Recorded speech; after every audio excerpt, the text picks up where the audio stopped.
Shen Yuan was a second-generation rich boy who spent all his money on his girlfriend, but fate had other plans. His father's company went bankrupt, and he lost everything. Seeing him penniless, his girlfriend decided to leave him. And the worst part was, she left him for an old man who was only slightly richer. Shen Yuan, heartbroken, could only wish her a perfect life. That sentence changed everything. A mysterious system called the perfect system appeared, and it told him that whenever he spent money on a woman, he would receive triple cash back. Later, his teacher Lin approached him to console him after the breakup, and Shen Yuan noticed a number above her head. 65. The system told him it was her affection value, and if he spent money on her, he would receive triple the amount in return. He gave her his milkshake, and to his surprise, his bank balance increased. But the biggest problem was that he had no money to begin with. So he took out several loans from the bank, eventually gathering 50,000 yuan. He bought an expensive handbag and gave it to teacher Lin. She hesitated at first, saying it was too expensive, but after Shen Yuan insisted, she finally accepted it. Suddenly, his balance tripled to 150,000 yuan. Using this opportunity, he stayed for dinner. But at the same time, her sister arrived and saw Shen Yuan. She got angry and asked why there was a man in their house and chased him out. Teacher Lin defended him, explaining he was just her student and not what her sister was thinking. The story opens with a man leisurely driving, the wheels screeching as he slams on the brakes. A buzz of chatter erupts around him, with people pointing and whispering about the supercar that just screeched to a halt. The young man steps out of the car, flashing a confident smile that stuns onlookers. Someone blurts out, "Shen Yuan, the top, Tier second. Generation rich kid in school, got another new supercar." From inside the car, a pair of white high heels slowly emerge, followed by a girl with a very ample bosom, stepping out of the car with a smug smile. Seeing this scene, the guys on campus are seething, muttering, "He barely got on campus and already snagged a top-tier babe from the N2 flight attendant program? Shen Yuan, that lucky bastard." A few other guys, faces red with envy, chimes in. "He's a rich second gen, and handsome to boot. Naturally he gets first dibs on the ladies." He doesn't just get first dibs, he's practically monopolizing the market. "Heard a lot of freshman goddesses are into him." The main couple saunters inside, amidst the hushed whispers of the students present. The girls on the upper floors are also getting their gossip on, full of jealousy for the girl next to Shen Yuan. "Chu Wan, she's not even as hot as me, right? I just hesitated a bit and missed my chance. Ugh, so annoying. Do you think I still have a shot?"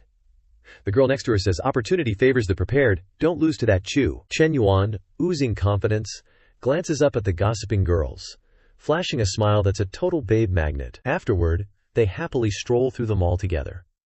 But that's all just a memory from Shen Yuan's past here.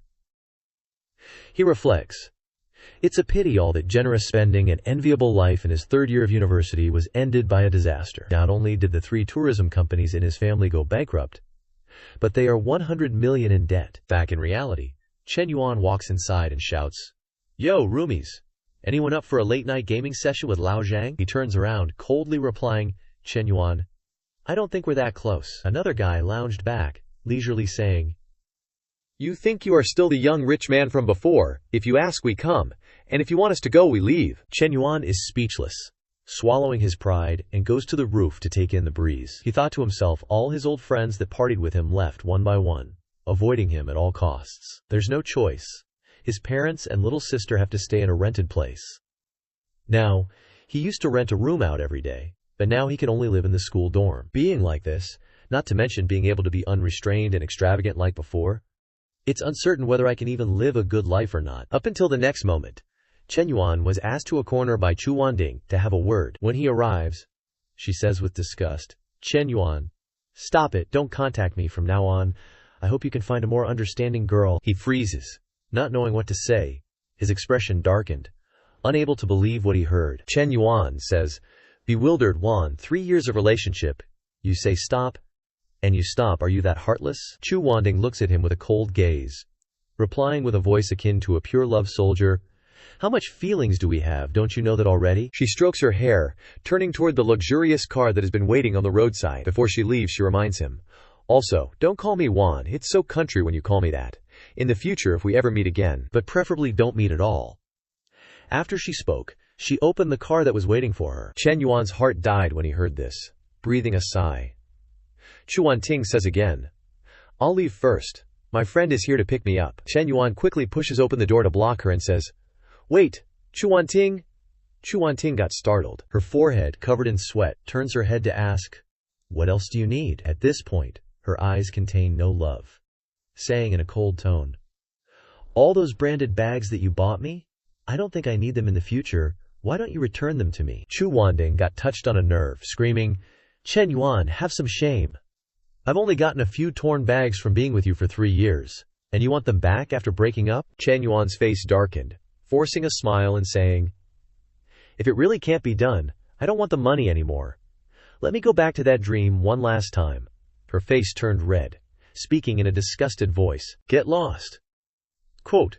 Suddenly, an aged voice echoed from the car outside. Juan, get in the car, there's no need to get angry.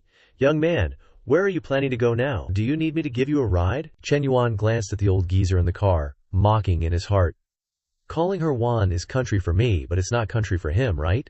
Ridiculous. Here. He replied coldly. No need. My home is really near. The old man uses a provoking tone. Juan and I have other things to do. I am worried that you'll be too affected by this, that you can't think straight. Young man, I think I should bring you home to safety. When Shen Yuan hears those words, his heart is hurting more than eating chilies, thinking that you want to kill someone and hurt their feelings. If I don't return the strike, I'd be considered an idiot. Right after thinking, Chen Yuan lowers his head near the car's window, replying harmoniously. Big brother, you are a good person. I will take the thought. But my home really is near. Walking would only take a few steps. Chen Yuan turns to her and continues. Wanti is a good girl. I hope you can take good care of her from now on. Chu Wanding spaced out, not understanding what Chen Yuan wants to do. After she sat inside the car, the man inside the car also said smugly, don't worry, you can give Juan to me. Chen Yuan started his move at this point. We men must always give women the best things. Juan has a lot of habits. Brother should remember them. First, she likes to use Okamoto 001. Second, fishnet stockings. Don't need good quality ones because good quality ones aren't as convenient. Also, nurse and police uniforms are what she likes wearing most during sex. He sat in the car, fuming and pale, sputtering in retort. Lo, now you're just talking for the sake of it. With that, he rolled up the window and sped off. Chen Yuan watched the car speed away, able only to sigh deeply, muttering, Brother, I was just getting to the main point. Chu Wanting, perhaps your choice was right after all. The glaring sun overhead made him squint, shielding his eyes with his hand. Chen Yuan said coolly, Forget it, it's nothing to do with me anymore. Hopefully your choice will give you a perfect life. Suddenly, a robotic voice echoed from nowhere. Indeed, everyone should strive to live their perfect life. Perfect life system downloading. The sun overhead vanished, replaced by a golden-orange system panel that left Chen Yuan dumbfounded. Information began to appear on it. Host, Chen Yuan age, 21 height, 182 centimeters weight, 70 kilograms net worth, 87 health value, 72 fitness value, 75 skills, none. Chen Yuan broke out in a sweat, pointing at himself, puzzled and questioning. Host is me? I wasn't even asking to live or die. Why am I hallucinating? The system panel reappeared, along with a long list of missions. Perfect life system download complete. A perfect life not only needs money as a foundation, but also requires valuing the opposite sex. Mission initiated. Spend money on an opposite sex person of the same age nearby with a favorability rating exceeding 60 and also gain their regard. Mission reward. Spending money on the opposite sex will be tripled in return. If the opposite sex's favorability increases by 3 points during this spending, the refund will be doubled. Note: spending can only be done using accounts or cash. Chen Yuan couldn't believe what was in front of him, repeatedly scratching his head, thinking, I've got a system? Ha! Is this for real? Hallucination, begone! Suddenly, a soft voice called out from behind Chen Yuan. A girl was looking at him with worried eyes, reminding him, a boy should act like a boy. It's just a breakup, is it really that bad? At this moment, the system also displayed information about the girl. Academic advisor, Li Xiao. The girl walked up to Chen Yuan and said, I saw everything just now. To put it in the words of you guys, bye-bye is bye-bye, the next one will be better, right? Chen Yuan turned to look at Li Xiao in a daze. Suddenly he noticed the pink number 65 above Li Xiao's head. Surprised in his heart. Huh? Above teacher Li's head. This system also chimed in with a notification. Li Xiao. Favorability towards the host is 65. Chen Yuan was now startled, analyzing silently the number above teacher Li's head and the explanation. That means the perfect life system from just now wasn't a hallucination, but it's real. Li Xiao still knew nothing, cheerfully encouraging him. Li Muyi classmate, Chen Yuan, cheer up. Chen Yuan was overjoyed, scratching his head awkwardly, replying to teacher Li. I'm okay, teacher Li. He thought to himself, "So, I really got a cheat code, listen to." Li Xiao smiled kindly and asked, "Yeah, that's right. About the tuition assistance I mentioned last time, have you thought about it? The application has been submitted early. This is one of the few things I can help you with." Shen Yuan replied honestly, "A few thousand yuan is like a drop in the bucket compared to my family's debt. Maybe the tuition assistance money should go to other students who need it more." Li Xiao pondered for a moment and then said, "Since you've said that, I won't persuade you further." The girl gave a gentle smile, reminding Shen Yuan, "If you have any difficulties in the future, you can come to me any time, including relationship problems. Then I'll head back first. Remember to come find me if anything comes up." She waved goodbye to Shen Yuan and then turned to leave. He observed Li Xiao for a moment, and then looked at the system panel in front of him. He calculated in his heart, the system's limited time mission. Can doing the system's mission really get double the return? How about I take this opportunity to test it out? Thinking this, Shen Yuan ran up and grabbed Li Xiao's hand, saying, "Teacher Li, thank you for caring about me so much. Wait a moment, I'll buy you a cup of milk tea." Li Xiao replied in surprise, "No need to be so polite, classmate Shen Yuan." Before she could finish her sentence, he dashed off.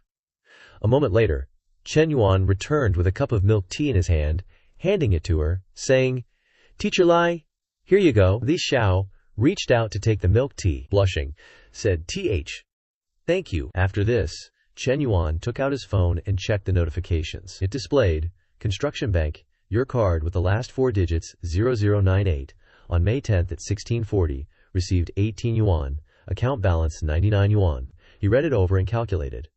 Originally, the balance was 87 yuan, spent 6 yuan buying milk tea, leaving 81 yuan. Now received 18 yuan into the account. The balance became 99 yuan. So the double refund is real. Whoa! Shen Yuan's eyes widened in surprise, thinking to himself, as long as Teacher Li's favorability towards me always stays above 60, wouldn't I be able to spend money on her multiple times, then continuously receive refunds from the system? Shen Yuan watched Li Xiao's retreating figure, a mix of joy and excitement in his heart, thinking, the debt in my family has a chance to be paid off. As long as I operate correctly, my family will become even richer than before. Shen Yuan's eyes lit up, thinking, Shen Yuan, I must return to the past? No, I can surpass the past. He paused, calculating. But my current capital is only 99 yuan. Too little. The urgent task now is to get enough capital, and at the same time find a suitable girl, then spend money on them. Shen Yuan leaned against a nearby wall, scrolling through his phone, calculating thoughtfully. The credit limit I can get is 8,000 from JB and 20,000 from another loan. The business loan is 2,158, plus the initial 99 yuan. Currently, the total money in my hand is 49,684 yuan. Shen Yuan smiled slyly, thinking to himself, Teacher Li, I'm just a poor student from a bankrupt family, wanting her to receive my precious gift, so I have to think of a way. A moment later, an exquisite box lay completely inside a roadside trash can. Shen Yuan looked at the bag in his hand, calculating in his heart. The bag costs 39,800. It's this year's spring model. I have to say, it's a high-quality imitation, so Teacher Lai will accept it. Carrying the bag in his hand, Shen Yuan walked to Li Xiao's room. As he knocked on the door, he thought to himself, I wonder if Teacher Li has a boyfriend yet. Li Xiao came out to open the door, still wearing a tight apron. Seeing him, she asked in surprise, Shen Yuan, why is it you? Shen Yuan asked politely, Teacher Li, sorry to bother you, are you cooking? Li Xiao looked at the bag at Shen Yuan's side, asking curiously, is there something you need? Shen Yuan didn't waste words, handing out the bag, saying carefully, Teacher Li, you've cared about me a lot during these 3 years of college. I always felt that it was something I should do, but today I finally understood the value and warmth of this help. This is a small token of my appreciation, you must accept it. Li Xiao looked at the bag in Shen Yuan's hand, thinking, this bag looks expensive. No way, no way. She then said, I'm a teacher, and these things are my responsibility. There's no special care involved. I treat all my students the same. It's not necessary. Shen Yuan had anticipated this, and said, this bag is a high-end knockoff. It only costs 2 yuan. Ms. Lintz, you know my family's situation. I don't have money to throw around. You've helped me so much. If I don't do something to thank you, what kind of person would I be?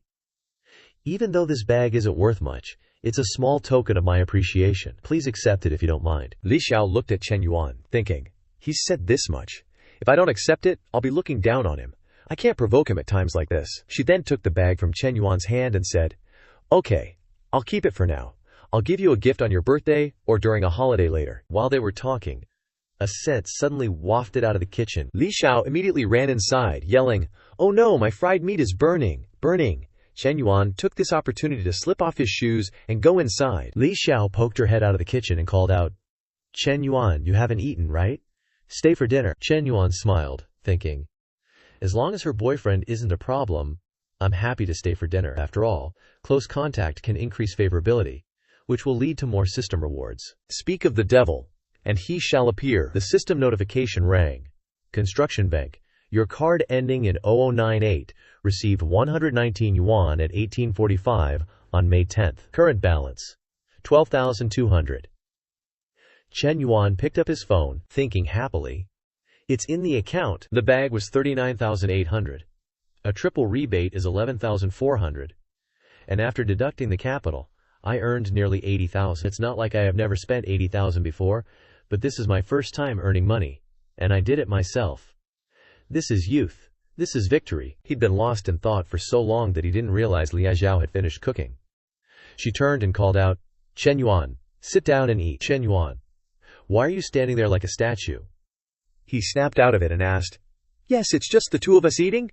Where's your boyfriend? Li Xiao turned her head, taking off her apron as she replied, what are you talking about? I don't have a boyfriend. Ugh, why can't I get this off? Shen Yuan leaned on the table and walked over to Li Xiao, offering, Miss Li, let me help you. Li Xiao refused shyly, no need. But Shen Yuan was faster, going behind her to help her take off the apron. Shen Yuan looked at the alluring scene of her figure from behind and said, it's okay, almost done. Suddenly, a loud shout came from outside. What are you two doing? The figure appearing outside the door was none other than Li Meng, Li Xiao's younger sister. Shen Yuan jumped, stammering, no, nothing.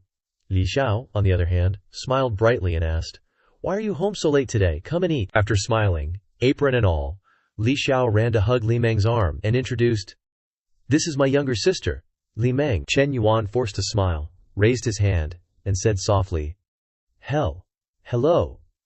Li Meng looked at him with a dark expression and replied coldly, I'm not good. Seeing that the situation wasn't optimistic, Shen Yuan made an excuse to leave. Mems, Li, I ate before I came, I'll go back to school now. Li Xiao watched his retreating figure, a bit surprised, thinking, he ate. But he clearly wanted to sit down and eat just now. Li Meng crossed her arms, watching Shen Yuan leave, and said coldly to Lin Zhao, Sis, I think he has bad intentions. The naive Lin Zhao immediately retorted, he's just my student. Hearing this, Li Meng got even angrier and shouted, how bold! A student wanting to hug his teacher. Lin Xiao, hearing this, turned bright red, pushed her sister to the dining table, and urged repeatedly, what nonsense are you talking about? Let's eat. Shen Yuan, on the other hand, was pacing thoughtfully on the road. He walked and thought, who should I spend money on next?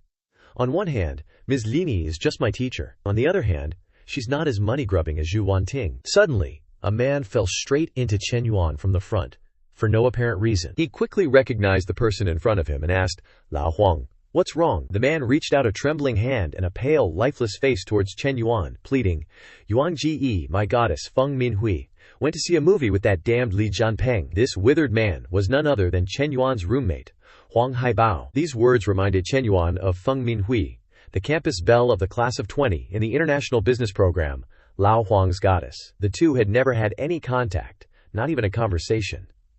Thinking of this, he was speechless, and asked back, that's it? Huang Haibao saw Shen Yuan's indifferent expression and asked in surprise, Yuan Ji, what's with that look on your face? You're not laughing at me, are you? Shen Yuan glanced to the side and said, don't make a fuss, look at who that is. Suddenly, Huang Haibao's eyes lit up, staring at two beauties, with hot figures walking in front of them. His face suddenly flushed red, and his complexion became rosy and full of life as he asked Shen Yuan, she just went to see a movie with Li Jianpeng. Yuan Ji, they didn't rent a room. I'm so happy. I still have a chance, right? Looking at Huang Haibao's miserably cheap appearance, Shen Yuan thought, To like a girl so much that you have to humiliate yourself like this? Lao Huang, how are you going to have sweet fruit to eat like that? But when his eyes landed on her, the number 72 floating above her head made Shen Yuan gasp. He thought to himself, holy crap, she's got a number 2. And it's even higher than Li Xiao's. The girl next to Feng Minhui sneaked a peek at Shen Yuan and said, Minhui, did you hear? Shen Yuan got dumped by his girlfriend. Feng Minhui was surprised. Her friend rolled her eyes and went, Shen Yuan? Tsk tsk. Feng Minhui didn't seem to catch it. But as she walked past Shen Yuan, she glanced back at him, kinda checking things out. The friend went on, I shouldn't have cheered him on during military training back at the start of the semester. You took the initiative to talk to him and even gave him water. That rich kid attitude? Having money is one thing, but being cocky even after going broke? Anyone would break up with him. Yeah. Good thing you two weren't actually in love, or else it would have wasted 3 years of your youth. Feng Minhui sighed heavily, at a loss for words. Meanwhile, Shen Yuan was still staring at Feng Minhui, thinking, it's rare to find someone whose affection level can actually be beneficial. Why is the number dropping so fast? Feng Minhui's number was slowly decreasing from 72 to 69. Shen Yuan started to panic a bit. He thought, crap, I can't just sit here and do nothing. But still thinking about his roommate's feelings, he turned to Huang Haibao and asked, Lao Huang, let me ask you something. If Feng Minhui and I got together, would you mind? Huang Haibao rubbed his chin, looked at Shen Yuan, and asked, the real question is, can you even win over the class beauty? You think you're still that rich second gen driving a BMW 4 Series? But to be honest, I wouldn't mind, as long as she's not with Li Jianping. Then I don't care who she's with. That was all Shen Yuan needed to hear. He quickly turned away, leaving behind a single sentence. Good bro, that's all I needed to hear. I'm going for it. Huang Haibao called after him in shock. Yuan Ji, are you serious? Shen Yuan ran to Feng Minhui as fast as he could and seriously called out, Minhui! The girl blankly turned around, blushing as she looked at him. Her friend was startled and instinctively became defensive. She immediately stepped forward and shouted, Shen Yuan, what do you want with our Minhui? Shen Yuan, putting on his most sincere face, said, I wanted to ask if you're free tomorrow. I managed to get a reservation at Star Sushi Kaiseki. Would you like to go with me? Feng Minhui blushed in surprise, wondering if Shen Yuan was asking her out for a meal. Her friend asked suspiciously, that sushi restaurant that costs over 1,000 yuan per person on average? Do you even have the money? Shen Yuan completely ignored the friend and scratched his head, giving a super charming smile as he said, after we eat, how about we take a walk? I need your help picking out a birthday gift for my sister. Let me know by noon tomorrow, if you can. Having said what he needed to, he turned and left, not forgetting to wave goodbye. I'm heading out!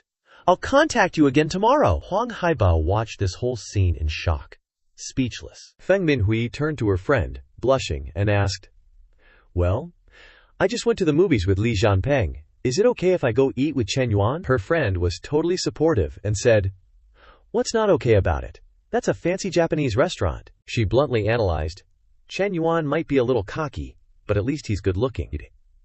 Li Jianping just has some money, but if Shen Yuan's family makes a comeback, he'll definitely surpass Li Jianping. Her friend took the phone from Feng Minhui's hand and continued, it's a waste not to go. It's just dinner and a walk. It's not like you're doing anything else. I'll reply for you tonight. Feng Minhui still stammered blankly, okay. The next evening, Feng Minhui and Shen Yuan went out together.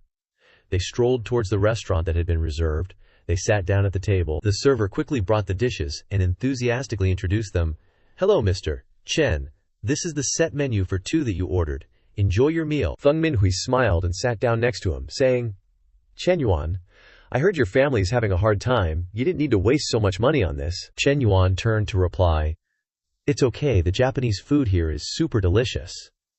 As he spoke, he suddenly froze, stiffened by Feng Minhui's ample body. Shen Yuan blushed and thought, Minhui's posture, it's only been 2 months since I stopped gambling. I need to calm down. Feng Minhui then asked, why did you suddenly invite me to dinner, Shen Yuan?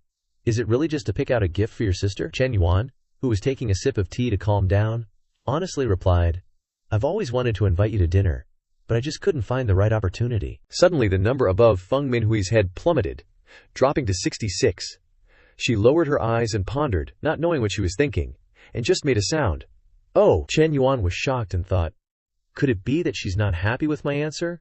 The affection level dropped again. Shen Yuan quickly regained his composure, cleared his throat a few times, and started reminiscing about the past. During military training, you often bought me water, and you even texted me at night. I've always remembered that. The affection level immediately increased to 67. She blushed and asked, "You still remember?" Shen Yuan scratched his head and replied, "That? How could I forget?" The number above Feng Minhui's head increased to 69, and then to 70. Only Shen Yuan was still trying to appease the demon within him. Calm down, I must calm down. Time flew by, and 40 minutes later, they finished their meal and went to the cashier to pay. The staff warmly said, "Hello, sir. The total is 2,920 yuan. You are a member of the store, so after the discount, it's 2,774 yuan. Shen Yuan nodded and replied, "Okay, thank you." The number above her head increased to 73. Feng Minhui looked at Shen Yuan and thought, "My living expenses for a month are only 3,000 yuan, and this one meal is almost the equivalent of my entire month's living expenses." On the other hand, Li Jianpeng casually mentioned eating at the school cafeteria when going to the movies, and said they'd eat out next time. He clearly has money, but he's so stingy. After the notification sound of money being added went off, a system notification also appeared. Time-limited task. Spend money on a person of the opposite gender nearby who has a favorability rating exceeding 60 and also gain their respect. Task reward. The money spent on the person of the opposite gender will be tripled. If the person of the opposite gender's favorability increases by 3 points during this spending, the money will be doubled. Only then did Shen Yuan turn his head to look at the number 76 above Feng Minhui's head, thinking to himself, "It was 72 when we first met, now it's 76, so that's how it is." This feeling of earning 10,000 just by eating a meal is freaking awesome. Feng Minhui looked at Shen Yuan, her face flushed with shyness. She gave a gentle smile and thought to herself, "He's becoming more and more pleasing to the eye. Maybe this is the power of money." Thinking this, she took Shen Yuan's hand and said proactively, "Let's go." Shen Yuan still has to go to Guaojin to pick out a gift for his sister. A moment later, at the Guaojin shopping center, that old geezer saw Shen Yuan and said to Zhu Wanding beside him, "Wanding, why is that guy here?" she said in surprise. "Shen Yuan?" She looked at him with disgust, thinking to herself, "Why is he here? He just broke up with me yesterday, and today he's already brought a new girl out shopping." The old geezer scornfully wondered, "That loser, a poor student, dares to come to a place like this to spend money," he thought bitterly to himself. This old man worked like a dog and bought so many bags to coax Zhu Wanding before I could get her. This brat is so indebted, yet he still has girls chasing after him. Seeing those two, Shen Yuan said to Feng Minhui, "Let's go to another store over there." Feng Minhui beside him nodded in agreement. "Okay." Over there, Bianran couldn't swallow this insult and went to block Shen Yuan's path. "Since you're already here, how about we go in and take a look? It doesn't cost money to look, anyway." That woman Wanding beside him also chimed in. "Shen Yuan, what are you doing here? Who is she?" Shen Yuan replied coldly, "What a coincidence. I came to stroll around and pick out a gift for my sister." That old geezer said haughtily, "Ha! If you're buying a gift, you should go to the toy wholesale market and take a look. Can you afford to buy anything here?" As he spoke, he pointed towards the high-end store behind him. Zhu Wanding also launched an attack, shamelessly walking straight up to Feng Minhui. She was silent, but her smile was particularly cutting. "This sister, although I don't know you, I'm just kindly reminding you, don't be deceived by this kind of person." Shen Yuan, of course, wouldn't let this go. He immediately stood in front of Feng Minhui and retorted coldly, "What does it have to do with you? Furthermore, what do you mean by deceived? Who am I deceiving?" That old geezer then spat out a few words. "Shen Yuan, you shouldn't talk to Wanding like that. A man should have some class. Besides, Wanding is still your ex-girlfriend. We know your family situation very well. Bankrupt and still owing money. There's no need to pretend to be a big shot. No one's laughing." Shen Yuan was provoked by his words and thought, "These two are truly disgusting. They're a perfect match." Suddenly, the system's notification sounded. A perfect life should not be looked down upon by others. Time-limited task. Spend money on a person of the opposite gender with a favorability rating above 60, and also create negative emotions in the person beside you. Task reward. If the value of the negative emotions of the person beside you increases because of the host will be refunded double the amount spent on the person of the opposite gender for every 5 points increase. Note: this task can be stacked with the refund when spending money on a person of the opposite gender. At this moment, the two numbers of that scum couple also appeared, 30 and 35 respectively. Shen Yuan seemed to have found their weakness. He smiled to himself. "I initially wanted to save some face for you two, and didn't want you to be embarrassed in public. But you two just had to cause trouble. Now that the system has issued a task, there's even less reason not to take action. Shen Yuan gently took Feng Minhui's hand, smiled elegantly, and walked forward, saying, "All right then, let's go inside and stroll around. In a brand name store." The two receptionists, who had just finished gossiping, began to pass the buck. Shen Yuan is considered an old customer. You go and greet him. The girl beside her retorted, "I'm not going. What's there to serve about a bankrupt rich second generation? "Last time, I was the one who fussed over that fake, and you only tried it on but didn't pay. It's your turn now." The receptionist put on a threatening face and said sternly, "I told you to go, so you have to go." On this side, Zhu Wanding scanned the store and then took a bag, holding it out in front of that old man, saying, "Honey, I've looked at it. Can you pay?" "All right," the receptionist said happily. "Coming right up, Ms. Zhu. Please wait a moment." The other receptionist looked on with envy, thinking to herself, "High-quality customers with stable payments are hers, while poor customers who don't make purchases are mine." She went to Zhu Wanding's side and began to fawn over her. Ms. Zhu has great taste, perfectly matching her temperament, unlike some customers who have no taste at all. Another receptionist also took out expensive items and offered them. "Ms. Zhu, this jewelry set also goes very well with the bag you just chose. Would you like to try it on? It looks great on. It's just a little expensive, about 100,000 in total." Shen Yuan, not bothering to pay attention to those two pretentious people, looked at Feng Minhui and whispered, "Minhui, don't be stingy with money for me." Hearing this, Feng Minhui pointed to a bag in front of her and said, "I think this bag is pretty good. The style is also very young. Your sister might like it." Hearing this, the receptionist said with a look of disdain, "These two things together are more than 50,000. Very expensive." Zhu Wanding's old geezer looked at her unhappily, thinking, 100,000 to waste. Originally, I could coax her with a 2,000 yuan bag today, but now she wants a whole set of 100,000. After Zhu Wanding happily finalized the purchase, she seduced him and whispered, "Swipe your card, honey. Shen Yuan is still watching. Hurry up and show off your boyfriend power." He thought bitterly, 100,000 is boyfriend power? I don't have that much money in my card. Suddenly, Shen Yuan's forceful voice rang out, "Hey, I'll take both of these bags, and I'll also take the accessories that the girl over there just recommended." The sugar daddy couple heard this sentence as if struck by lightning, turning around to look at Shen Yuan with shocked eyes. Feng Minhui was just as flabbergasted. The sales associate who was all over Zhu Wanting earlier did a complete 180, thinking, "Wait, he's getting the accessories too? I thought he was broke." AF. The sales associate, who was being so snooty just moments ago, was now practically vibrating with glee. "Chen Ge, 2 bags plus accessories. That'll be 131,000 yuan. Shen Yuan thought to himself, "How interesting. Get paid to eat and drink, and now this money comes back. Perfect." Shen Yuan pulls out a regular, Jane-looking card and says casually, "Here, swipe this." The overjoyed sales associate was all smiles. "Yes, sir. I'll wrap it up for you right away." She was about to cry tears of joy. She thought she was going to work for free today, but turns out he's not just buying 2 bags, but also the accessories. That's over 130,000 yuan. I never thought this dude who got dumped would be so generous, even more so than before. Zhu Wanting was burning up with envy.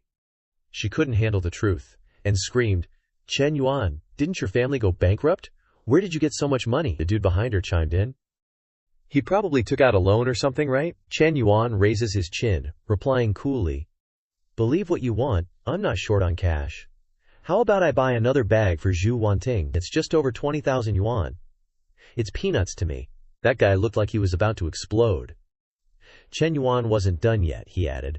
"A man should be generous as well as suave. That Audi A8 of yours cost at least 600,000?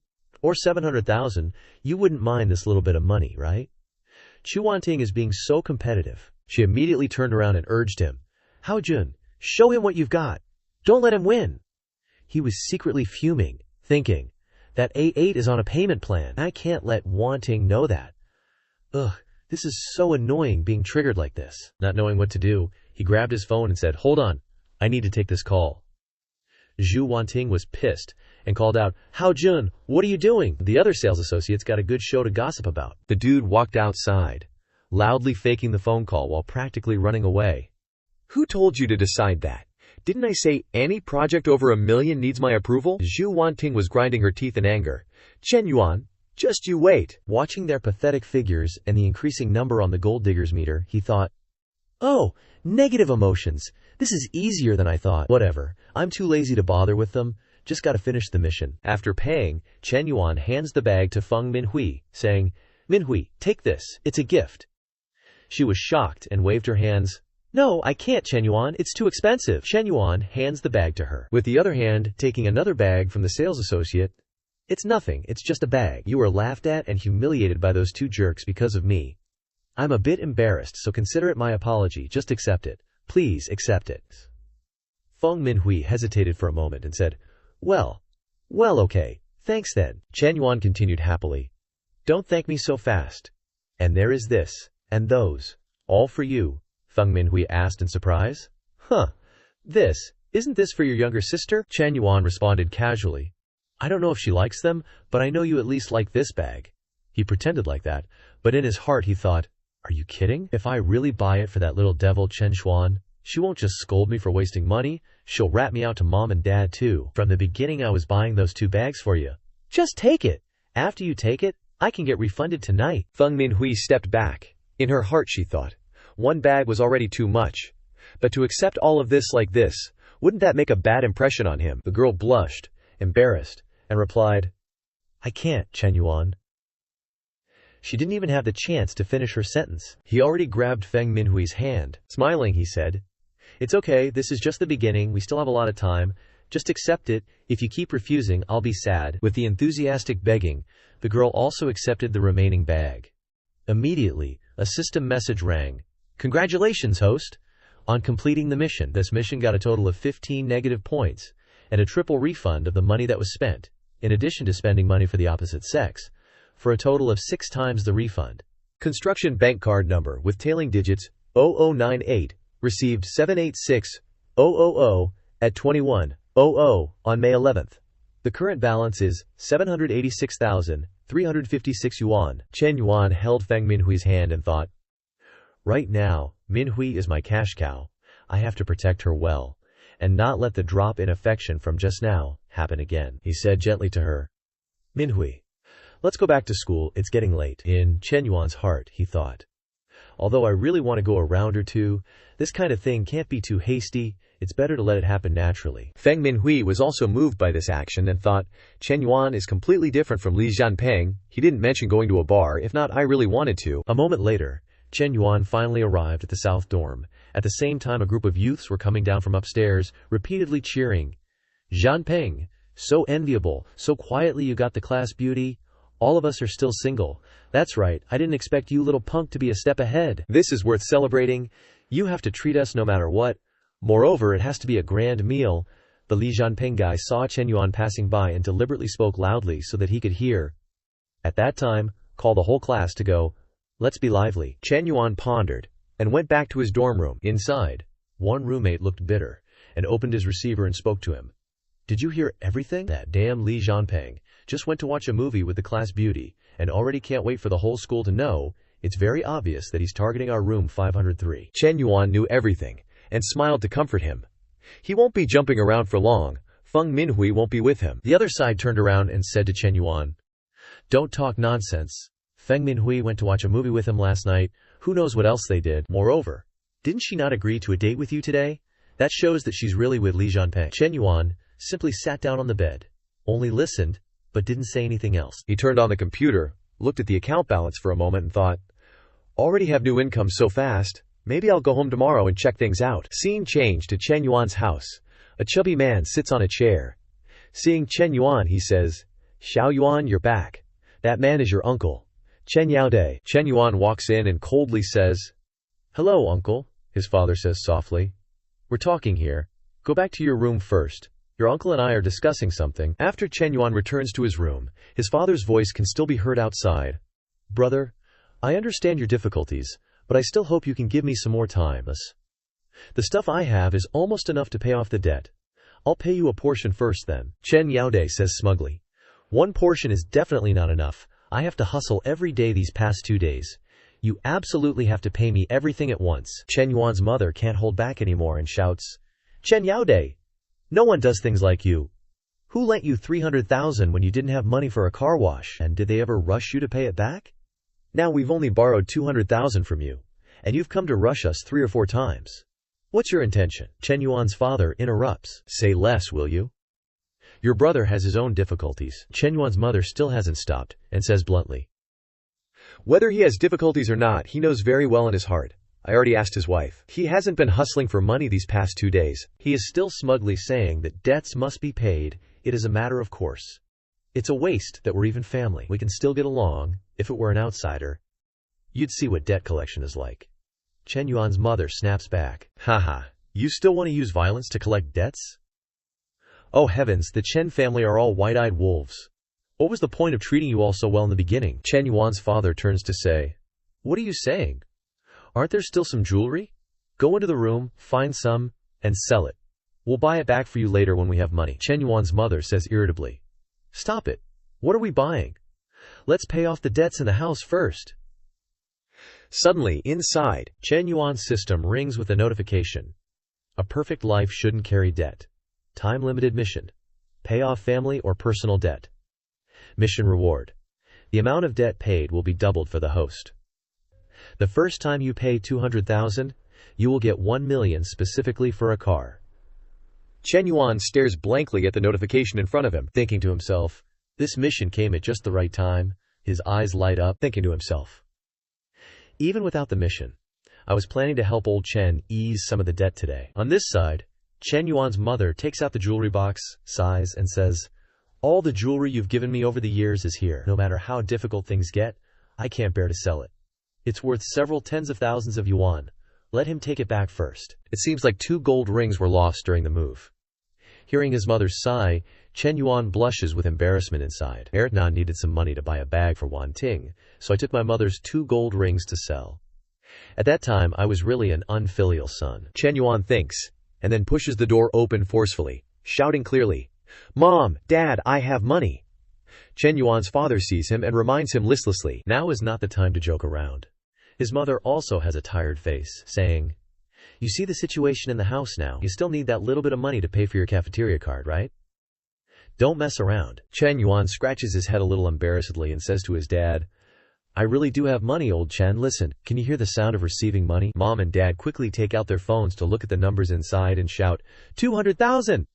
Shen Yuan's father asks in surprise, Kid, where did you get so much money? Shen Yuan then makes up an excuse. Mom and Dad gave me a lot of pocket money before.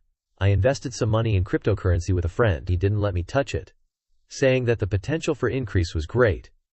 Only these past 2 days did he convert it into real money. He thinks to himself, maybe this excuse will work. Anyway, the pocket money back then was really a lot. His mother immediately becomes happy, saying, Good job, son. You've helped our family solve a worry. Shen Yuan's father also reminds his mother, All right, let's pay the money first to send that plague away. Shen Yuan's father goes out to transfer the money to Chen Yaode, and then says coldly, Yaode, we've paid off the debt. Shen Yuan's mother also curses. Now that you've received it, get lost. Don't ever come to our house again. Chen Yaode looks at the real number in his phone and immediately becomes cowardly. He stammers, looking at Shen Yuan's mother, sister, Vinlaw, what are you doing? Shen Yuan's mother says sternly and loudly, Don't you understand human language? I said get lost. After that, he doesn't need to leave on his own. Shen Yuan's parents kick him straight out. He looks inside in a daze, thinking to himself in confusion, My cousin owes nearly 100 million outside. I thought he would run out of money eventually, so I had to come and collect the debt early. Why could they pay off the debt so quickly? Could it be that my cousin's new business is making money? Then he's about to get rich again. He then feels regret and slaps himself. How can we ever meet again after what I did today? Damn it, why did I even come? On this side, Shen Yuan's system rings with a notification. Checking that the host has completed the first debt repayment goal, the system will immediately issue the reward. Construction Bank card number, ending in 0098, has received 400,000 yuan at 11:39 on May 12th. The current balance is 1,163.56 yuan. Construction Bank card number, ending in 0098, has received 1 million yuan at 11:39 on May 12th. The current balance is 26.35.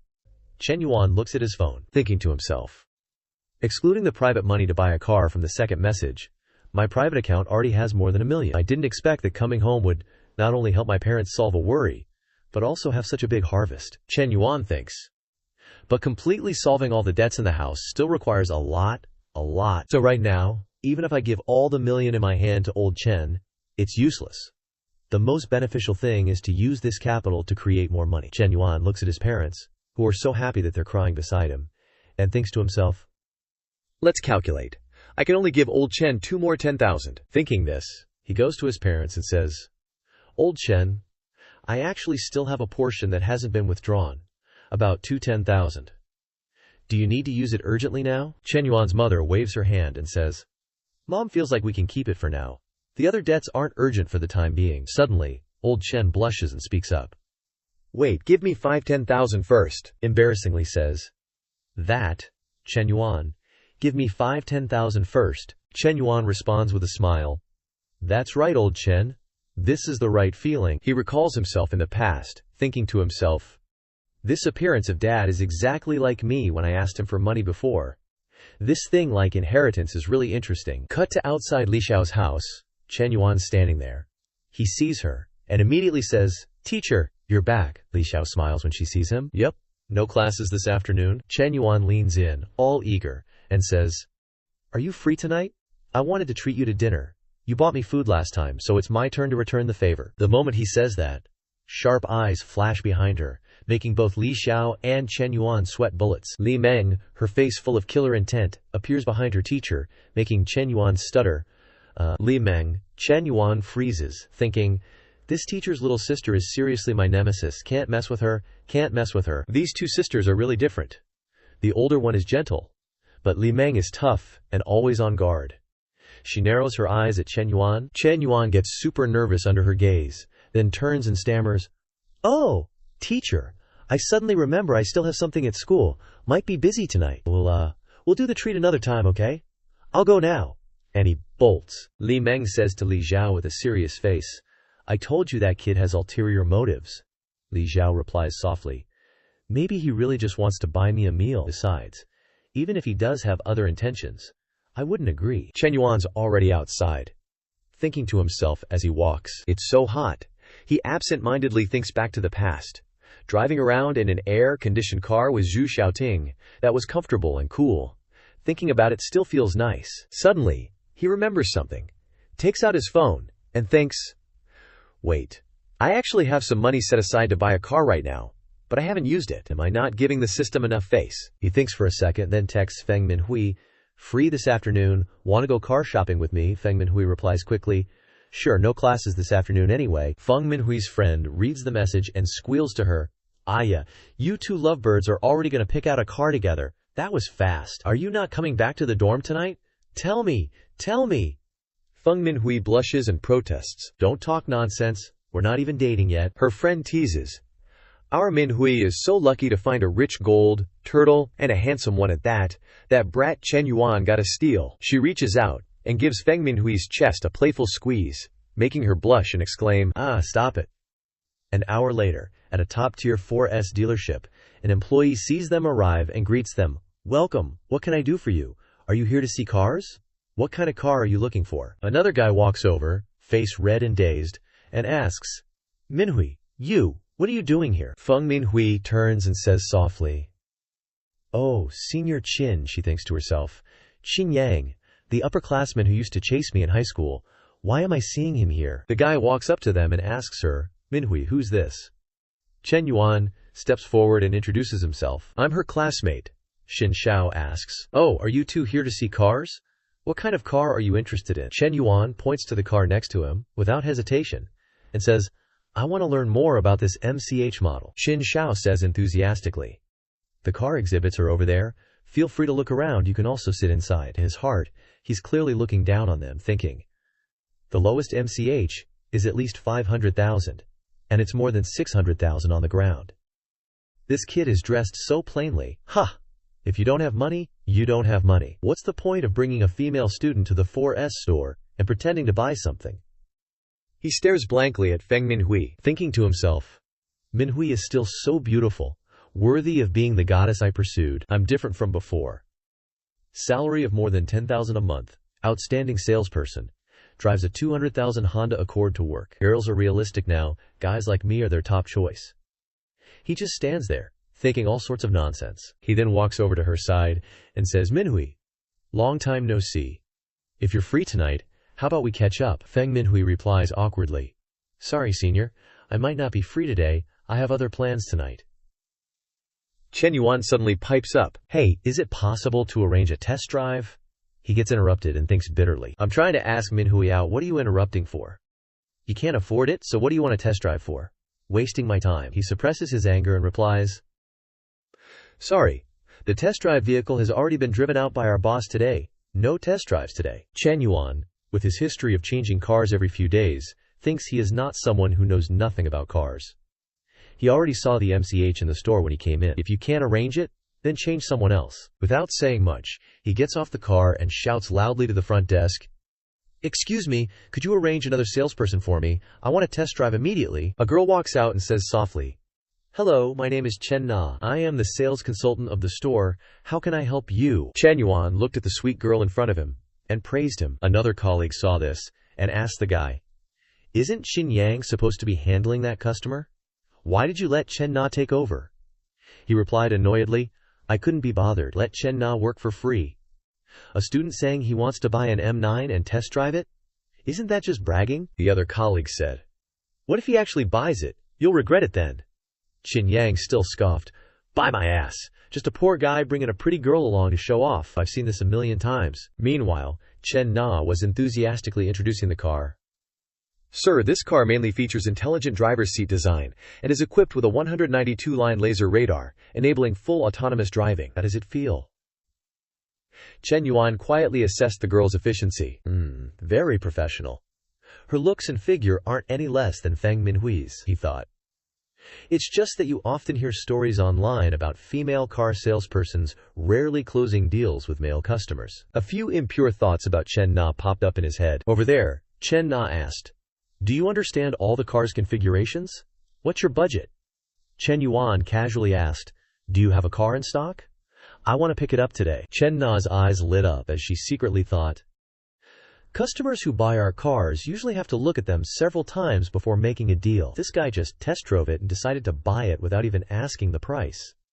If he really buys it, why did Xin Yang give up on serving him? She checked and said apologetically, sorry, we don't have the car in stock right now, but another store has a customer who had financial issues and canceled their order. If you need it, we can transfer it here within a week. Shen Yuan nodded in agreement. That's fine, I'll place an order today. Chen Na was even more surprised. Looking at Shen Yuan with admiration, she thought, the car costs over 600,000 yuan to get on the road, and he's buying it just like that. Is this the legendary angel customer? Or does he have other intentions? Despite her thoughts, she remained calm and politely said, please come inside the store to rest for a moment. A deposit of 50,000 yuan is required up front. I'll go get the contract. After returning to the store, Xin Yang immediately started gossiping and asked Chen Na, what did that customer say? Chen Na sat down to prepare the contract and slowly replied, he bought it. The colleague who heard this exclaimed in disbelief, what? He bought it? That was fast. Xin Yang was even more incredulous. He put his hands on his hips and said disdainfully, that guy's just pretending. When it's time to pay, he'll come up with all sorts of excuses to disappear. We have plenty of people like that in the store. The male colleague seemed enlightened and chimed in, yeah, that's right. I've been selling cars for so many years, and I've never seen a customer buy so quickly. Chen Na calmly reaffirmed, I'm telling you, Mr. Chen bought it, and he's even going to pay the full amount. This news shocked the male colleague so much that he lost control of his words. The colleague turned to Xin Yang and said, you idiot. You let such a big order slip away.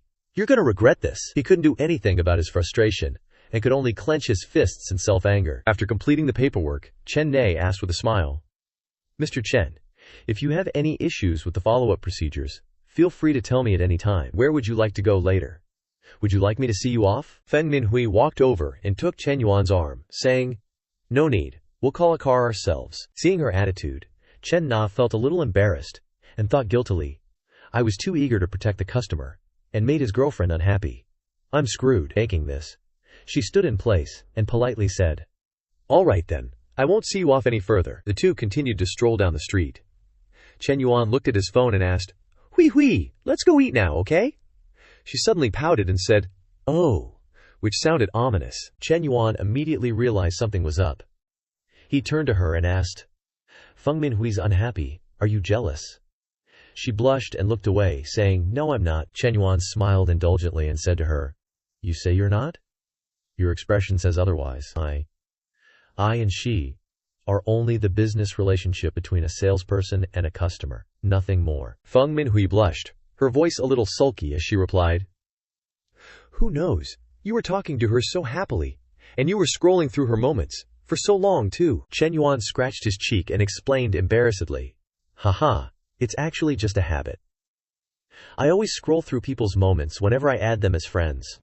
She turned her face away and reminded him, "Well, don't do that next time." After saying this to Shen Yuan, Feng Minhui thought, "I clearly have nothing to do with Shen Yuan, so why am I suddenly jealous? Guys who spend money so generously are really easy to attract other women. I have to find a way to keep Shen Yuan." As if she had thought of something, she secretly encouraged herself, "I have to hold on to Shen Yuan tightly." Meanwhile, Shen Yuan was still repeating the words from earlier. "I won't do that next time. Let's go eat first. Then we'll go shopping. I'll buy you gifts for National Day." He was a little nervous in his heart, thinking, there won't be anything fishy next time. I'm really not that pure, damn it. Hearing about shopping, Feng Minhui said, "But you already bought me 2 bags yesterday." She thought to herself, although I'm a little expectant, it's not good to let Shen Yuan spend money like this. What if he thinks I'm a gold digger? Shen Yuan smiled gently and said, "It's okay, it's normal for girls to have lots of bags.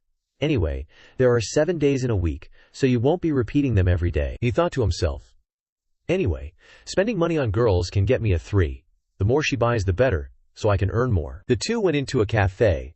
Shen Yuan handed her the menu and asked, "Hui, would you like a cold or hot drink today?" Hearing this, Feng Minhui embarrassedly thought, Shen Yuan is asking me if I want a hot or cold drink. Is he indirectly asking if I have my period? He wants to. She timidly replied, "The cold one." Shen Yuan was confused. He finally realized something and blushed, thinking, "What's with Hui's expression? Good job. What are you thinking about?" But the last time I was with Zhao Wanting was 2 months ago. But it's been accumulating so much. It's really time to release it. Let's just let this misunderstanding intensify. 3 hours later, the two had left the shopping mall. From top to bottom, she had a watch worth 12,800, a bracelet worth 20,800, and a handbag worth 5,500. The stats on her head had also increased to 81. She looked at him embarrassedly, thinking, Shen Yuan treats me so well that it feels unreal. He just bought me over 80,000 yuan worth of stuff in a little while, and almost 140,000 in 2 days. Over on this side, Shen Yuan's bank system also chimed in with a notification. Construction Bank, card ending in 0098, received 252,000 yuan at 11:39 on May 12th. Current balance, 224,216 yuan. Shen Yuan happily looked at the rising number on his phone, thinking, this double cash back from the system is legit. I gave old Chen 50,000 for the car, and boom, got it back in no time. Even though this 217,000 includes the car payment. Even after deducting nearly 60,000 for the car, that's still over 16 million yuan to blow. Shen Yuan turned to Feng Minhui with a sly grin and said, Minhui, don't go back to the dorm tonight, okay? Hearing this suggestion, she shyly nodded. Half an hour later, at the Grand Rich Hotel, room 808, Shen Yuan was leisurely taking a warm shower, washing away all the worries. Feng Minhui was lying on the bed outside, anxiously staring at her phone screen, thinking, Chen Ling asked why I haven't come back to the dorm. What do I tell her? Just say I'm with Shen Yuan? Too embarrassing. Before she could figure it out, Shen Yuan came out. His toned body was on full display. Shen Yuan, while drying his hair, asked, Minhui, are you ready? She blushed looking at Shen Yuan. In her heart she thought, sorry Ling Ling, he's giving me so much already. Finally, she sent her friend a hurried text. Ling Ling, I'm not coming back tonight. If anyone asks, just say I went to visit relatives, okay? She said shyly. Shen Yuan, I haven't showered yet. He buried his head in the hollow of her shoulder, inhaling deeply, and said, It's okay. I love your scent. He quickly pinned her down and got to work. Feng Minhui continuously blushed, letting out embarrassing moans. She gently called his name, Shen Yuan. He skillfully used his mouth to undo the zipper of her dress and said, I love every scent on your body. She was in a daze, placing her hand on Shen Yuan's chest, and gently instructed, Be gentle, he happily replied.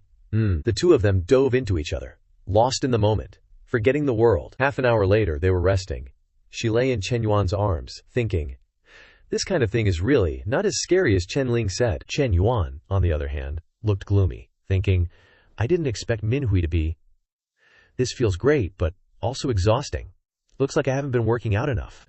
2 months without doing it, and I've regressed this much. Before he could rest much, Feng Minhui climbed on top of Chen Yuan and gently said, Chen Yuan, how about we do it again? Chen Yuan, hearing this, startled and said, Minhui, can you wait a little longer while I rest? She, with a deadly seductive look, cooed, No, I want it now. Early the next morning, Chen Yuan returned to the dorm.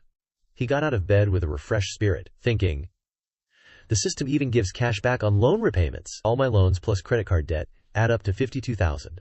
I'll pay those off first. Chen Yuan looked at the balance in his account, pondering, there's still Li Yuheng's 100,000 back when my family went bankrupt. All those fair-weather friends avoided me. But Li Yuheng helped me without saying a word. Suddenly, a roommate came over and asked, Old Third, where'd you go last night? Check the group chat. There's a friend gathering tonight at noon. Chen Yuan opened the group chat and saw some people discussing, the weather's pretty good this weekend, everyone should go out for a stroll. Immediately after, a photo of a car appeared. The people below were exclaiming, Damn! Bang is getting a car! That's a Baohan Lai rolling at 280,000. Bang is really rich. Sigh. Even after 10 years of graduation, we might not be able to afford a car. Did the female sales staff at the 4S shop give birth yet?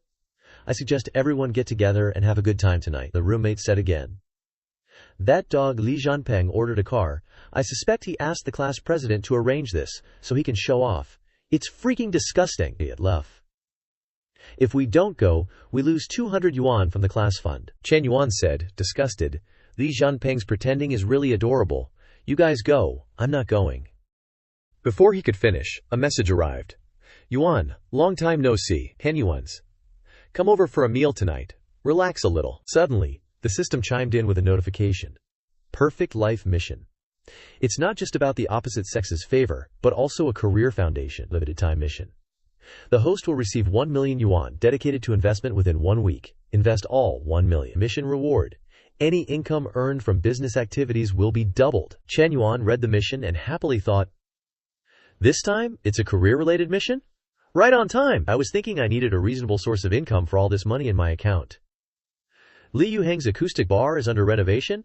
Maybe I can invest in his bar. Chen Yuan stared at his phone. Li Yuheng's message in front of him. Yuan, long time no see. Come out for a meal tonight. Relax a little. He replied, send the location. Tonight Daddy will show you a change of scenery. At the South Scenery Bar, in a VIP room. Cheng Long, a young master lounging on the couch, said with a dismissive look, Young Master Li, who are you still waiting for? I'm about to starve to death. That guy was Lin Guangyao. Shi Haiji, sitting on the side, chimed in. Aren't all the important brothers here already? Zhao Zhengang, sprawled out there, also said, That's right, important people wouldn't be late. Li Yuheng held a glass of wine in his hand and said affably, What's the rush? Aren't there fruits and snacks on the table? Snack on those for a bit. Chen Yuan is coming soon. Lip loud. Lin Guangyao, hearing this, jumped up and said, Chen Yuan? Isn't his family bankrupt? He's not in the same circle as us anymore. Why call him here? Lin Yuheng said seriously, I'm paying tonight. I'm not asking you to pay, so what are you complaining about? Chen Yuan is my childhood friend. You can't lump him in with those guys. Lin Guangyao said dismissively. If young Master Li says we wait, then we'll keep waiting. The girl next to him said, You're such a pain, Brother Yao. You won't be my boyfriend, but you always touch me. Lin Guangyao then directed the conversation to Shi Haiji. Isn't your cousin's girlfriend coming tonight? Why isn't she here yet? Shi Haiji said with a wide grin. She's on her way, but there's traffic. It'll probably take another 10 minutes or so. Lin Guangyao scoffed inwardly. His family always depended on mine. If it weren't for me, he wouldn't even qualify to be at gatherings like this. And how the heck did he stumble upon such a hot girlfriend? Especially that short, tight skirt and white shirt. No guy can resist that kind of allure. Anyway, they're not married yet, so maybe I still have a shot. Chen Yuan finally showed up. He opened the door with a bright smile and said, Sorry for the wait, everyone. Li Yuheng, seeing Chen Yuan arrive, gently asked, Why are you so late? Chen Yuan replied honestly, Traffic. I swear, that driver took the long way. specifically through the worst traffic jams. Yukang. Li Yuhang lightly punched his shoulder, laughing. Damn, some drivers have no morals. File a complaint. Ling Guangyao thought dismissively. Taking a taxi? Everyone here drove their fancy cars. No wonder he got stuck in traffic. He sneered. You're lucky we all drove ourselves. You had to call a taxi, huh? Suddenly, a beautiful yet familiar face walked in and said anxiously, Sorry, the rush hour traffic was insane, so I'm late. Shi Haiqiao, blushing, stood up and introduced. This is Chen Na, my girlfriend. She works at a 4S dealership. If any of you guys need a car, look her up. He suddenly felt a surge of superiority, thinking, even if I'm not as rich as these guys, my girlfriend is way hotter than theirs. Chen Na saw Shen Yuan standing there and was surprised, thinking, that's brother Chen. He bought a car yesterday, but he didn't say hi. I guess I should pretend this is the first time we're meeting. With that thought, she walked straight to Shi Haiqiao, her face stiff, yet still radiating charm. 40 minutes later, Li Yuhang stood up, his face flushed with alcohol, and said, Now that everyone's stuffed, let me say a few words. That bar I'm opening, I really want to make it big. All of you here are my best bros. Anyone want to invest together and get rich? The projected capital is around 24 million. I'm putting in 30% equity, which is about 700,000. He asked a little awkwardly. What do you guys think? The girl next to Ling Guangyao was just watching the show. While he thought to himself, Lin Xiao's family makes tens of millions in profit a year. He needs investors for a measly 700,000? He probably messed up his last investments, so his dad cut him off. Shi Haiqiao swirled the wine in his glass, thinking, I can't afford this. I'd have to save for 2 years to get 700,000, Zhao Zhengang thought. Going out to eat is fine, but why are you roping us into investing? That's not Li Xiao's style. The so-called important people were as quiet as clams, thinking, in situations like this, whoever opens their mouth first is the idiot. Li Yuhang's face darkened, thinking, normally, these guys are always asking me to treat them, and they never hesitate to borrow money. Now that I need a little support, it's understandable with Chen Yuan being down on his luck, but the rest of them are acting like they're dead, he said coldly.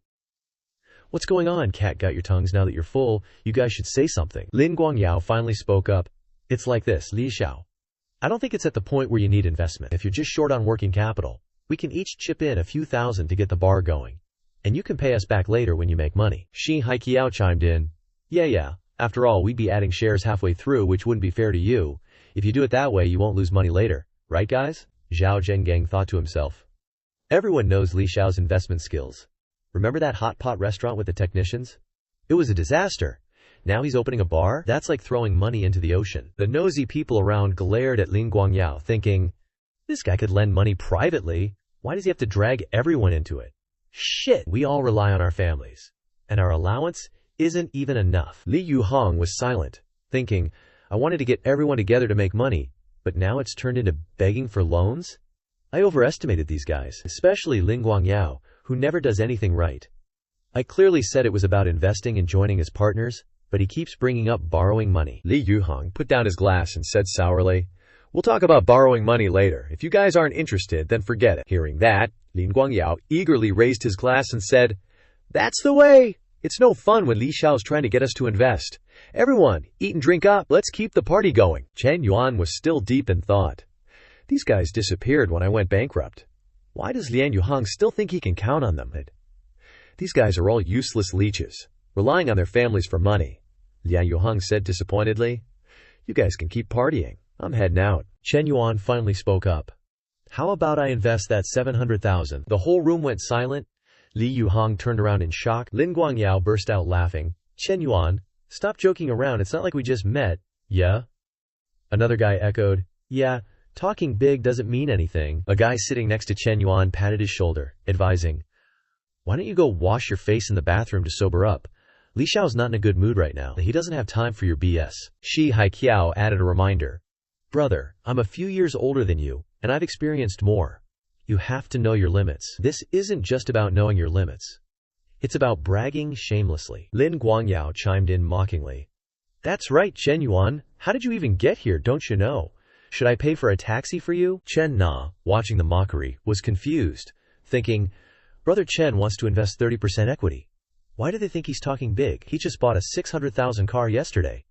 For someone with money like that, investing 700,000 is totally normal. She silently lowered her head, thinking, even though I want to help Brother Chen, if an outsider like me suddenly butts in and speaks up for him, it might just cause him more trouble. What's the best thing to do? Shen Yuan, on the other hand, calmly asked Li Yuhang, I've already transferred the 700,000. Check it out. Li Yuhang looked at the huge number on his phone and stammered in shock. Shen Yuan, you. The information on the screen was crystal clear. Your industrial and commercial bank card ending in 5,854 received 700,000 at 1942 on May 13th. That Ling Guangyao guy curiously asked, Li Xiao, what's going on? Li Yuhang stammered, unable to form a sentence, and pointed his phone at Ling Guangyao, saying, You see for yourself. He saw the ridiculously long number and was shocked, thinking, what the hell? Why does Shen Yuan's transfer have so many zeros?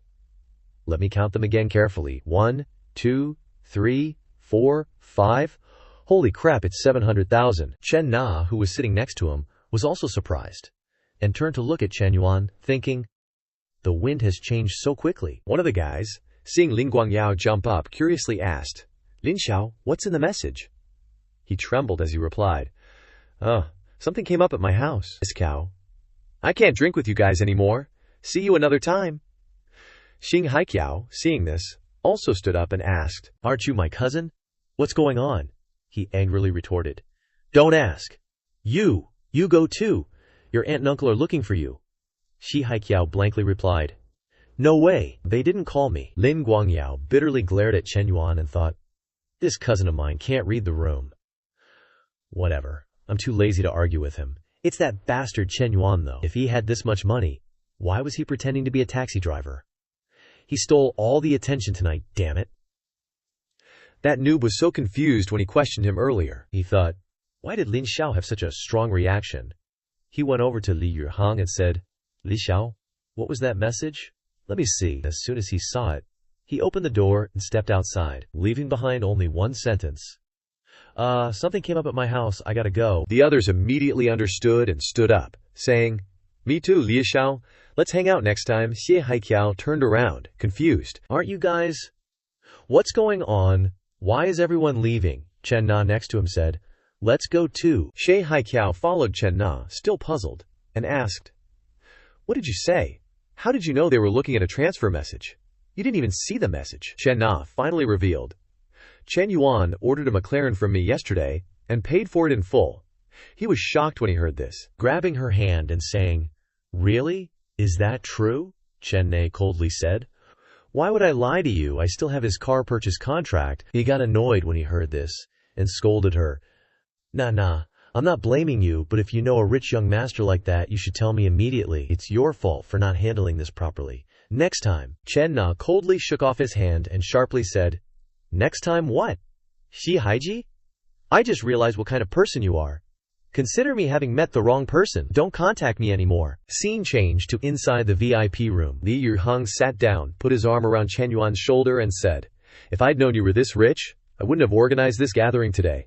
What a waste of money. Chen Yuan poured wine into a glass and said, It's good you know now. None of those guys are trustworthy. They're good for playing around, but they can't do anything when things get serious. Chen Yuan turned and smiled, opening his mouth and saying, Tell me about your idea for opening a quiet bar. You ago. Even though I'm just a small shareholder, I still have to participate in the planning of the future. Li Yuhang agreed with a bright smile. Okay, I'll tell you about the plan first. For the next half hour, Chen Yuan discussed the decoration style and operation situation with Lin Yuhang. After a brain dump, Liu Hang rubbed his head in frustration and blurted out, You son of a gun are really something. Going to university wasn't a waste. You're so insightful in business. Chen Yuan stretched and said, This is called business genius, but I don't have time to be at the bar every day to watch over things, and it's even harder to save for you, so we still have to find a store near the school. Li Yuhang immediately replied, Whatever you say. Whatever you say. An hour later, a message from Chen Na arrived. Brother Chen, the car you ordered is about to arrive at the store. You can come on Friday to pay the final amount for the car. Chen Yuan seemed to have an idea, and replied, No rush. Are you free tomorrow night? I have some specific questions about the car I want to ask you directly. Chen Na thought when she saw this message. This brother Chen is Chen Yuan. She smiled secretly, thinking, Right now, Minhui is a money-making tree, but the amount of repayment is limited. We have to expand in all directions to fully utilize this sugar daddy system to make money. Moreover, Chen Na's looks and figure are both top-notch. Spending money on such a beautiful woman isn't a loss. Thinking this, he sent the address to Chen Na. Tomorrow, tea restaurant, 4th floor, Guaojin Shopping Center. The next day, she arrived early as scheduled. She sat by the window, resting her chin and thought, "Brother Chen hasn't arrived yet. Am I early?" Suddenly, a pot-bellied uncle walked in from outside, saw her, and thought, "Chen Na? Why is she here? And she's wearing the store uniform too. I never had a chance to flirt with this little girl at the store. I finally caught her today." Thinking this, he turned around and said to the people behind him, "You guys find a place to eat today. I have some business to take care of." He was the general manager of Chen Na's 4S store, named Zheng Jinyang. The people behind him immediately understood and said, "President Zheng, you go ahead with your work. We'll go first then." After that group of people left, they were still discussing among themselves, "Do you think Chen Na will agree to President Zheng?" "I don't think so. Chen Na doesn't seem like that kind of person." Another colleague said, "That's not necessarily true. Would a girl come to a place like this alone to eat?" The other person still didn't understand and asked, "What do you mean?" The other person started to explain. Maybe Chen Na came to create a chance encounter, deliberately letting Zheng Jinyang run into her. The colleague laughed loudly when he heard this and said, "Chen Na usually looks very serious. I didn't expect." At this time, Xia Haiqiao happened to overhear this conversation and wondered, Chen Na is creating a chance encounter with whom? Zheng Jinyang then went over to her table and said, "Chen Na, what a coincidence. You're here to eat too? Are you alone? Do you mind if I join you?" Chen Na frankly replied, "President Zheng, I'm sorry, but I have an appointment to meet a friend." He didn't know where he got the confidence, but he thought this little girl was playing the like but pretend to refuse game. He put his hand on the table and said, "Chen Na, I'm your boss, no matter what. So what if you have a friend? Let's eat together." Chen Na said uncomfortably, "To be honest, I'm sorry, but please maintain a suitable distance from me. You already have a family. You shouldn't do this." This guy shamelessly sat down and said, "So you're concerned about me having a family? That's easy to handle. Divorce is the way to go," Xia Haiqiao thought, frantically searching for Chen Na everywhere. He fumed. "Chen Na dumped me, only to hook up with some other dude. She's looking down on me. I make 400 to 500K a year. Plus, I got a car worth over 300K. What the heck am I lacking?" He stormed up to the 4th floor, only to be utterly enraged by what he saw inside. "Holy crap, I lost to this pig." Xi Haiqiao charged in, pointing his finger at Zheng Jinyang and yelling, "You too, face dogs, so you've been secretly having an affair behind my back." Chen Na blankly asked, "What are you talking about?" Zheng Jinyang, annoyed by the interruption, retorted, "And who the heck are you?" Without another word, Xi Haiqiao lunged forward and punched the old geezer, shouting with bitterness, "I should be asking you who the heck you are." Not one to back down, Zheng Jinyang grabbed Xi Haiqiao's collar and snapped, "Where did this mad dog come from? You dare hit me?" Shen Yuan walked in and, seeing the chaotic scene, was stunned. He thought to himself, Xia Haiqiao's here. What the heck is going on? He analyzed the situation. Caught in the act. Or is this fat dude a scapegoat? Otherwise, I'd be the one lying on the floor right now. Seeing Chen Na approaching, Chen Yuan quickly pulled her away, saying, "Mess, Chen, let's go. Don't worry about them. Let's get out of here." A while later, they were outside. Chen Na drove and began to explain, "Actually, Xi Haiqiao and I were only together for half a month. I only realized how awful his character was after that one meal. But luckily I broke up with him that night." Chen Yuan nodded in agreement. "It's good to find out what someone's really like early on. It's over now, so don't worry about it." Chen Na looked worried. "It's not over though. Zheng Jinyang, the guy who got hit, is my boss. Now that he's been beaten for no reason, who knows how he'll target me in the future," Chen Yuan suggested. "That kind of boss isn't worth working for. You should just find another job." She lowered her eyes and replied, "It's not that easy to find a job these days. If I switched to another store, I'd have to start all over. All the customers I've built up over the years would be wasted." They drove past a flower shop by the roadside. Chen Na stared blankly out the window and said, "Actually, being a salesperson is exhausting after a while. I want to switch to a different job, like running a cafe or something now. If I'm in a good mood, I do a lot of business. If I'm not, I just close up shop. How great would that be? Too bad opening a cafe costs 300 to 400K. I don't know how long it would take to save up that much." Chen Yuan asked with interest, "You want to open a cafe? It's okay if you don't have enough money. What if someone wanted to invest? In his heart, he thought. Besides the 700k I gave to Li Yuhang, I still have 300k, specifically for investments. Chen Na didn't take him seriously and laughed. Then I'd quit my job immediately and work for him without hesitation. Shen Yuan said seriously. Okay, then quit your job tomorrow. I'll invest 300k to open a cafe, and you can work for me from now on. Zhao Yuan's hand, which had been slapping his thigh, stopped abruptly. The number above Chen Na's head jumped straight to 64, and she gasped in surprise. Chen Yuan, on the other hand, was ecstatic, thinking to himself, I was a little worried that I wouldn't be able to get her affection all the way here. Here comes a money tree. Chen Na asked in disbelief. Chen Yuan, are you kidding me? Chen Yuan smiled and replied, I'm serious. What's the matter? Don't want to work for me? After we open the cafe, I'll pay you 12,000 yuan a month. Plus,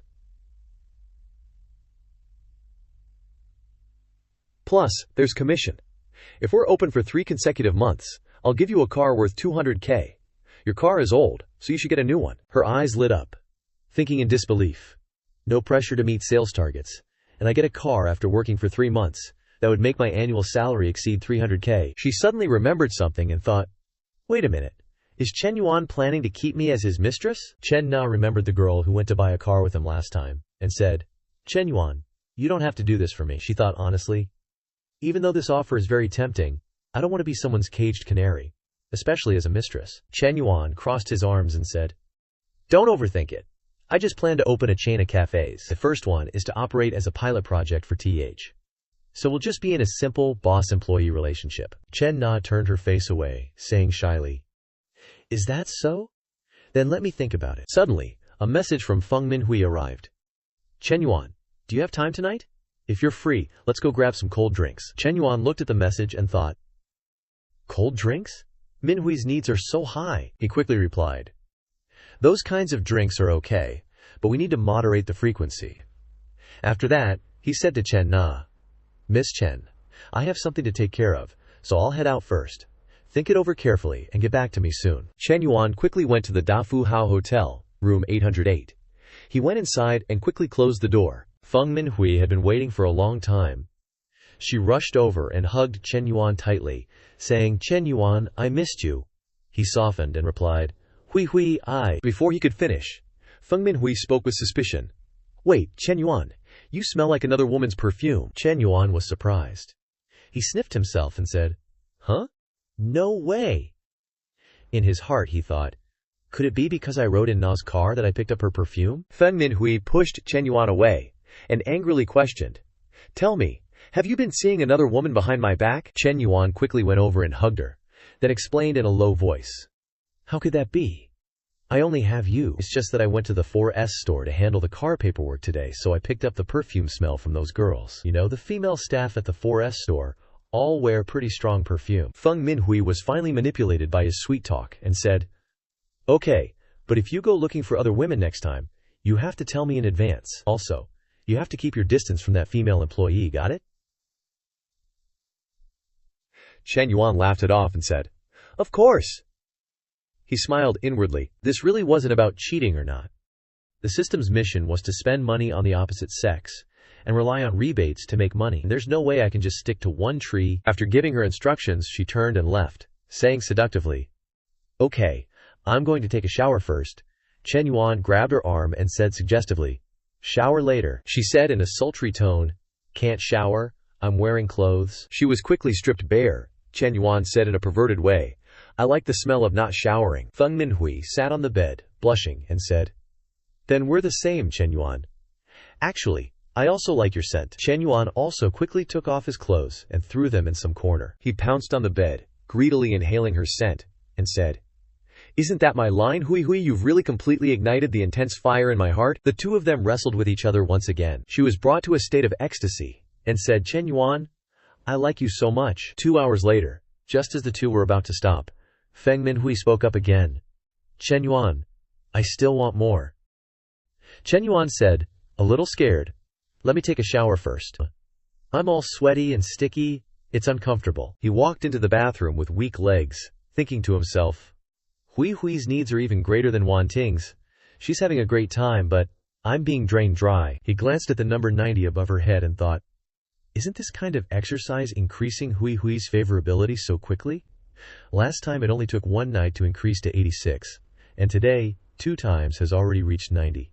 Suddenly, the system issued a notification. Detected that the host has a member of the opposite sex with a favorability above 90. The favorability mission has been completed, rewarding 1V Silk, a bonus of 1 million, a 1 million consumption card, and 1 accidental ability card. Shen Yuan was shocked and widened his eyes, thinking, 1 million? Winning the lottery isn't even this much. It's easier to explain the source of money with this thing. Moreover, it can be used to pay off debts at home. He looked at the line, 1 accidental ability card. Shen Yuan thought confusedly, wait, accidental ability? There's even this reward? Then, won't I be able to dominate everything in the future? Shen Yuan looked towards Feng Minhui lying on the bed, thinking to himself, sorry Minhui, I have to rise up now. It won't be you taking advantage of me anymore, it'll be me taking advantage of you. With that, Shen Yuan quickly chose the accidental ability card. As soon as he selected it, all the fatigue in his body almost disappeared. He thought in amazement, awesome! I can clearly feel that my nether region is full of energy. This reward for reaching 90 favorability is so great. Shen Yuan thought to himself. It seems that the system's reward distribution is practical, rewarding what's needed. But the favorability of the opposite sex has to reach 90. Ha. Although Li Xiao's favorability is over 60, it's still a long and difficult road to develop to the same level as Hui Hui. The long-legged Chen Na in black stockings has also exceeded 60. Right now it seems that I need to proceed step by step. I don't know when the next girl with a favorability of 90 will appear. Let's not think about these things for now. Quickly testing out the abilities of this system daddy is the main thing. A moment later, he walked out aggressively and softly called out her name, Hui Hui. She asked in surprise, what's wrong, Shen Yuan? Weren't you going to take a shower? Shen Yuan grabbed her hand and said, no, I changed my mind. He turned around, and she adjusted her position and said, here, like this. He gently took her hand and got to work. A rush of pleasure overwhelmed her, causing her to jerk back and exclaim, Shen Yuan, why is it a little? At the same time, in another place, Chen Na was lying on the sofa, talking on the phone excitedly. Qian, there's a male student who said he wants to give me 300,000 to open a store, and said that if I work for 3 months, he'll give me a 200,000 car. Do you think this male student wants to take care of me? But the girl on the other end of the line interrupted her. Nah, are you being scammed? However, Chen Na bluntly affirmed, no way. I've met him a few times already. He bought a car for me last time. Qian asked again, how old is he? I remember. The people who bought cars from you were all middle-aged men. Chen Na replied, he's only 21 years old. Qian, who was applying a face mask, also asked in surprise, a young kid like that is already driving a luxury car? So is he handsome? Chen Na sat up. Her face flushed red, and replied, he's a little handsome. Cheyan analyzed again. He wants to give you 300,000 to open a store, and then give you a 200,000 car. A male student who is rich, handsome, and young like this. What's there to worry about? Chen Na went to the window to look at the city outside, and replied blankly, but I'm 5 or 6 years older than him. Chen Jian said, what's that? People all say that a woman older by 3 carries gold, carries silver. Right now, he's rounding up a bit, so isn't that equivalent to carrying 2 lumps of gold? Chen Na added awkwardly. But he has a girlfriend.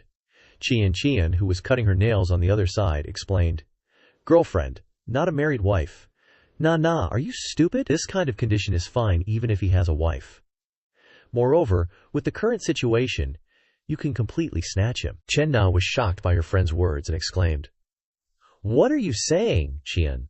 Qian laughed it off and said, if you're so flustered, then push this little sugar daddy to me. I'll take all the responsibility for you. Chen Na was totally blank, like, didn't you say you had a boyfriend? And Qian, being all real, was like, boyfriend? So what? If some sugar daddy like that was willing to take care of me, I'd drop him in a heartbeat. Qian thought about it for a sec, then went on, nah, I'm just messing with ya. Okay, my boyfriend's back. I'll gossip with you later. Chen Na on her end hung up the phone. Still kinda dazed, she looked out the window, and all she could see was Chen Yuan's face. She couldn't help but think about him. Meanwhile, back with Chen Yuan, 40 minutes had flown by. Feng Minhui was panting and sprawled out on the bed, all tired, and she goes, Chen Yuan, why was this time different from before? He casually propped himself up and was like, Different how? Was it stronger? She just kinda mumbled, all shy, and pulled the blanket up to cover half her face. Feng Minhui, all bashful, said, "We did it twice in those 40 minutes." Shen Yuan whispered in her ear, "Did you like it? Want to go for another round?" She sat up, all flustered, asking, "Chen Yuan, you can still keep going?" He purred, "Hui hui, remember how you learned to dance up here? This time, how about you take the lead?" She blushed and mumbled, "Me, on top, but I don't know how." Chen Yuan smiled gently and hugged her, saying, "You can learn. Isn't it all about gaining experience in real life?" Feng Minhui just softly murmured and like she agreed. Chen Yuan gave her a light kiss, and she immediately turned bright red, calling him a bad boy in a sweet, pre-arranged kind of way. And then, BAM, Shay hopped on top of him to continue the battle. The next day, after Feng Minhui went back to school, Chen Yuan was sprawled out on the bed, all comfy, saying, "No classes this morning, I can sleep in a bit longer." Suddenly, he bolted upright, holding a piece of paper and his phone, yelling, "Wait a sec, that lottery ticket from the system? Gotta check if I'm rich?" Chen Yuan tried to calm down as he checked each number, muttering, "After the red numbers 3, 4, 14, 22, 26, 27, the final blue number is 1. Got 'em all."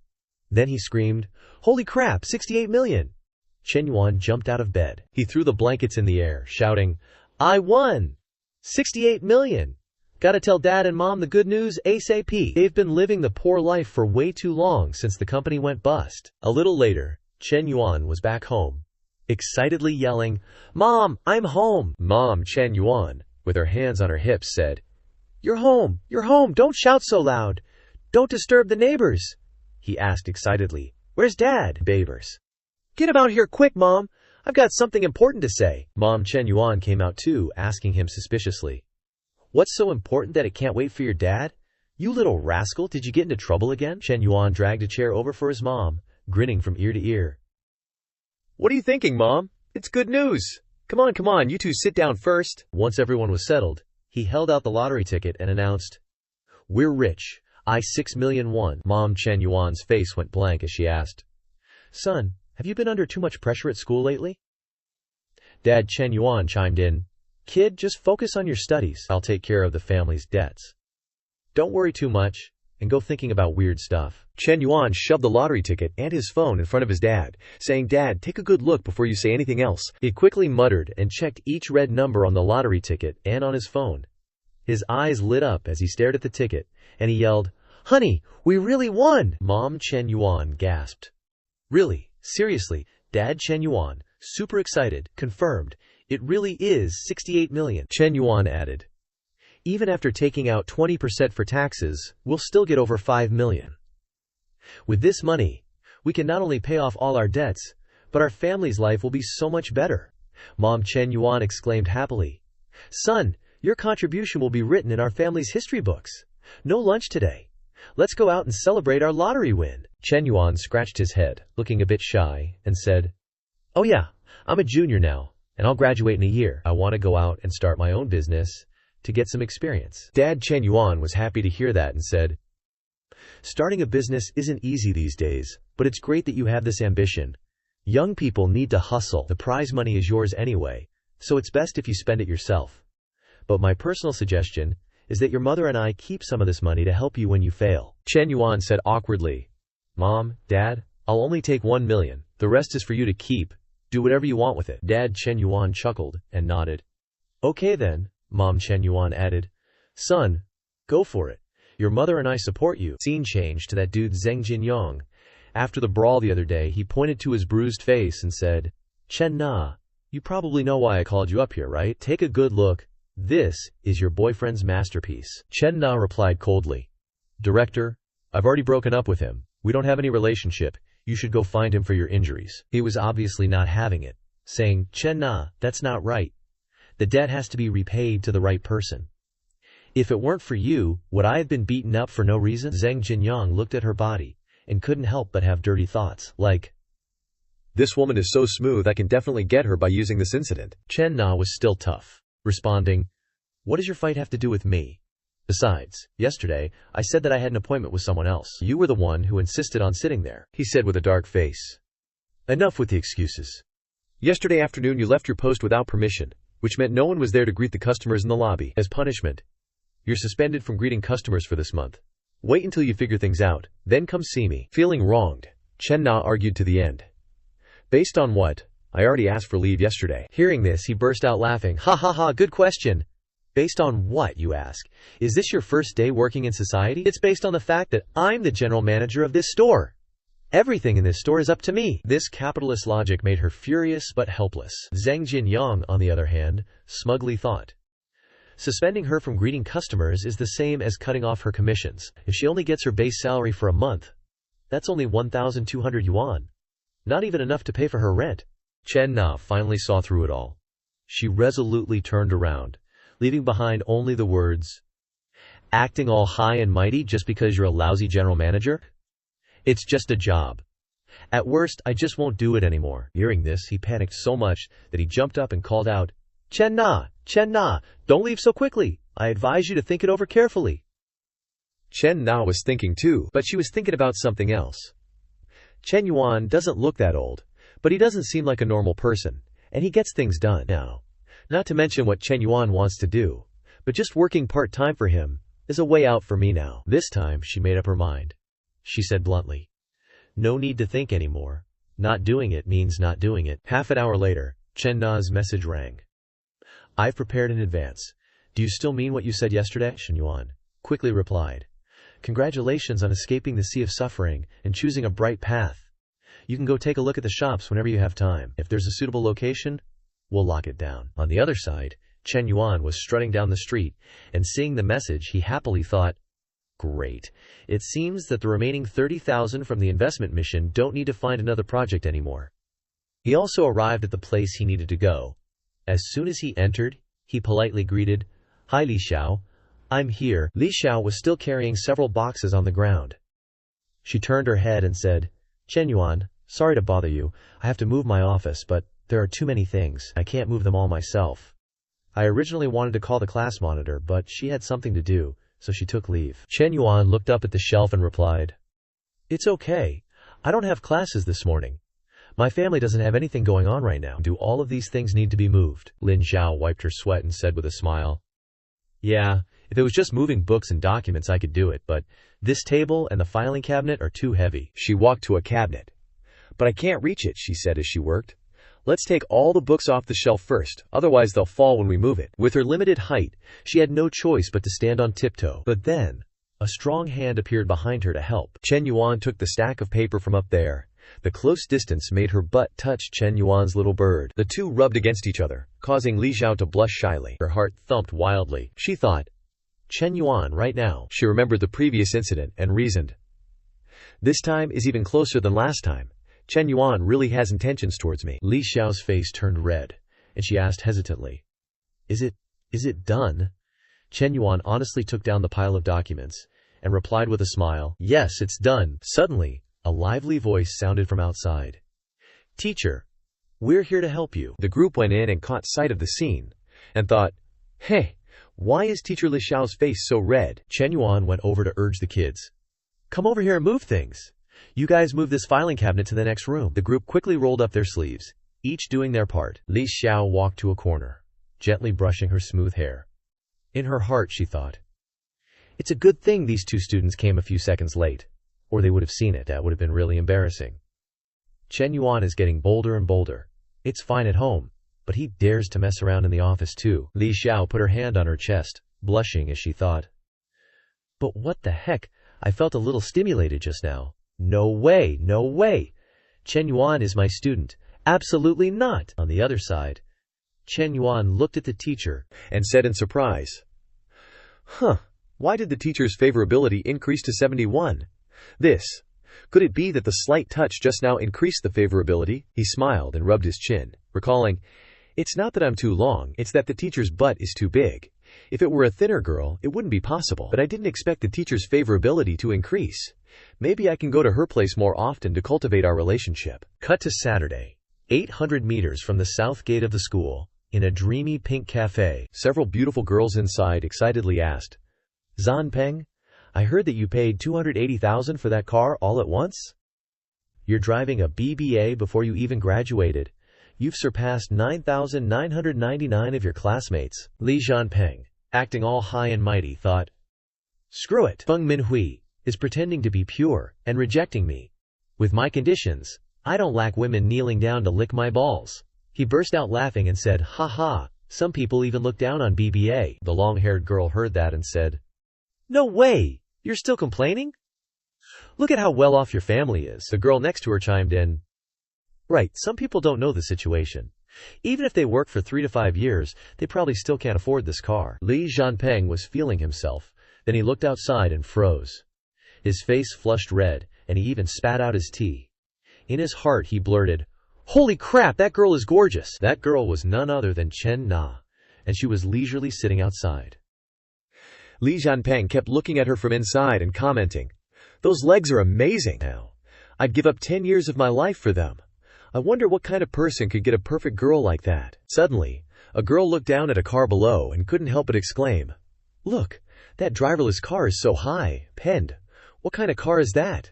Li Jianpeng looked down. He replied calmly, it's a top Mayline M9. Suddenly, Shen Yuan appeared next to the car, startling everyone. The long-haired girl looked down and asked, hey, isn't that Shen Yuan? Li Jianpeng blankly thought to himself, that's weird. Why is he driving this car? Didn't his family go bankrupt? Chen Na saw him from afar and waved, calling out, Shen Yuan, over here, over here. The loud call made Li Jianpeng turn his head quickly, hoping to get a glimpse. He stood up in surprise and thought to himself, this beautiful girl is waiting for Chen Yuan. Chen Na smiled gently and asked, the boss just sent me a message, she'll be here soon. How is the car to drive? Chen Yuan sat down, took a sip of his drink, and said, not bad. The long-haired girl leaned over to Li Jianpeng and whispered, Li Jianpeng, look. It seems like Chen Yuan and her have something going on. Li Jianpeng gritted his teeth in jealousy, thinking, that damn Chen Yuan, he just broke up with that senior, and now he's already hooking up with a hot girl from outside the school. At this moment, a slender hand touched their table. A beautiful girl with green hair walked over and said, hello, Miss Chen. I was picking up my child, so I'm a bit late. This was the cafe owner, Lin Yuchang. Chen Yuan stood up and politely shook Lin Yuchang's hand. She also smiled politely and praised, Mr. Chen looks very young. Chen Yuan replied, actually, we're all about the same age, all in our early 20s.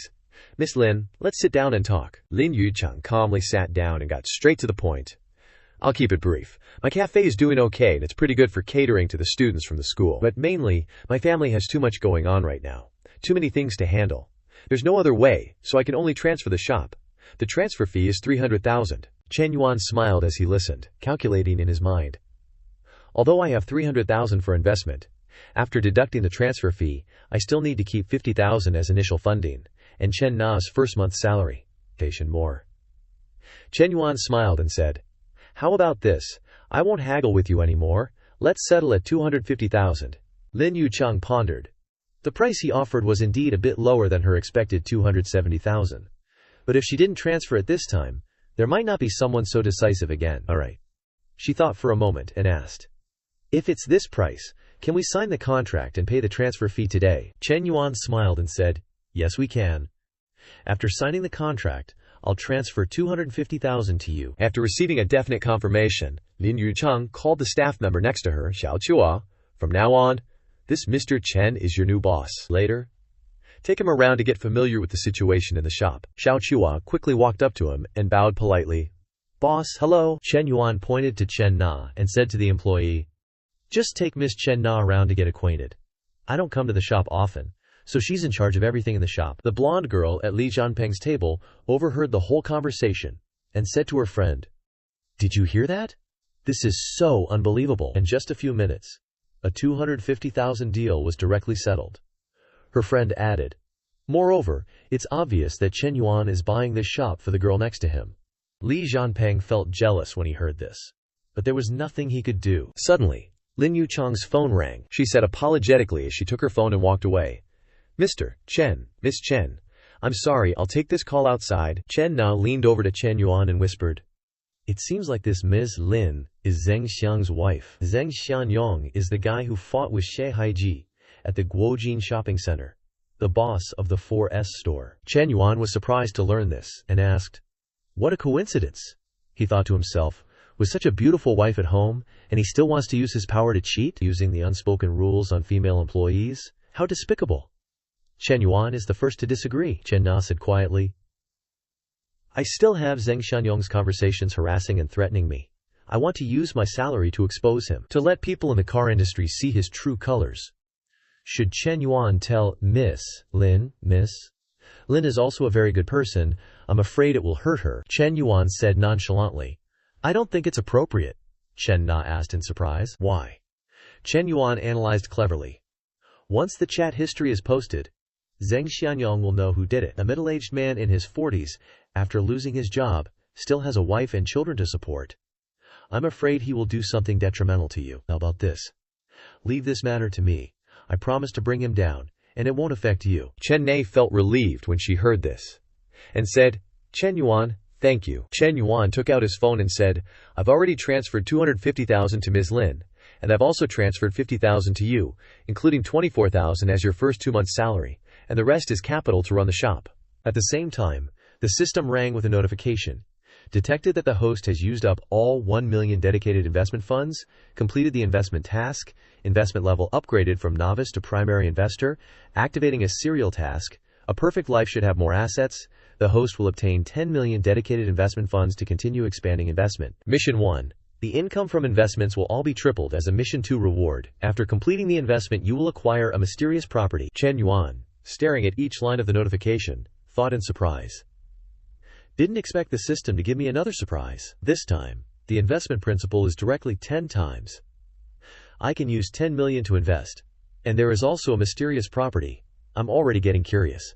Lin Yusheng, after finishing her phone call, walked in and happily said, Brother Chen, I've received the money. Happy cooperation. I'll go first. Hope to see you again. Chen Yuan shook her hand, his face turning red as he secretly commented.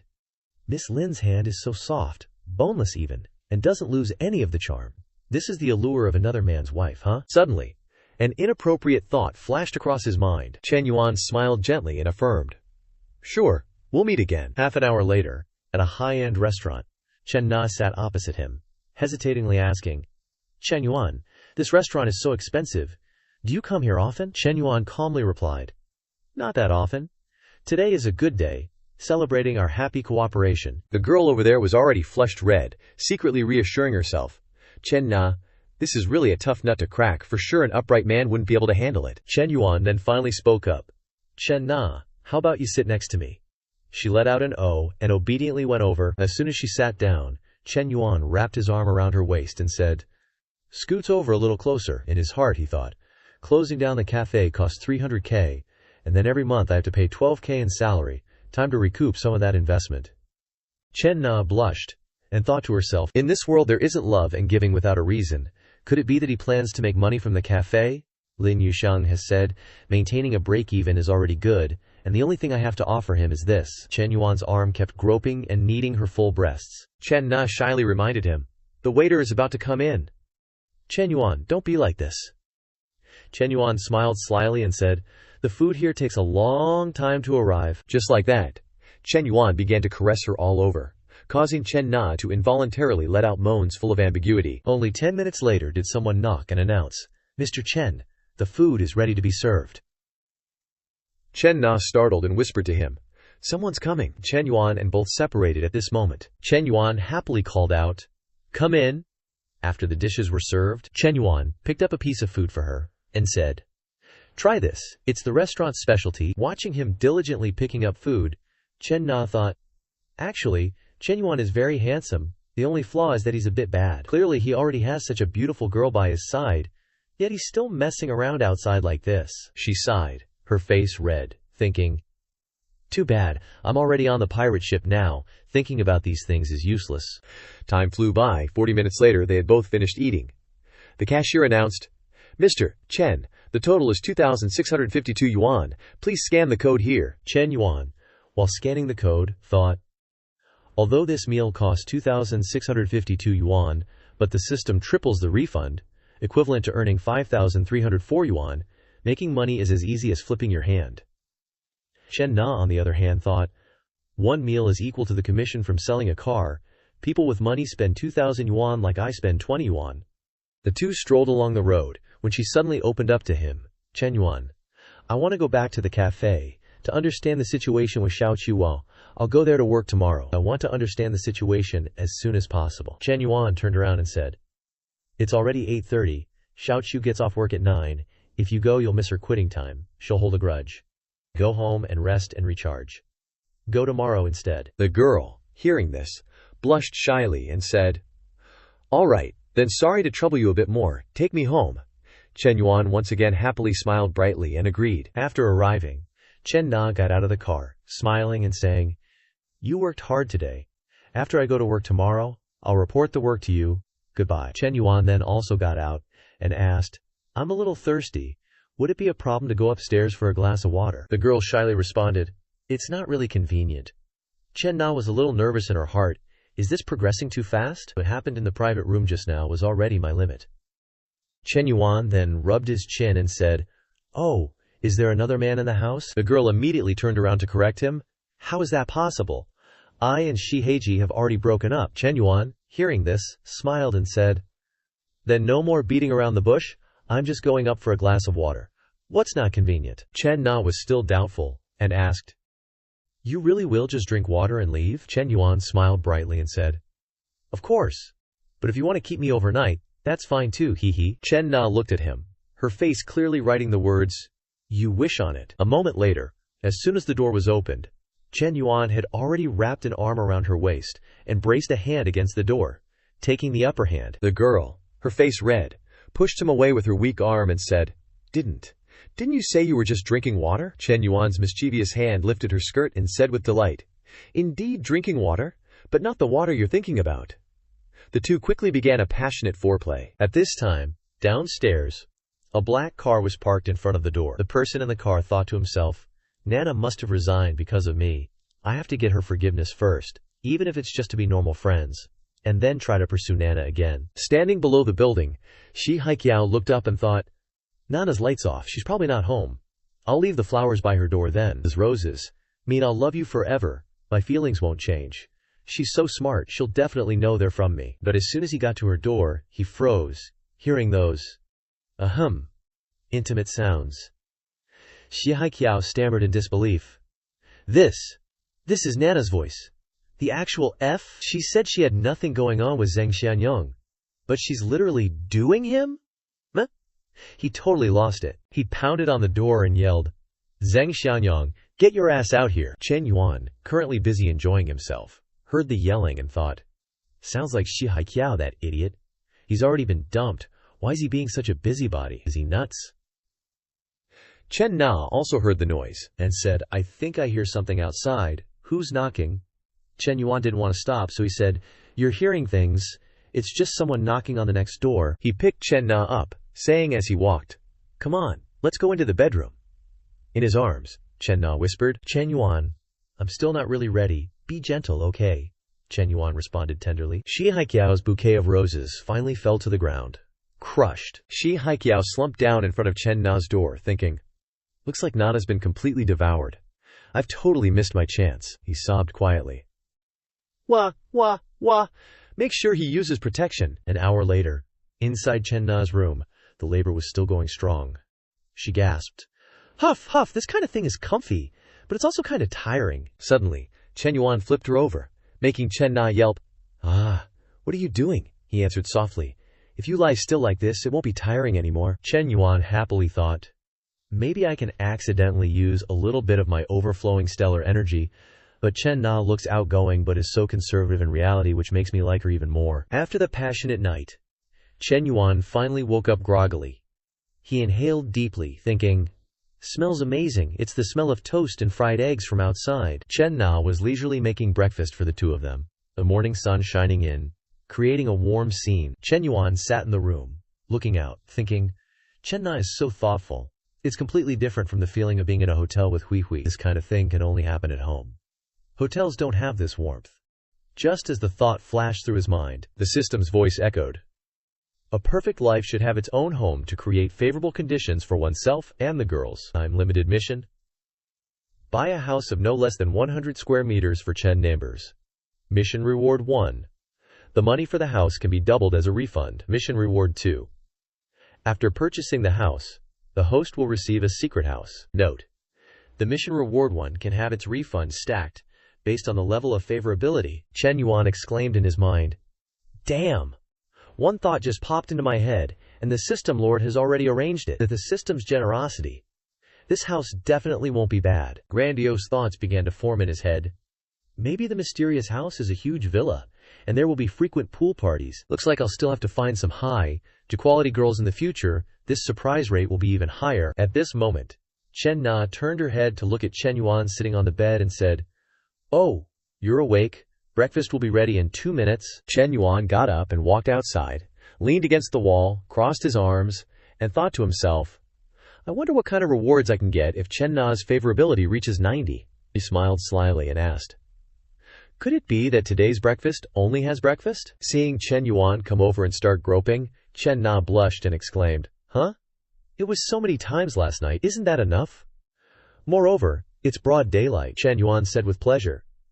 "You make your breakfast, I'll eat my breakfast." The cooking utensil in Chen Na's hand fell straight to the ground. Chen Yuan leaned close to her ear and whispered, "If you don't have anything else to do later, let's go buy a house. I'll give it to you as a gift." Chen Na was shocked by this answer and exclaimed. Chen Na was stunned by Chen Yuan's offer, thinking to herself, he already spent 300,000 on helping me open my cafe, and now he wants to buy me a house? Even though Xingcheng isn't a top-tier city, a house here still costs over $1 million.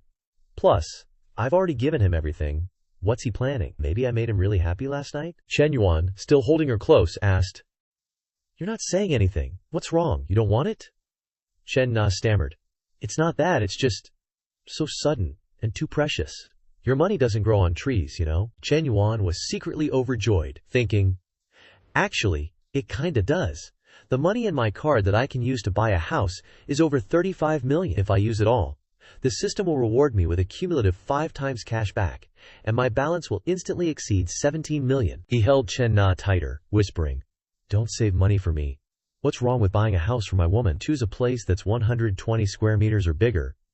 I don't want to treat my woman badly." Chen Na was moved to tears, exclaiming, "Chen Yuan." Seeing her tears, Chen Yuan gently wiped them away and said, "Look, last night we made such a big commotion. The soundproofing here isn't great. The neighbors on both sides probably heard everything. We can't keep renting this place." Hearing this, she pouted and said, "It's all your fault." He grinned, slyly saying, "I admit I'm partly to blame, but your moans were really loud." Chen Na turned her head away, incredibly embarrassed, and said, "Jerk." Suddenly, Chen Na looked up, seriously saying, "Oh shoot, Chen Yuan, I almost forgot. 2 of my besties want to check out the cafe. I told them to come at 10 a.m. How about we go house hunting later?" Chen Yuan nonchalantly replied, "Buying a house isn't like buying veggies. Choosing the right one and doing all the paperwork takes time. One afternoon might not be enough. We should give ourselves more time." Chen Na nodded, stepping out of his embrace, and said, "Well, okay, let me tell them." She quickly grabbed her phone and texted, "Qian Qian, something came up, I can't make it to the cafe.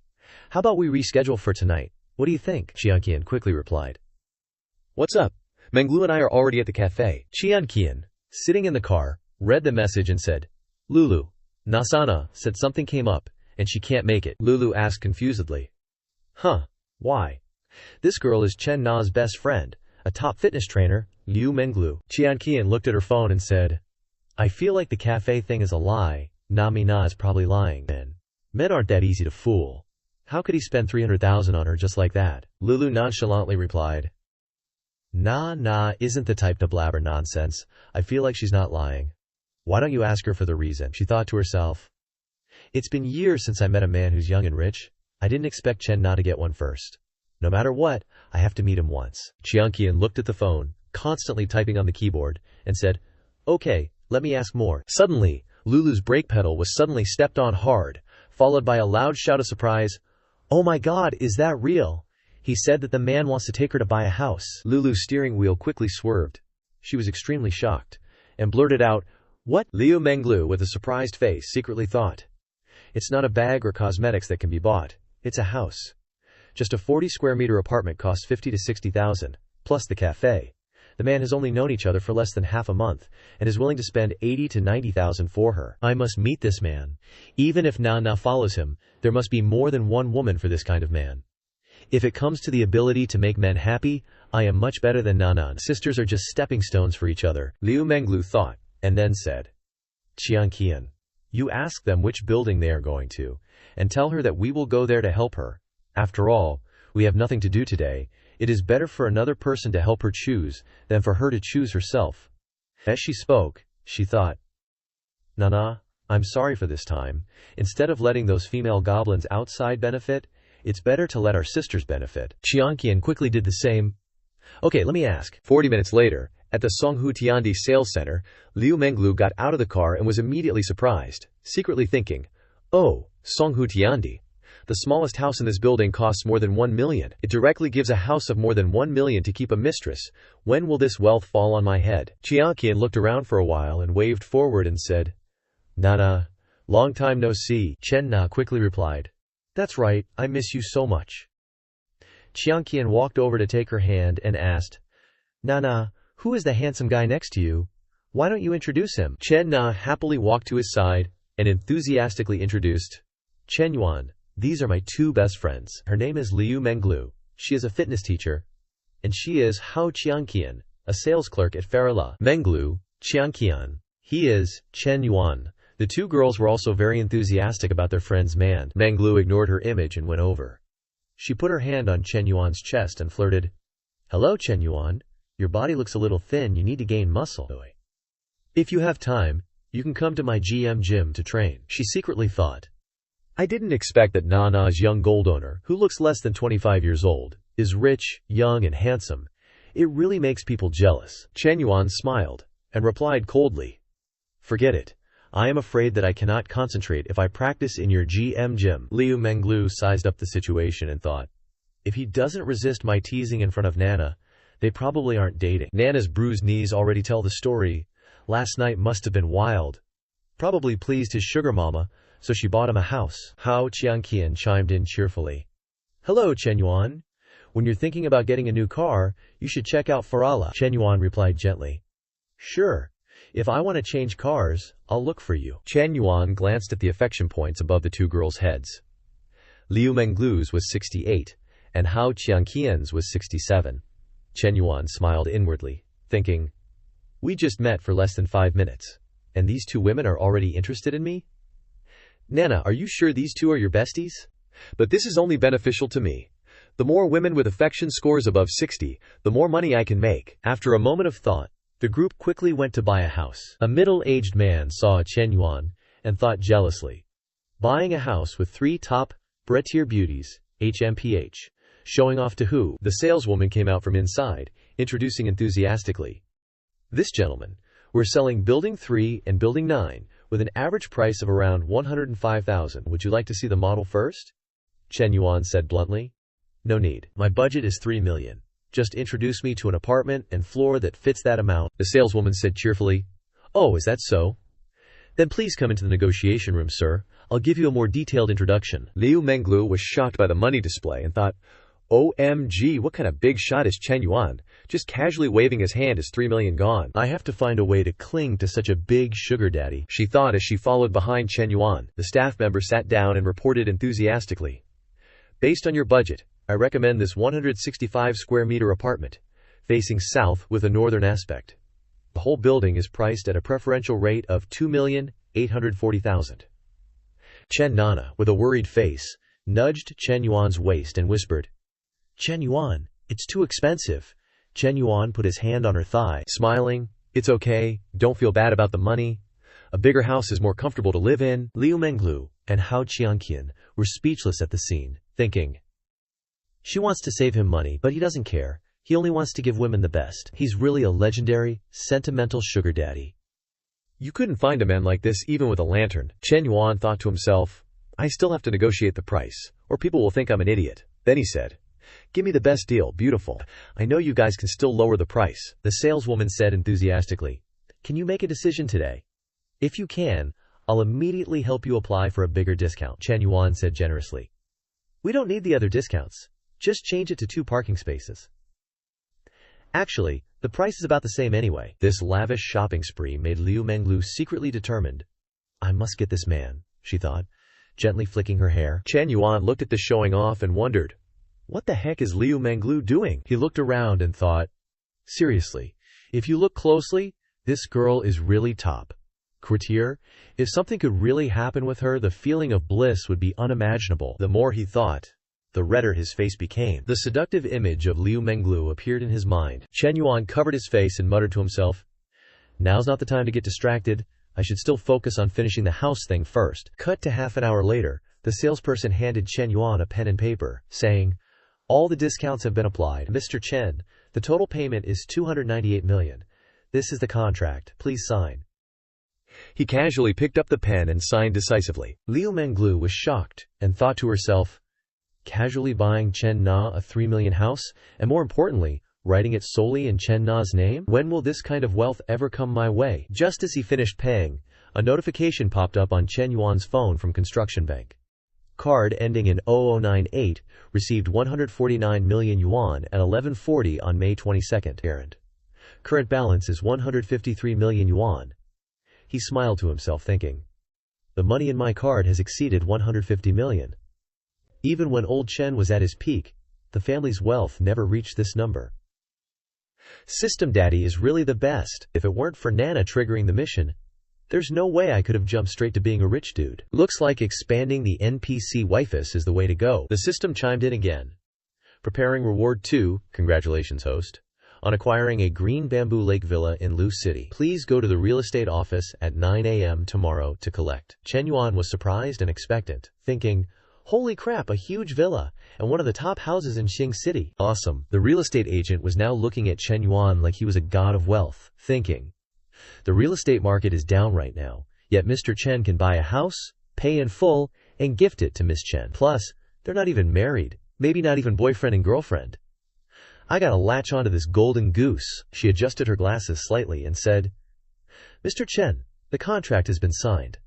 I'll contact Miss Chen about the other procedures. Do you think we should add each other on WeChat? If you need anything in the future, you can always find me. Chen Yuan readily pulled out his phone, saying, sure, I'll scan you. Liu Menglu watched the two add each other on WeChat, feeling irritated in her heart, thinking, where did this fox spirit come from, daring to touch my pie? She immediately stood up and said, Chen Yuan, I've been thinking about buying a small apartment recently. When the time comes, I'll still need someone with rich experience like you to help me out a little. Plus, if you need to go to the gym in the future, you can also look for me.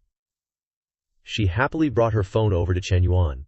He was also very relaxed, saying, no problem. Chen Yuan stood up, patted the girl's head, and said with a smile, Nana, I have things to do this afternoon, so I won't be joining you all. Just so happens to not bother you three gathering. You can go have lunch, or go to a cafe. Chen Na smiled and replied, all right. Liu Menglu stood there blankly, thinking, leaving now? Not even eating together? I've already given so many green lights. Why?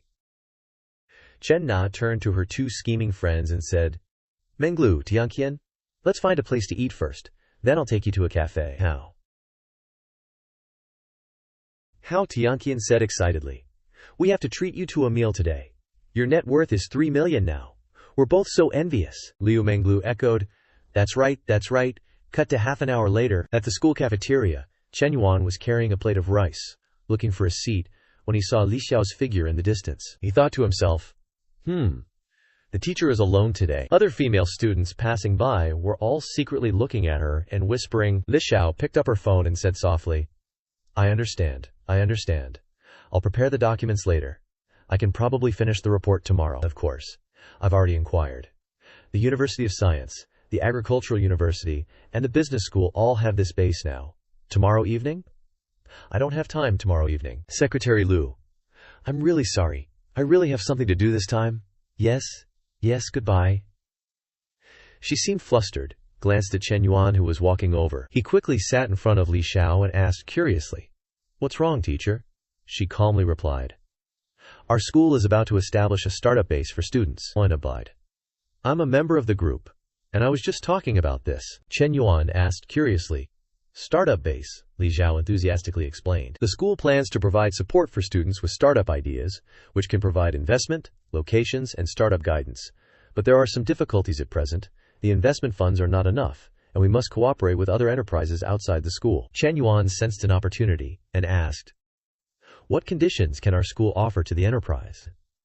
Li Xiao replied, "All the school can do is provide talents, and every year it will regularly transfer outstanding graduates to the enterprise." Shen Yuan said in a deep voice, "Our school doesn't have any advantages in this matter? How can the quality of our graduates compare with the talents of top universities?" Li Xiao also said wearily and embarrassedly, "That's right. If the enterprise doesn't get what they want, they certainly won't come to invest." Recalling what happened before, Li Xiao blushed shyly, thinking, a university teacher like me was even called out by Secretary Lu to drink with the CEO of the enterprise. Just thinking about it, Shen Yuan observed Li Xiao for a while and thought, looking at the teacher's distressed appearance, although I have 10 million yuan dedicated to investment, I also have to consider the profit situation. For this kind of project to make money, the talent success rate must reach 33%. Zhang Ming is afraid that even 20% has not been achieved. He then spoke. In fact, I also heard it here. Li Xiao thought Shen Yuan wanted to start and said, "You are interested." Shen Yuan thought to himself, "In fact, it is the Gold Master Daddy." He said calmly, "A little bit, but not much." Li Xiao said with a smile, "It is good to have this idea, but the project is not yet determined. It may be difficult." At the same time, the system also showed a new task notification. A perfect life. Not only must accumulate wealth, but also have enough reputation, and be able to create influence for all walks of life in society. Because the host is currently a university student, the influence needs to be expanded starting from the university. Task. Gain reputation through investing in the school's project. Task reward. Every time you accumulate 500 reputation points, you get a chance to draw a reward, with a chance to get attribute points and special abilities. Note: reputation points refer to the reputation of being worshipped by people, representing the recognition and respect of others for the host. Reputation points. This time, only teachers and students in the university are counted. Shen Yuan nodded, thinking to himself, this can also trigger a task. Anyway, the initial investment is provided by the system. It's just that if you get reputation points without thinking about profit, then this start base is very suitable, and it just helps the teacher solve her immediate worries. Shen Yuan realized a huge business opportunity. His eyes lit up, thinking to himself, that's right, I'm the investor. Who I invest in, and how much I invest is all up to me, so wouldn't it be investing in those pretty upperclassmen and underclassmen to open stores, both to get reputation points, and to improve their favorability? That shines. I'd be raking in so much dough my hands would cramp. He cheerfully asked the teacher, if a person or a company wants to invest, will the investors evaluate the students who receive the investment? Or will the school evaluate them? He thought to himself, I still have to decide in advance. Don't let the money I invest be taken by the school. Li Xiao replied honestly. In theory, the school evaluates them, but the current situation is that we can't attract investment, so there's a lot of room for negotiation. Why are you suddenly asking this? Shen Yuan went straight to the point. I want to invest, but I have a condition. I must be the one to evaluate the students who receive the investment. Viewist. Li Xiao thought he was joking and said, Shen Yuan, don't joke around. Didn't your family go bankrupt? You even have to apply for financial aid. He quickly held his phone in front of Li Xiao and said, this is my account balance, teacher. Count how many zeros there are here. He thought to himself, now there's no need to be humble at all. This is the only way to get reputation points. Li Xiao was surprised and counted. 1, 2, 3, 9 zeros, more than 15 million. She exclaimed, Shen Yuan, how do you have so much money? He made up a reason and said, when my family was still doing well, I invested in Bitcoin and Forex trading myself. This is all the money I earned. Li Xiao was sweating, thinking to herself, this is too unbelievable. My student is actually a multi-millionaire? Shen Yuan looked at her for a while and said, teacher, maybe you don't know. He said something that surprised her. What? Shen Yuan stood up and offered, come with me, we'll travel the world together in the future. I guarantee you'll eat and drink your fill. The scene of the two of them being happy flashed in Shen Yuan's mind. Li Xiao shyly brushed her hair and replied, blushing, don't talk nonsense. Are you sure you want to invest in this project? As far as I know, very few school startup bases are profitable. I suggest you think carefully. This is not a small amount of money. Shen Yuan said seriously, I have my own plans for this, but it doesn't matter. The main thing is that I want to contribute to the development of the school. Looking at his face, Li Xiao thought Shen Yuan was very serious. She suddenly imagined a series of different scenarios, but then she quickly shook her head repeatedly to get rid of the dark thoughts in her head. Li Xiao thought to herself, could it be that what he said just now about me going with him was also serious? Li Xiao, he's your student, what are you thinking? She shyly stood up quickly and said, I'll talk to Secretary Loop about this when I get back. I'll go first, you take your time eating, we'll talk again later. Seeing her hurriedly turn away, Shen Yuan called after her. Hey teacher, think about the eating and drinking luxuriously thing too. Cut to 4 p.m. Chen Na took a picture and texted Shen Yuan. This is the coffee I made myself, come over and try it if you're free. Shen Yuan quickly replied. Just looking at it, I can tell it's not made right, let me come over and train you. Chen Yuan looked at the second photo, rubbed his chin, and thought to himself, the coffee is terrible, but this outfit, it looks very sexy. A moment later, a girl named Song Xiaoyi appeared. She was a classmate from the international business class next door. In the same grade as Chen Yuan, another voice rang out. Xiaoyi, Chen Yuan is no longer a rich second generation, he's become a penniless pauper. Why do you think about him every day? He might even have to work part-time to earn tuition now. That's yupping talking. Hey hey. But why do you want to date Huang Hai, who shares a room with Chen Yuan? A spoiled girl said. Don't mention it, I've refused him so many times, but he's still shamelessly clinging to me. That's right. You guys have to come with me when he invites me to dinner, the spoiled girl said. Well, even if it's Huang Hai's invitation, at least we can get a free meal. But if we go with Chen Yuan, we'll only have to spend more money. Xiao Yi, you really have to think carefully before you do anything. The short-haired girl glanced behind her and whispered, Shh, keep it down. Look over there, Chen Yuan is coming over. The spoiled girl saw him and said, What were we just talking about? Look, isn't he really working part-time? It's after 3 o'clock now. Just in time for the restaurant's preparation time. The short-haired girl giggled and said, Hee hee. How about we go see which restaurant he's working at? If you guys don't dare to ask, I'll go ask, Don Xiaoyi. Song Xiaoyi anxiously said, That's not very good. We're all friends. There's no need to do that. The spoiled girl looked down with a superior air and said loudly, Chen Yuan, why haven't we seen you lately? Are you busy working part-time? Which restaurant is it at? We'll go visit you too. Chen Yuan looked up at her like a country bumpkin. He thought to himself, what is she asking? Part-time? Me have to work part-time? Forget it. For the sake of old Huang pursuing Tian Yuping, I won't bother with them. But this anger has to be vented. Let's tease them a bit. He smiled and said, That's right. I work part-time at a coffee shop. You guys want to go? Then let's go together.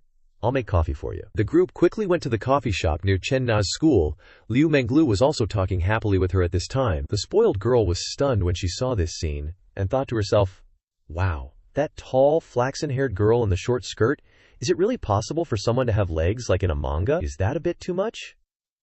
Song Xiaoyi blushed and thought, The two older sisters are so beautiful, so classy. The short-haired girl was also stunned, thinking, The other one's figure is too good. Does that hourglass figure still exist? Chen Na and Liu Menglu walked up to him.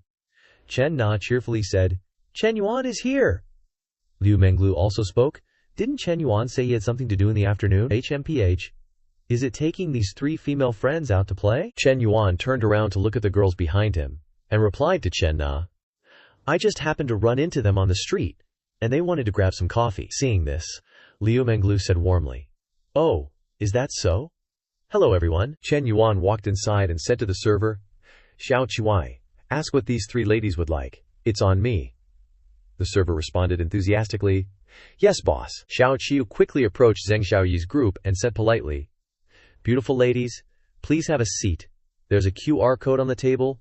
Let me know when you've made your choices. The short-haired girl in the back witnessed this and thought in surprise, What the heck?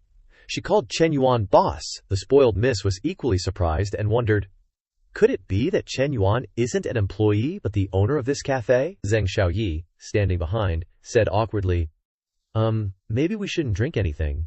The other 2 girls also forced a smile and added, Yeah, Xiaoyi is right, we're not thirsty anymore. The spoiled miss and Zheng Xiaoyi ran away with red faces.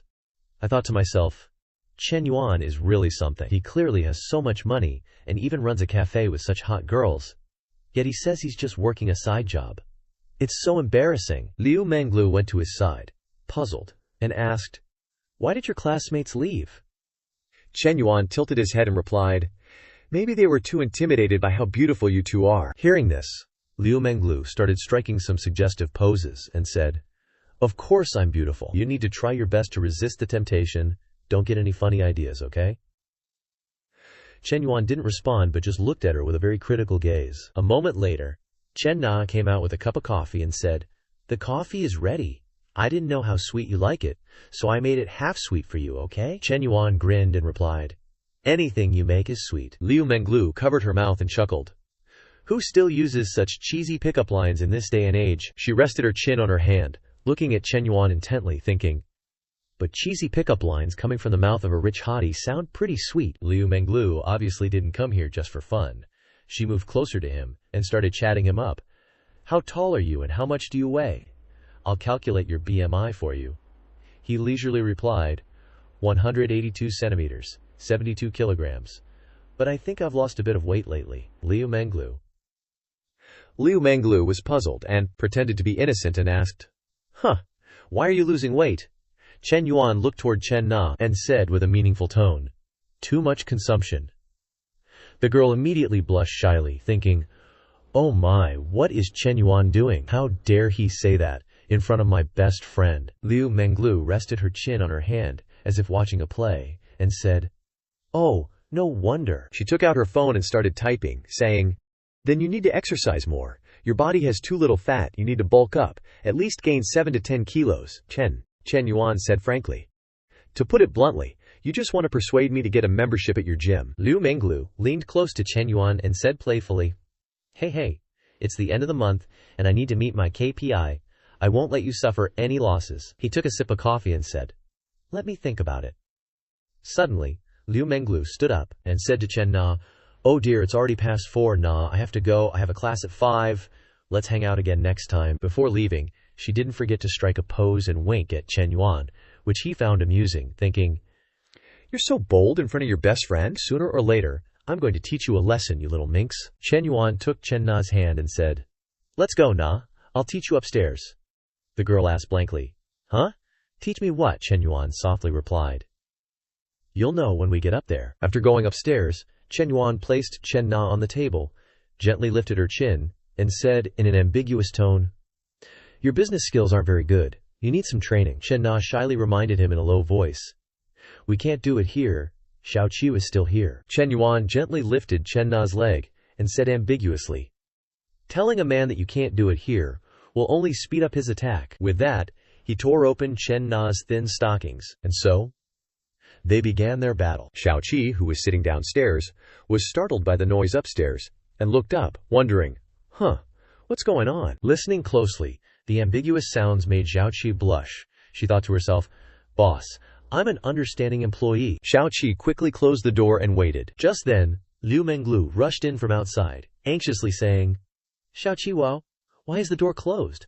Open it a bit, I forgot my bag just now." Xiao Qi awkwardly let out a loud, "Huh?" Liu Menglu stood outside, hands on her hips, and asked, "What are you huhing?" "Open the door," Xiao Qi sheepishly replied. "Oh," and opened the door. As soon as she went inside to grab her bag, the amorous sounds of the two reached her ears, along with Chen Na's whimpering voice. "Ah, Chen Yuan, gently, please be gentle." Liu Menglu was surprised, and thought to herself, doing it so passionately in broad daylight, huh? Scene cuts to 10 minutes later. Liu Menglu was still waiting there, exclaiming, "That's so weird. He looks so skinny, how does he have so much stamina?" She licked her lips slightly, full of desire, and muttered, "That, Chen Yuan." Liu Menglu intentionally spoke loudly, "Xiao Qi, I'm leaving first. See you next time." Chen Na, who was in the middle of it upstairs, heard her friend's voice and anxiously thought, "Crap. He ran into us while we're doing this." Chen Yuan, of course, knew what was happening. He smiled and thought, "A special tutorial needs an audience to be authentic, that guide." That little fox spirit Liu Menglu has been listening downstairs for at least 10 minutes. Is this the kind of paid program that can be listened to for free? I'll have to charge next time. Scene cuts to another location. Secretary Liu, with his potbelly, sat on his chair, his face doubtful as he asked, "You're saying this student named Chen Yuan wants to invest in the startup?" Li Xiao seriously replied, "That's right." He asked again, "Does he have the means? Has the capital been verified?" Li Xiao calmly replied, "I didn't believe it at first, but I saw his account balance, and it's 10 million. Secretary Liu exclaimed in shock, "How much did you say? 10 million? Are you sure the money doesn't belong to his parents? Does he have the authority to use it?" Li Xiao nodded and replied, "It's his, he can use it freely." Secretary Liu said excitedly, "That's great! If that's the case, We don't need to cooperate with a third party anymore. Shamelessly, he ordered Li Xiao, "Tell this Shen Yuan to come to my office for a visit. I want to hear his report in person." Feeling that something wasn't right, she asked the secretary, "Although Shen Yuan is a student, if we want him to be an investor, shouldn't we be a little more courteous?" He said smugly, "Don't worry about it, just do as I say." He thought to himself, "He's a student from our school, we can't let him get out of line. No matter what, we have to suppress his arrogance first." Meanwhile, Shen Yuan was still in action when he saw a phone call coming in. He picked it up and said to Chen Na, "It's Teacher Lai's phone. Wait a moment." Shen Yuan answered the phone and said, "Yes, teacher, what's up?" "I see." After hearing what Li Xiao said, he thought that the school's current attitude towards investors was not right, and they were trying to find fault with him. Moreover, even if he conceded this time, it would be difficult to guarantee that they wouldn't take advantage next time. Of course, he wouldn't let himself suffer losses, and directly said, "Teacher, turn on the speakerphone. I have a few words to say to Secretary Liu." After turning on the speakerphone, Chen Yuan's serious yet slightly arrogant voice sounded, "Hello, Secretary Liu, can you hear me? I've been quite busy lately. I have several investment projects to evaluate. Let's schedule a time when I'm free. I'll have Teacher Lai give you my phone number." He stood up abruptly, not expecting this. "Hey, wait!" Li Xiao, witnessing this scene, exclaimed in her mind. He actually dared to hang up on the secretary. Unexpectedly, he's so decisive. After the phone slammed down, Secretary Luca's office was quieter than a graveyard. The dude was grinding his teeth, thinking, "He hung up on me. Every student official trips over themselves bowing to me. Is it just 'cause of some measly cash? Whatever, this project can't be delayed any longer. If there's no progress for too long, Secretary Kong will definitely come after me." Secretary Lugi rubbed his forehead, waving his hand at Li Xiao. "Li Xiao, if Chen Yuan really has the funds to invest, invite him out for a meal." Li Xiao, all nervous and eager, replied, "Got it. I'll text him right away." Chen Yuan, fresh off his ahem workout, saw the teacher's text and smirked to himself. "Wants to take me out to eat, huh? The bargaining chips are in my hands now. Gotta get total control of this investment. First, I'll test the waters with Lu Zhaojiang, then figure out the next move." Chen Na stood up, getting dressed. "Chen Yuan, if you have something to do, go ahead. We can always grab a meal together another time." He casually leaned back in his chair, watching Chen Na from behind, thinking approvingly, "Na really thinks of everything for me. Such a great woman." Suddenly, his phone rang. Chen Yuan answered. "Hui Min." The girl on the other end chirped, "Chen Yuan, what are you up to? Free to take a walk on the track." Chen Yuan smoothly replied, "Just a walk. I thought you wanted to get a cold drink together." Feng Minhui snapped back, "No way, I'm coming straight over." He mused to himself, "No wonder Hui Min hasn't been looking for me these last couple of days, so that's what's up," Feng Minhui shyly added. "But, if you want to, it's not like I'm against it." Chen Yuan grabbed his pants, replying to Feng Minhui in a gentle tone, "Health is important. Don't say things like that again. Okay, Hui Min, I'll pick you up downstairs at the dorms." A few minutes later, he was at the track. Minhui wrapped her arms around Chen Yuan, greedily inhaling his scent. Chen Yuan kindly reminded her, "Be careful these next few days, okay? I can wait. You gotta take care of yourself." Feng Minhui affectionately pecked Chen Yuan on the cheek, saying, "Chen Yuan, you're so good to me." She finally worked up the courage to ask, "Let me ask you something. What's our relationship right now?" Hui Min thought to herself. "I have to get this straight today. We've done what we should have done, and what we shouldn't have done. What girl doesn't want a title?" Chen Yuan smiled, thinking, "This is a make-or-break question, but Minhui's affection for me has gone up a point. Seems like she's really into me." He answered without hesitation, "Of course we're lovers." She happily hugged Chen Yuan's neck, asking again, "Really?" He indulgently replied, "Really?" Feng Minhui nuzzled his cheek, excitedly asking, "Chen Yuan, am I your only girlfriend?" Chen Yuan just absent-mindedly hummed in agreement. In his mind, he was thinking, "The others just don't have girlfriend in their names, sweetheart." "I love you." Feng Minhui grinned widely. "If you're this good, I'll give you a reward in a couple of days," Chen Yuan generously asked. "Silly girl. Want to go shopping this weekend? Want to buy a car or a house?" Feng Minhui gasped. You want to buy me a car and a house? That's too expensive. A bag or some makeup is fine." Chen Yuan smiled gently. "No need to save money for me, but I feel like you're at school every day, so you wouldn't use it now. Maybe we can buy an apartment first, and I'll buy you a car later if you need it, alright?" Feng Minhui was mentally manipulated by these sweet words. She hugged Chen Yuan and whispered back, "Okay, I'll listen to you," he indulgently said. "It's getting late. I'll take you back to the dorms. You need to rest more during this time."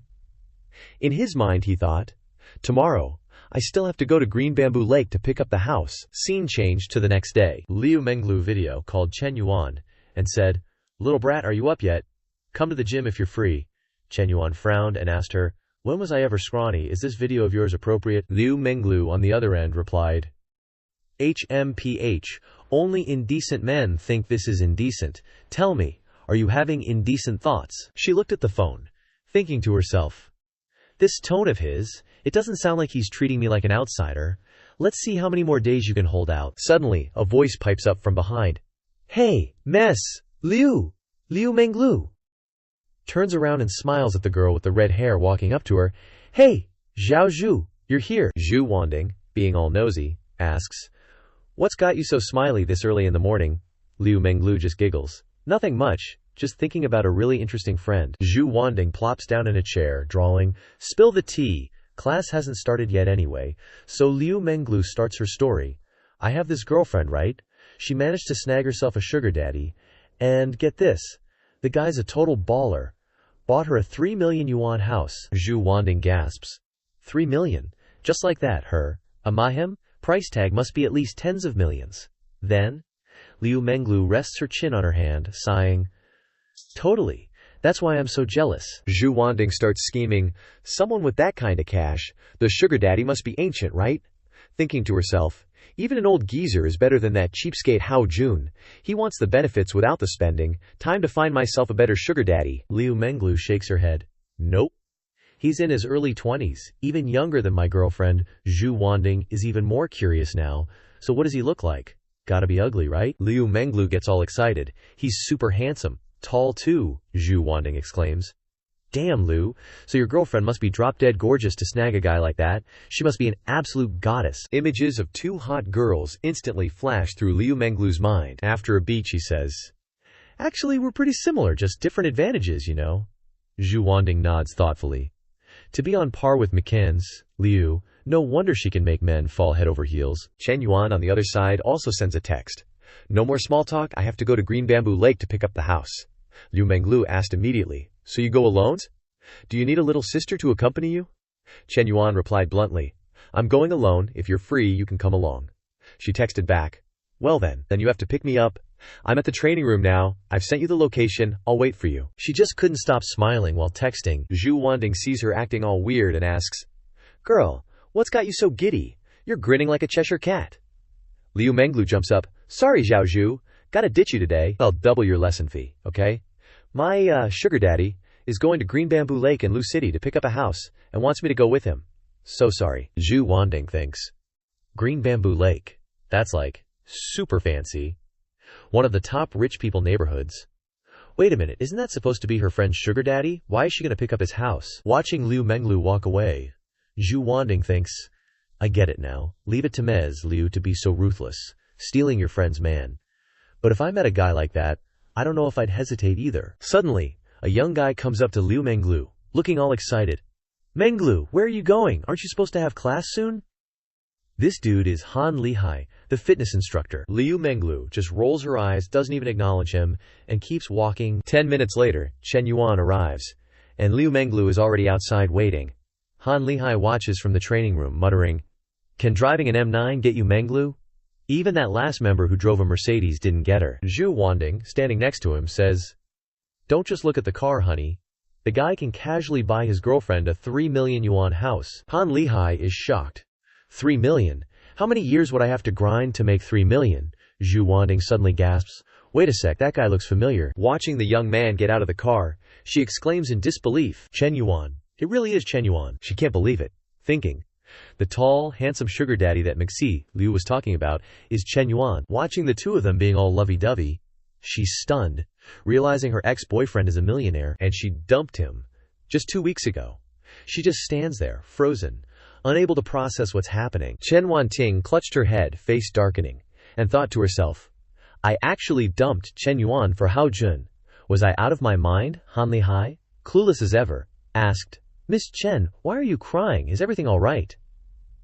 Suddenly, her phone buzzed with a text. The text was from a dude. "Ting, you're off today, right? Want to come over to my place tonight?" Chen Wanting saw the message and fumed internally, cursing, Who does he think he is, always skipping the foreplay and going straight for the goods? Does he think I'm that cheap? She then typed back a blunt reply. Piss off, you moron. The guy on the other end was stunned and texted back, is this the real you? Chen Yuan replied in a rage, I'm your mom. The guy sent another message, clearly disbelieving this situation. However, a cold system notification popped up. Message sent but recipient declined. The guy in shock texted again, Ting, what happened to you? Hao Jun stared at the cold system notification on his screen and exploded. WTF. Blocked. What in the world is going on? Chen Yuan was trying her best to calm down, thinking, I wonder if Chen Yuan and I still have a chance. We had something, right? The problem now is whether Chen Yuan has too many girls around him. She mentally calculated. There's that Bei Liu schoolmate from Guojin, plus BT Liu's bestie, and then there's me. Is that too many? Scene change. Over at Liu Menglu's side, she sat in Chen Yuan's car, looking around with interest. Chen Yuan, this car of yours is so big, I'm so jealous you have such a cool car, you can even go off-roading, she thought to herself. Off-roading? With a curvy babe sitting in the passenger seat? There's no way you can resist having dirty thoughts. Chen Yuan seemed to be enjoying himself, replying leisurely, Oh, off-roading's not bad, I'll take Nay along next time. Liu Menglu turned to Chen Yuan and said, You're not playing by the book, are you? Chen Yuan innocently asked back. How should I be playing it then? Liu Menglu propped her chin up, looking away as if thinking up a brilliant plan.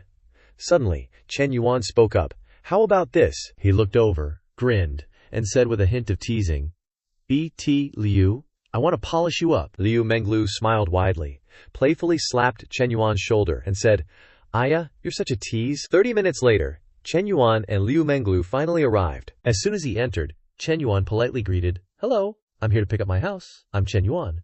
The property consultant, Guan Shusu, quickly approached, beaming, Hello, Mr. Chen. I'm your property consultant, Guan Shusu. Would you like to see the house first, or go through the contract? Chen Yuan said boldly.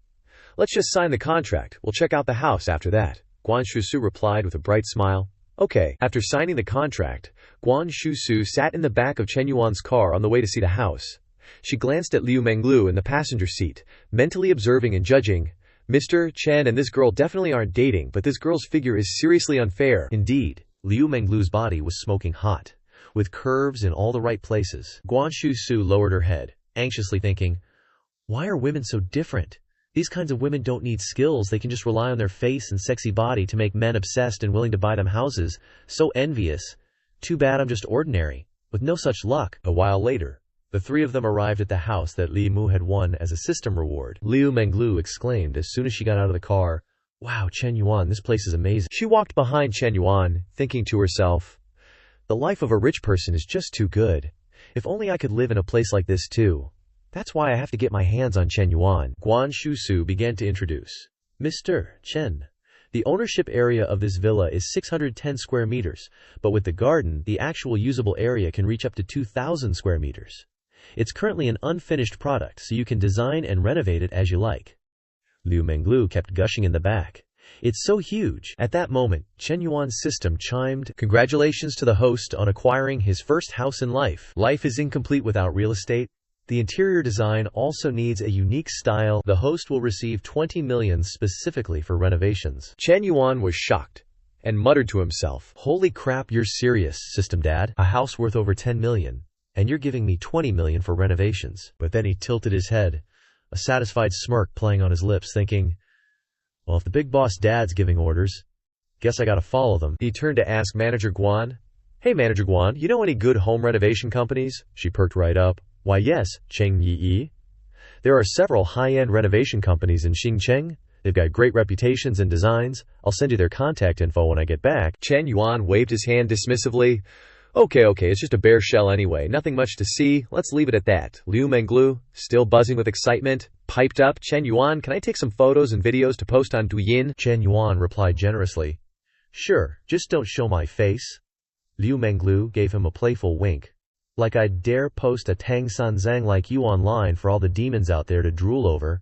Tang Sanzang is the monk from Journey to the West, meaning she thinks he's too tempting, lol. Chen Yuan walked towards the driver's seat, asking as he went, How many followers do you have on KU? Liu Menglu quickly responded, Over 50,000. He kept the questions rolling. Are a lot of your followers in the same city? Liu Menglu tilted her head. Mostly local fans. Why, you sneaky guy want to secretly watch my videos on KU? Chen Yuan got in the car, fastened his seatbelt and grinned. 50,000 guys have already seen them. What's the harm in me watching? She leaned over, giving him a knowing look. You're different from them. They only get the regular version. You get the special edition. Shen Yuan smiled back. Send me your Kisu account. When you get back, I've got some videos of exploring chill bars. If you're interested, you can give it a try. Liu Menglu looked surprised but also super excited. Really? You own a chill bar? I'll send it to you now. Shen Yuan started the car, casually asking, Where to now, PT Liu? Back to the gym, Liu Menglu replied. Yeah, where else would I go? What, you got other ideas? He retorted, with a bit of sarcasm. I thought you might want to go bowling, Liu Menglu pouted. In your dreams, you men are all the same.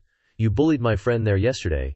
I still want to settle accounts with you. Hearing that, Shen Yuan slammed on the brakes. The sudden stop caused Liu Menglu to lurch forward, catching her off guard. Shen Yuan said coldly, You dare bring up yesterday. You were listening down there for so long I haven't even charged you for listening in yet, so you feel sorry for Nakana, huh? Liu Menglu glanced at Shen Yuan, then spoke in a low voice. Don't even think about it. After she finished speaking, she laughed secretly in her heart. Giving yourself to a man too soon makes you cheap, and men won't cherish you. The more Shen Yuan can't get me, the more he will crave me, and at the same time, the more he will give. So now I have to lead Shen Yuan, giving him a little taste each day, after experiencing endless hardships. Then he will cherish it, and he will submit to me. As she thought, obscene images appeared in her mind. After returning to the gym, Liu Menglu got out of the car and said gently to Shen Yuan, Bye-bye, Shen Yuan. Come to our gym to train when you're free. Sitting in the car, Shen Yuan replied, Bye-bye, PT Liu. If I'm free, then let's go bowling. Liu Menglu walked inside with a happy mood. Gym manager Gong Mingba was waiting at the door with a stern face and asked, Menglu, what are you doing? I heard you skipped your members' class this morning. Do you know this is a violation of contract? Liu Menglu responded a bit flustered. I had something urgent to deal with, and I've already told Ms. Xiao that I will refund her double the lesson fee for today. Gong Mingba immediately retorted. Although you agreed to refund Ms. Xiao double the private lesson fee, she is still angry, but I have already handled this matter for you. Liu Menglu didn't understand. She frowned, and thought to herself, why did Ms. Xiao suddenly cause her trouble? Oh, now Gong Mingba has got a handle on her. He used his position as a manager to criticize her first, then used the tone of an experienced person to advise her. Just like that he wants to conquer me, what a joke. The person who can really conquer me is not someone like you. After thinking, Liu Menglu brushed past him and said, Thank you, Manager Gong. If there's nothing else, I'll go to work first. Gong Mingba anxiously asked her. It's almost 12 o'clock. What else do you have to do at this hour? How about we have a meal together? Liu Menglu turned around and replied in a loud voice, I'm sorry. I brought my own diet food, and I don't eat food with too much heat. Several ambiguous images and thoughts appeared in her mind. I'm the best performing PT in the gym, and an employee that the boss values very much. What can you do to me? As she walked, she snorted coldly, thinking, I am a woman who must live in a large villa in Qingzhou Lake. How can I let garbage get in the way? Inside the office, voices echoed. So, what you're saying is, this student named Shen Yuan wants to invest in the startup incubator? Secretary Liu nodded vigorously. That's right. The one who inquired was the secretary of the school's Communist Youth League Committee, Kong Zongping. Kong Zongping frowned slightly. This is a good thing. Have you been in contact with him yet? Lu Kong immediately responded. Not yet. I asked Li Xiao to invite him for a meal, but he hasn't agreed yet. Kong Zongping frowned, reminding him. If we're the ones receiving the investment, then we have to show the proper attitude. We can't just dismiss him because he's a student. Secretary Liu bowed slightly. You're absolutely right, Secretary Kong. I was negligent. Then, how about I go to his dorm in the afternoon and invite him personally? What do you think? Kong Zongping raised his hand, calmly saying, No, that still doesn't show enough respect from the school's side. I'll go with you in the afternoon. Call Li Xiao along too. Secretary Liu asked in surprise. Does the secretary need to personally meet him? Shen Yuan is just a student at our school. Isn't this a bit too much fanfare? Scene change, 5 p.m. at the South Dormitory. A male student shoved his phone in front of Shen Yuan's face, pleading, Lao-san, I've been chatting with Tian Yuping on WeChat for so long. Can you help me see how much longer it'll take to win her over? The general content of the messages seemed very superficial. One side messaged, Good morning. Do you need me to bring you breakfast? Quote, the other coldly replied, No need. Messages of concern kept coming. It's raining today? Remember to bring an umbrella to school? Those messages of concern just kept going on. Good night. Don't set the air conditioning too low. Remember to cover your legs properly. Where do you want to go this weekend? How about Yahello Mountain? You don't seem well today. Are you uncomfortable anywhere? Do you need me to buy medicine for you? The reply was always short and concise. Until that point, no need. Shen Yuan was speechless, looking at those messages, thinking, Lao Huang has been so warm for more than 3 years but hasn't made a single step forward. Lao Huang asked Shen Yuan leisurely, Lao-san, what do you think? She replies to every one of my messages, completely unlike the class beauty from before. It's a huge leap. I can feel the progress is very steady. He sat up, handing the phone back to him, silently spitting out a few complaints in his heart. Lao Huang, if you really understand it that way, what else can I say? As long as you're happy. Shen Yuan smiled, saying, you should still ask Lao Cao to come up with a plan for you. Lao Huang turned to look at his brother and made an assessment. Lao Cao is a true person. What does he know? Lao-san, you're the most experienced in our dorm. Being poked, Lao Cao immediately turned back to question him. Lao Huang, I haven't offended you today. Finally, he bowed down and asked for Shen Yuan's opinion. At least she's willing to reply to my messages, and even agreed to go out with me this weekend. Isn't that proof that Tian Yuping has feelings for me? What do you say, Lao-san? Not knowing how to explain, he could only smile wryly and say, oh, right, indeed. Hearing that, he screamed excitedly, oh damn, Lao-san thinks so too. Then it must be true, Ni. Yu helplessly thought to himself, damn, a simping dog in heat is so scary. Suddenly there was a knock on the door. Lao Huang went to open the door while muttering, who the hell is it knocking so loudly? As soon as the door opened, Lao Huang was stunned, looking at the 2 secretaries and the teacher in front of him and asked, Secretary Kong, Secretary Lu, teacher, why are you all here? Li Xiao asked gently. Is Shen Yuan here? Lao Huang hesitated and replied, yes, he is. Please come in, teachers, he thought in panic. Oh damn, these 3 came to find Lao-san. Could he have committed some big crime? Other students, seeing this, also started to make a fuss and discuss. Why are the 2 leaders here at the dormitory? What's going on? They're here to find Shen Yuan. Shen Yuan's family has gone bankrupt, but he still bought a car. Has he done something illegal? Suddenly a clear voice rang out. Definitely. Otherwise, where did Shen Yuan get so much money? There must be something wrong. A student heard this and asked, Brother Bang, what's the specific matter? Do you know something? Tell us quickly. Li Jianbang took the opportunity to add fuel to the fire. Shen Yuan's money came from an improper source. It's normal for the leaders to come to the door. Maybe they're controlling Shen Yuan first, waiting for the police to come. Lao Huang couldn't stand it anymore and roared angrily, Li Jianbang, you bastard, what nonsense are you talking about? Li Jianbang replied confidently. Whether I'm talking nonsense or not, everyone will know when they wait. Li Xiao walked in and introduced seriously, Shen Yuan. These 2 are Secretary Kong and Secretary Lu of the school's league committee. Shen Yuan stood up and went to Kong Zongping, opening his mouth warmly. Hello, Secretary Kong, he said amiably. Student Shen Yuan, I'm Kong Zongping of the school's league committee. Are you free tonight? Would you like to have a meal together? Shen Yuan happily replied, tonight? Sure. Receiving his agreement, he immediately said happily, okay, I'll book a restaurant immediately. It's getting late. Let's go together now. Then, discuss the incubator properly, and so the 3 Kong Zongping surrounded Shen Yuan and left. That was what the gossiping students heard. Looking at Shen Yuan leaving, they said suspiciously, looking at the way these 3 are, it doesn't look like they're controlling Shen Yuan, but a bit like they're meeting a leader who came to inspect the work. Li Jianbang naturally didn't agree. He said uncomfortably, I guess it's to save face for Shen Yuan. Everyone watched the news. Don't they have to cover the head of the prisoner during the escort? Lao Huang came out of the room, feeling itchy when he heard these words, and contributed information. Just say you're talking nonsense. The 2 secretaries found our Lao-san to invite him to dinner. Unexpectedly, the student next to him exclaimed in surprise. What? The 2 secretaries came to invite Shen Yuan to dinner? How big must his face be? Lao Huang, with a punchable face, muttered in Li Jianbang's ear.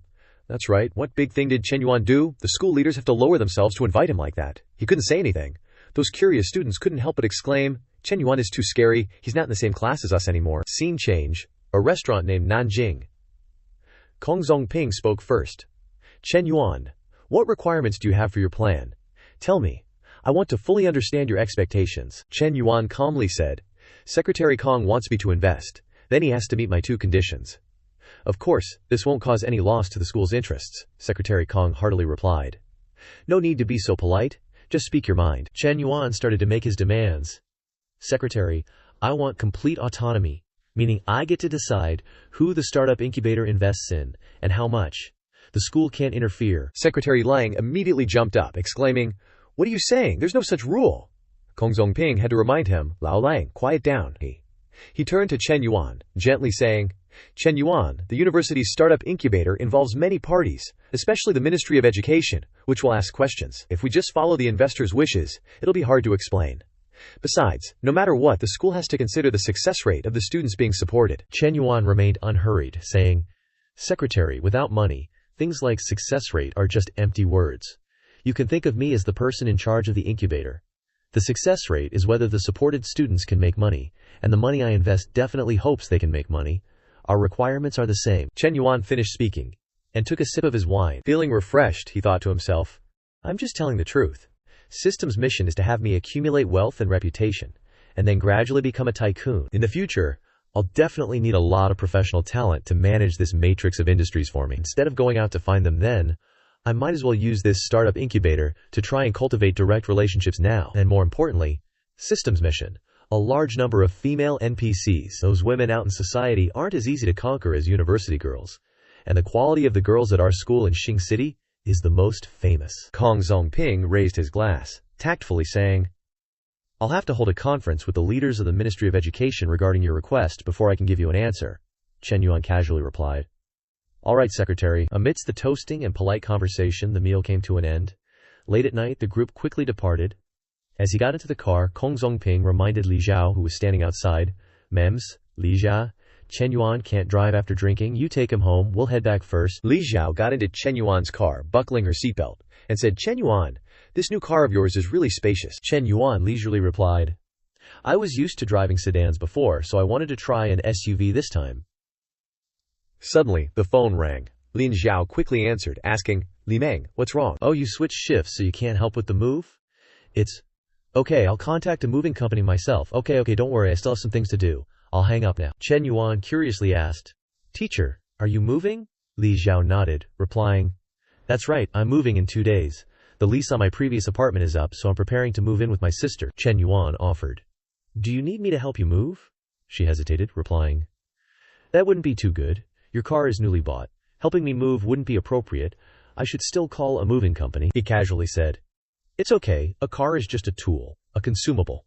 Besides, it's only right for a student to help a teacher." Li Xiao waved her hands, refusing. "No need to trouble you. 2 women have quite a lot of stuff." He still smiled, trying to persuade her. "All right, teacher, don't refuse anymore. I'm your student. What's so much trouble about helping you move?" Finally, Li Zhao had to agree. She hesitantly said, "All right then." She blushed as she looked at Chen Yuan, secretly assessing him in her heart. Chen Yuan's face is a little thin, with distinct features. If I remove his identity as a student and look at him from the perspective of someone of the opposite sex, he's actually quite handsome. Suddenly realizing something, she covered her mouth and shyly thought, "Wait, he's so eager to help me move. And there was that bag he gave me before. Maybe Li Meng is right, he has feelings for me?" Speaking of that bag, he said it was a high-end fake before, but with his real financial strength, maybe it's real. She immediately turned to him, asking, "Chen Yuan, that bag you gave me before, do you remember it?" Chen Yuan nodded, replying, "I remember. What's wrong?" She hesitantly said, "You said last time it was a high-end fake." He blurted out without hesitation, "Actually, it's real, but it doesn't matter. Anyway, your student isn't short on money to give to the teacher he likes." "No, I mean, it's okay to give it to a teacher you respect." Chen Yuan suddenly became flustered, causing Li Zhao to also blush slightly. She shyly thought to herself, "As expected, but it's not appropriate. First, there's the age difference. I'm older than him. Moreover, we have a teacher-student relationship." She thought for a long time, then opened her mouth. "Chen Yuan," but he quickly interrupted. "Shh. Okay, drive, teacher. No need to say any words of refusal anyway, I won't give up." A while later, Li Xiao and Chen Yuan arrived. Getting out of the car, Li Xiao immediately asked, "Are you going home to sleep tonight?" Chen Yuan calmly said, "I'm not going back. There's no room for me up there. I'm going back to the dorm." Li Xiao shyly said, "Then I'll park the car here. You can come here tomorrow to drive it back. Here, the keys." Chen Yuan walked over, leaned close to her face, and softly replied. Li Xiao clutched her cheek, her face flushed as she thought, "He's getting bolder and bolder. Last time it was a meal at home, and now he dares to kiss me in the office, you bad guy." With that, she immediately turned and ran away, her face burning red. She yelled, "Chen Yuan, you're a naughty student." Just as Li Xiao left, Chen Na called, sounding flustered, "Chen Yuan, are you at school mess? Lin Yusheng left something at the cafe, can you help her open up? She's almost there, and Xiao Qiu and I are too far away to make it in time." Chen Yuan replied leisurely, "Sure." A little later, Chen Yuan arrived at the cafe to open the door.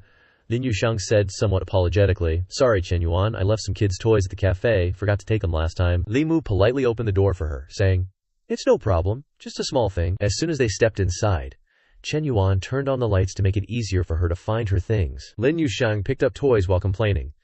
Just a bunch of toys the kids played with before and then forgot.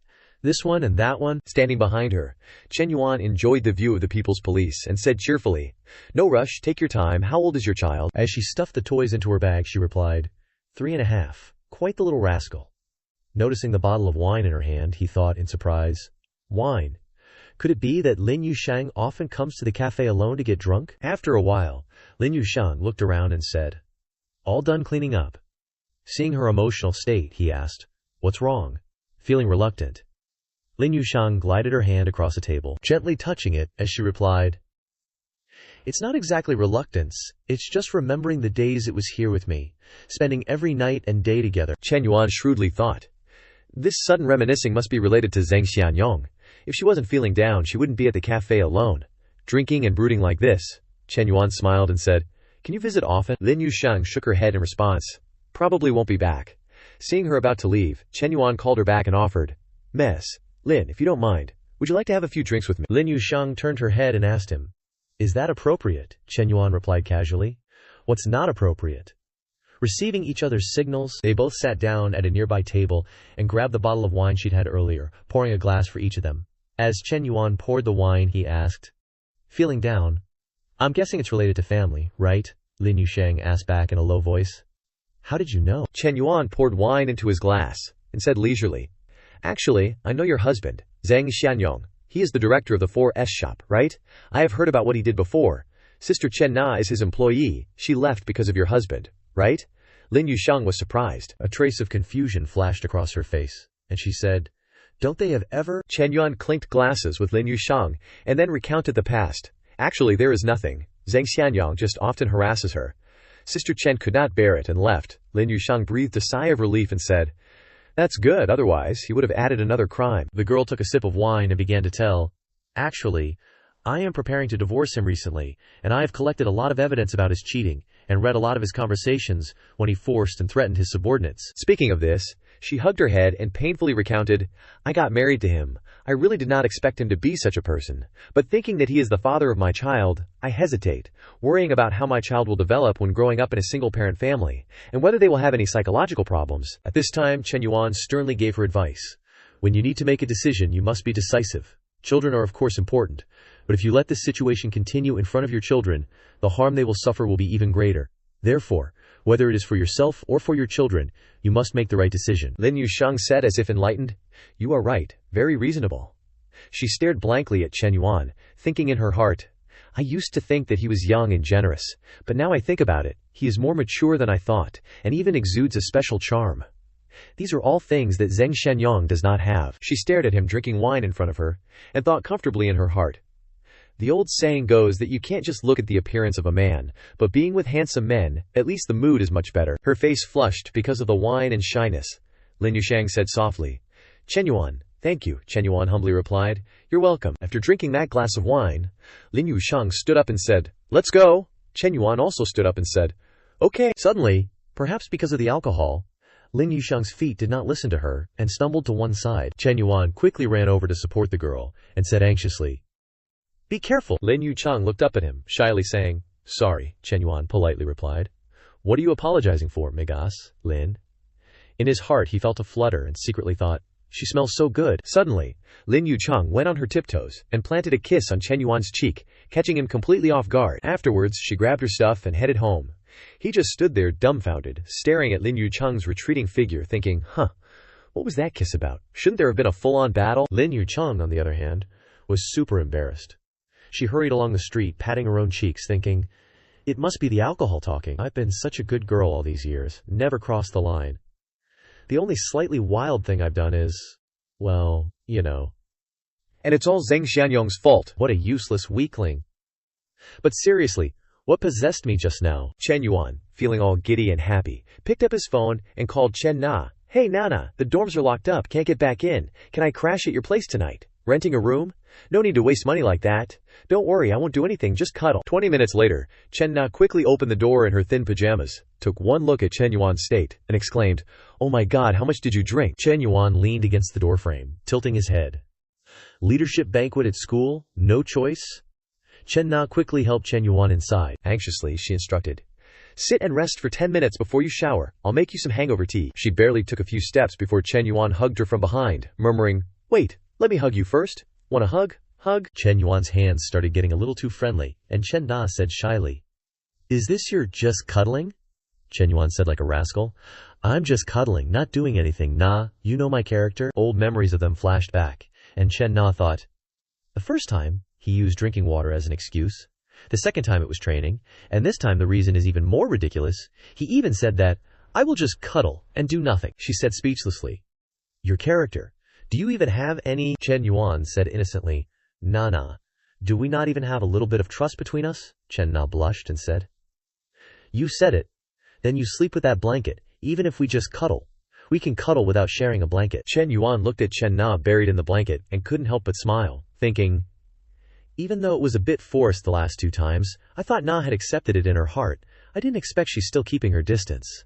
However, the night is long, and there are still many methods. No sooner thought than done. Chen Yuan's sneeze made Chen Na wake up worriedly. He curled up in the blanket, muttering, Cold, so cold, Na. Chen Na asked worriedly, What's wrong, Chen Yuan? He said weakly.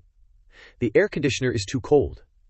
She hurriedly got out of bed, saying anxiously, Let me adjust it. Like a fish taking the bait, Chen Yuan grabbed Chen Na's fair arm, and then said, No need to bother. He pulled Chen Na into his arms, body to body, and said suggestively, No need to adjust it. We won't be cold if we share a blanket. She was then attacked by Chen Yuan from behind, and could only endure silently, while he said happily, See? Not cold anymore. After a passionate night, the next morning, Chen Yuan woke up and didn't find Chen Na beside him, but a letter left by her. I'm going to the coffee shop, you pervert. I've washed your clothes for you, but they're not dry yet, so I bought you a new set. Breakfast is in the steamer. Reheat it if it's cold. Reading the note, Chen Yuan felt so warm and happy, thinking, Damn, where can you find such a good girl? I have to reward her. I must reward her. Find time to buy her a car. Suddenly, the phone rang. Liu Menglu appeared on the screen, with her hot body and energetic voice.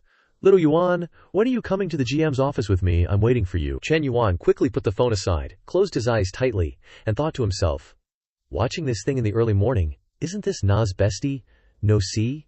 No see? Liu Menglu saw this. Then she pressed her big boobs against the phone and said in a charming tone, Why are you holding the phone so far away? What's wrong? Are you afraid I'll eat you? Chen Yuan squinted at Liu Menglu, cursing in his heart, Damn it, this girl is clearly provoking me. While Chen Yuan was talking to Liu Menglu, his phone suddenly rang. He muttered in surprise. She actually called. He had to tell her. I'm busy right now. I'll call you back later. Liu Menglu winked and replied. Okay, you go ahead. Chen Yuan answered the phone casually. Guidance counselor, what's up? Li Xiao happily said, Your request has been approved by the school board and the education bureau. They'll draft the documents and start promoting it in the next 2 days. Once the school receives applications and business plans from the students, they'll send them to you for evaluation and approval. Chen Yuan asked curiously, Do the applications need to include height, weight, and a portrait photo? She was confused and asked, Why? You want to include that information? What does entrepreneurial ambition have to do with height and weight? Chen Yuan smiled and replied, Of course it does. A person qualified to start a business needs to have an attractive appearance. I can judge whether a student is disciplined based on their looks. I have high standards, you know. Li Xiao was surprised, feeling like something was off, and asked, Really? There's that opinion too? But then she agreed, saying, Okay, I'll add that section for you. Secretary Liu has arranged for student cadres from the Youth League Committee to contact you later tonight. Chen Yuan threw off the blanket and got out of bed, replying calmly, Then I don't have any problems on my end for now. Li Xiao suddenly changed her tone, her face turning red with embarrassment. She stammered, Okay, right, Chen Yuan. My sister and I are moving tomorrow morning. Are you free? Chen Yuan immediately replied, Of course, I'll see you tomorrow. Half an hour later, Chen Yuan had finished breakfast and was about to go out when his phone rang again. Catching his attention, Chen Yuan muttered, Why is Liu Menglu calling again? As soon as he answered, Liu Menglu started complaining. What are you doing? Didn't you say you'd come to find me later? It's been over half an hour. Are you still not done? I can't believe it, Chen Yuan replied indifferently. Busy getting ready to go out, I have appointments with 2 interior design companies to discuss villa design plans. Hearing this, Liu Menglu put on an excited expression and asked, Then do you need a tail to follow you? Chen Yuan was putting on his coat as he spoke. She even knows she's a tail. Why would I bring her along? But if she really wants to go, she can come along. In his heart, he thought, Even though Liu Menglu is a bit of a green tea BTCH, she knows how to provide emotional value. When discussing plans, having a beautiful woman cheering you on will definitely be much more effective. Liu Menglu winked, her face beaming, and said, Okay, then come pick me up, I'll wait for you in the gym. Shen Yuan simply replied with a simple okay and hung up. A while later, Shen Yuan arrived. As soon as he got out of the car, a man walked over and asked, Bro, are you waiting for someone too? Let me guess. Waiting for a girl. Shen Yuan looked at the man in front of him and nodded. Yeah, that's right. The man sized up Shen Yuan and started commenting. Your car isn't bad, but it's just passable for chasing girls. If you want to chase high-quality goods, it's not enough. If you want to catch a goddess, you have to drive something like mine. You still have to work harder, kid. As he spoke, he leaned against his luxury car and smiled smugly. Shen Yuan leisurely smiled and said, Is that so? Just then, Liu Menglu walked over in a sexy outfit and with a rosy face. The man's voice immediately changed when he saw her. He said flatteringly, Menglu, you're finally off work? I've been waiting for you for a long time. Let's go eat. What do you want to eat? Liu Menglu tilted her head and gave a professional smile, saying, President Farn, I'm sorry, I have a date with a friend. I already said it in the message I sent you. In her heart, she thought, President Farn is indeed very rich. But all that money was given to him by his parents. He himself has very limited control over the money. But Shen Yuan is different, so he can only be in second place for now. He didn't give up, saying, It's okay, I can go with you too. I'll treat you to lunch if your friend doesn't mind. Shen Yuan politely opened the car door for Liu Menglu and said to the man surnamed Fan, Sorry bro, I don't like eating with people who drive G-classes. After getting into the car, Liu Menglu closed the door and smiled brightly, urging Shen Yuan, Let's go, Shen Yuan. He took the opportunity to pass the man surnamed Fan, mocking him casually. The man gnashed his teeth in disbelief, thinking, Menglu got into this kid's car, what's going on? I drive a G-class and still can't win her over, but I was defeated by a guy who drives an M9. A while later on the road, Liu Menglu leisurely said in the car, President Fan, that guy just now is a high-end member of our store. He's spent a lot of money, and his family is quite well off. That car cost over 2 million, Shen Yuan asked casually. And then, individually, Menglu continued. He's been pursuing me for a long time, but I haven't agreed to him once. Shen Yuan just casually said, oh, as a formality. Seeing his indifferent state, Liu Menglu was a little unhappy. She pouted and asked, Why are you so quiet today? It's not like you at all. Shen Yuan asked her in return. What do you want me to say? Liu Menglu replied silently. I don't know, but I always feel like you're not very enthusiastic today. Shen Yuan saw her turn her face away and pretend to be angry, and laughed inwardly. Of course I understand your thoughts. It's not just that I'm the only choice, but there are other pursuers. You want to give me a sense of crisis. He said leisurely. Men are only really active when they're exercising or about to exercise. But you don't play ball with me, so how can I be active? Liu Menglu immediately whipped her head around to look at him and blurted out, Shen Yuan, Shen Yuan. She grabbed Shen Yuan's arm and said, Are all men as horny as you are? Shen Yuan chuckled and retorted, Why are you calling me horny? I was talking about playing basketball. Liu Menglu, her face flushed crimson, huffed. Ugh, don't even go there. Last time at the cafe, the moment I left, you rushed upstairs to coax Nana. You know what you were thinking? Shen Yuan thought to himself. Looks like Liu Menglu's gonna hold this against me forever. Not wanting to argue, Shen Yuan changed the subject. Why are you so free these past 2 days? You have time to follow me around, Liu Menglu stated bluntly. It's not that I'm free, it's just that I pushed back all my tutoring sessions for you. Shen Yuan sighed dramatically. Well, now I feel a little bad. Liu Menglu gave him a meaningful look and said, If you feel bad, treat me to a few nice meals as compensation. Shen Yuan grinned. No problem, I've got plenty for you to eat, Liu Menglu blushed and retorted. What, Shen Yuan? You're always trying to take advantage of me. He burst out laughing, then said, All right, I'm just kidding, let's go eat first. After that, we'll head to the interior design company. Scene changes to the interior design company in the afternoon. Chief designer Fu Zhengmei came out, all smiles, to greet them. Hello, Mr. Chen. I'm Fu Zhengmei, the chief designer of Quanding. Let's sit down and chat. Shen Yuan cut to the chase, reminding her. Let's keep it brief. I already went over my requirements with you guys online yesterday. I'm just here today to see the proposals. Fu Zhengmei sat down and presented the designs clearly. Based on your budget and needs, we've come up with 3 styles. Light and luxurious European design and modern Chinese style. You can take a look and see which one you like. If there are any issues, we can adjust them. Liu Menglu, sitting on the side with her arms crossed, exclaimed, Wow, all 3 proposals are gorgeous. She asked Shen Yuan curiously, What's your budget? Shen Yuan casually dropped, 20 million. Liu Menglu gasped in shock.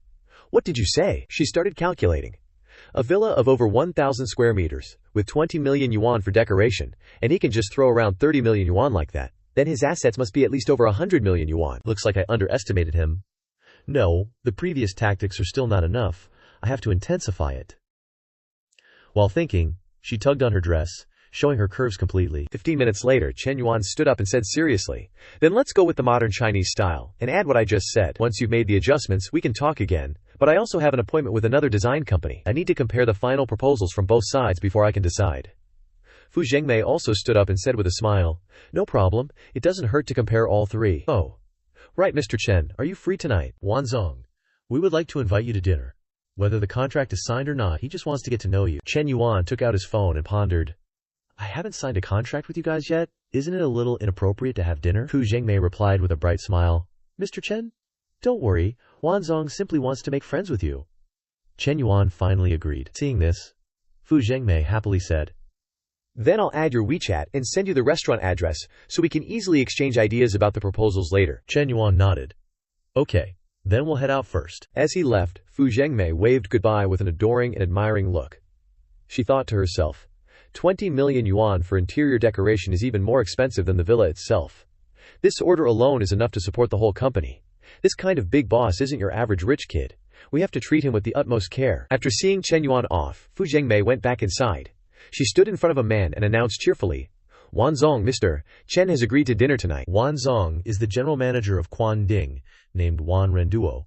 He tilted his head and analyzed seriously, then asked Fu Zhengmei, "If we can have a meal together, the chances of closing the deal will be much higher. We absolutely can't let such a big client fall into the hands of our competitors. Is he going alone?" Fu Zhengmei immediately replied, "No, he's with a girl. But she doesn't look like his girlfriend." Wan Renduo pondered for a moment, then smiled and said, "It's good that she's not his girlfriend. Remember to call Su Wei to entertain the client tonight. A big client like Chen, worthy of our company to launch the trump card." Switching to Liu Menglu and Shen Yuan, she blushed, pulling her clothes and said with meaning, "Shen Yuan, is the air conditioner on in the car?" "It's too hot," Shen Yuan asked leisurely. "Really?" Why, I don't feel it's hot at all. She showed flirtatious look and asked, Really? By the way, where are we going next? Shen Yuan said calmly, "Aren't you going back to work? Or do you want to stick to me for a free dinner?"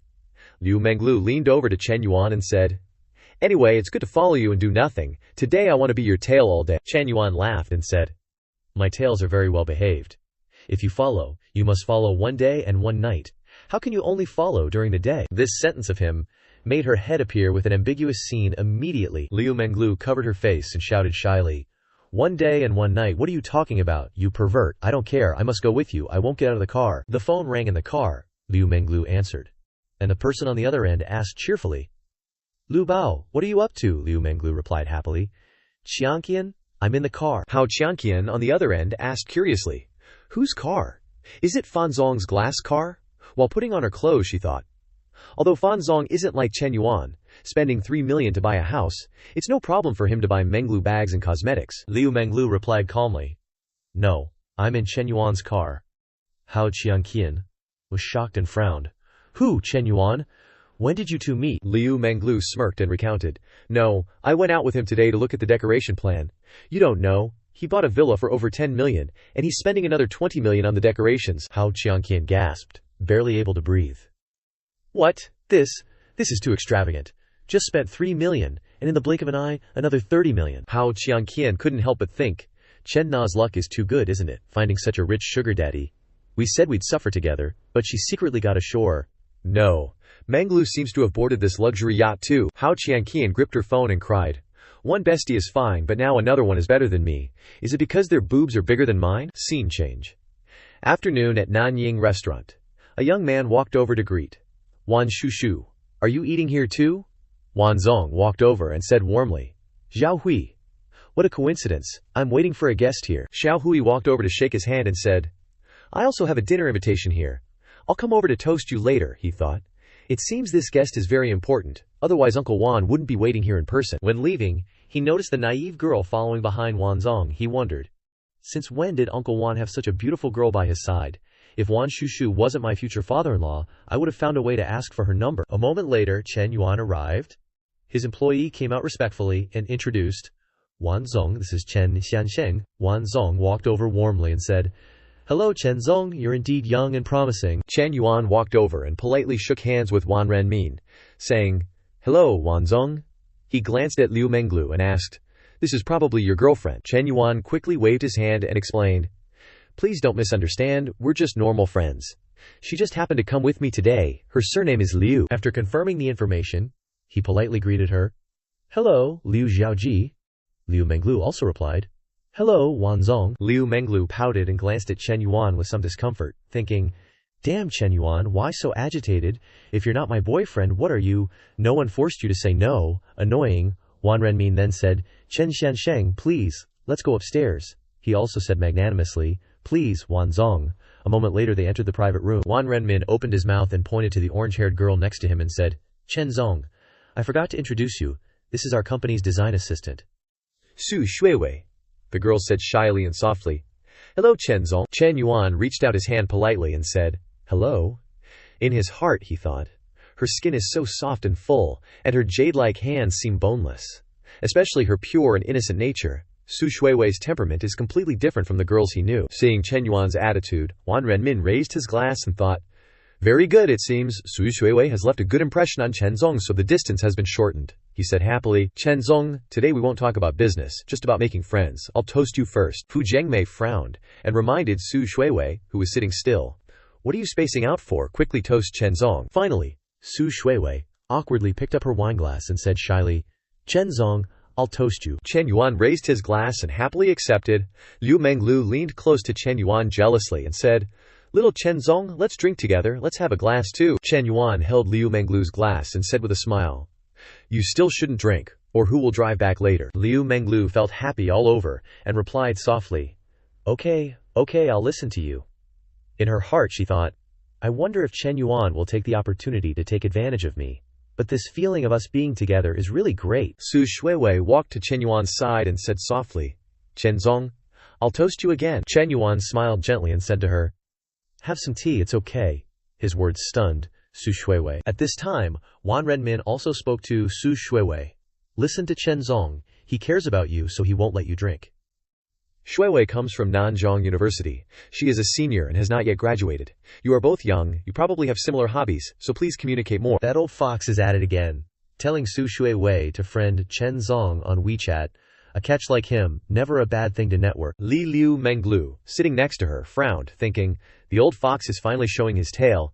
He says it's not about business, but everything is business. This girl is clearly still a virgin. Forcing her to connect is basically pimping. That Xiaohui guy, holding a glass, stumbled into the room shouting, Wanzong, I'm here to toast you, Wan Rendan happily said. Xiao Miao, you're too kind. He took the chance to introduce him. This is my nephew, Ling Guangyao. Wan Rendan told his nephew, This is Chen Zong, actually about the same age as you. Why don't you go toast him and get to know him? Ling Guangyao nodded. Okay. He thought to himself, Uncle Wan is introducing this VIP to me, he must think highly of me, and for Uncle Wan to personally wait on him, he must have a ton of money, definitely someone worth getting to know. He might be useless in reality, but he loves to show off at parties. He went up, all smiles, Hello, Chen. He was cut off by Chen Yuan's face, shocked. Chen Yuan, what the hell is he doing here? Chen Yuan smiled, raised his glass and said, Come on, let's have a drink. Lin Guangyao stuttered, confused. Why is Chen Yuan Uncle Wan's VIP? Uncle Wan wants me to toast him. Isn't that like telling me to lick Chen Yuan's stinky feet? No way, absolutely not. Wan Rendan noticed their odd expressions and asked, Chen Zong, Xiao Miao, do you two know each other? Chen Yuan calmly replied, We've met, I guess. Wan Rendan patted Lin Guangyao's shoulder, laughing. What a coincidence, Xiao Miao. You probably don't know this, but your friend here bought a Qingzhou Lake villa in Lu City and spent another 20 million to renovate it with us. This info made Lin Guangyao's face twitch. What? He couldn't believe it. That country bumpkin bought a villa and spent 20 million on renovations. How much money does Chen Yuan have?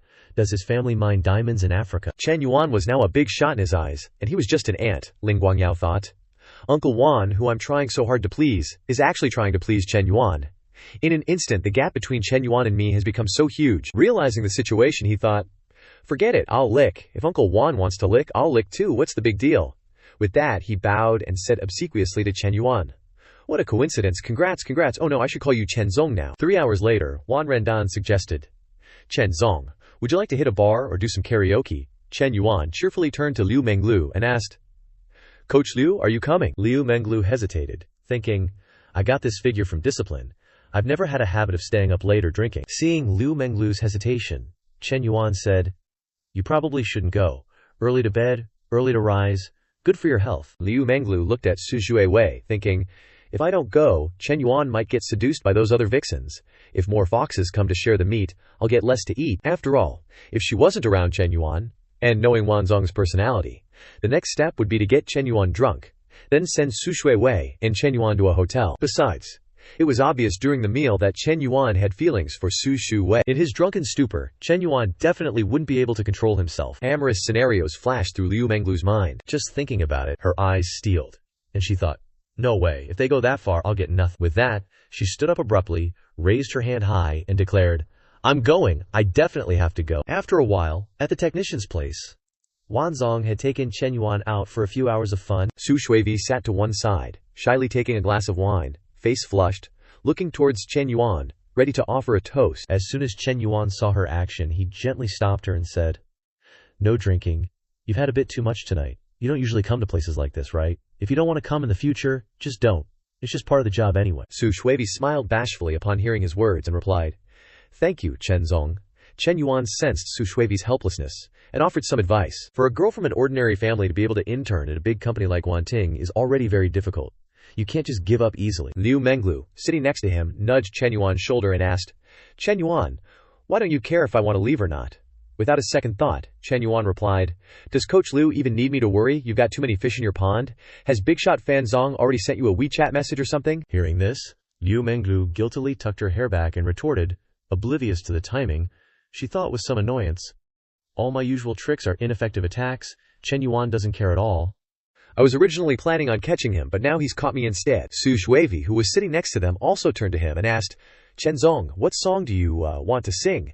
Do you need me to help you pick one? Chen Yuan happily replied, Anything is fine, go ahead and sing. You can choose any song you want. Liu Menglu nudged Chen Yuan again and said, You're acting differently. That little girl's got quite the captivating gaze. Chen Yuan turned and casually replied, Really? I think your eyes are looking at me the same way. Also pretty captivating. Liu Menglu blushed and retorted, No, your eyes looking at me only have desire, not affection. Chen Yuan tilted his head and said, That's your advantage, isn't it?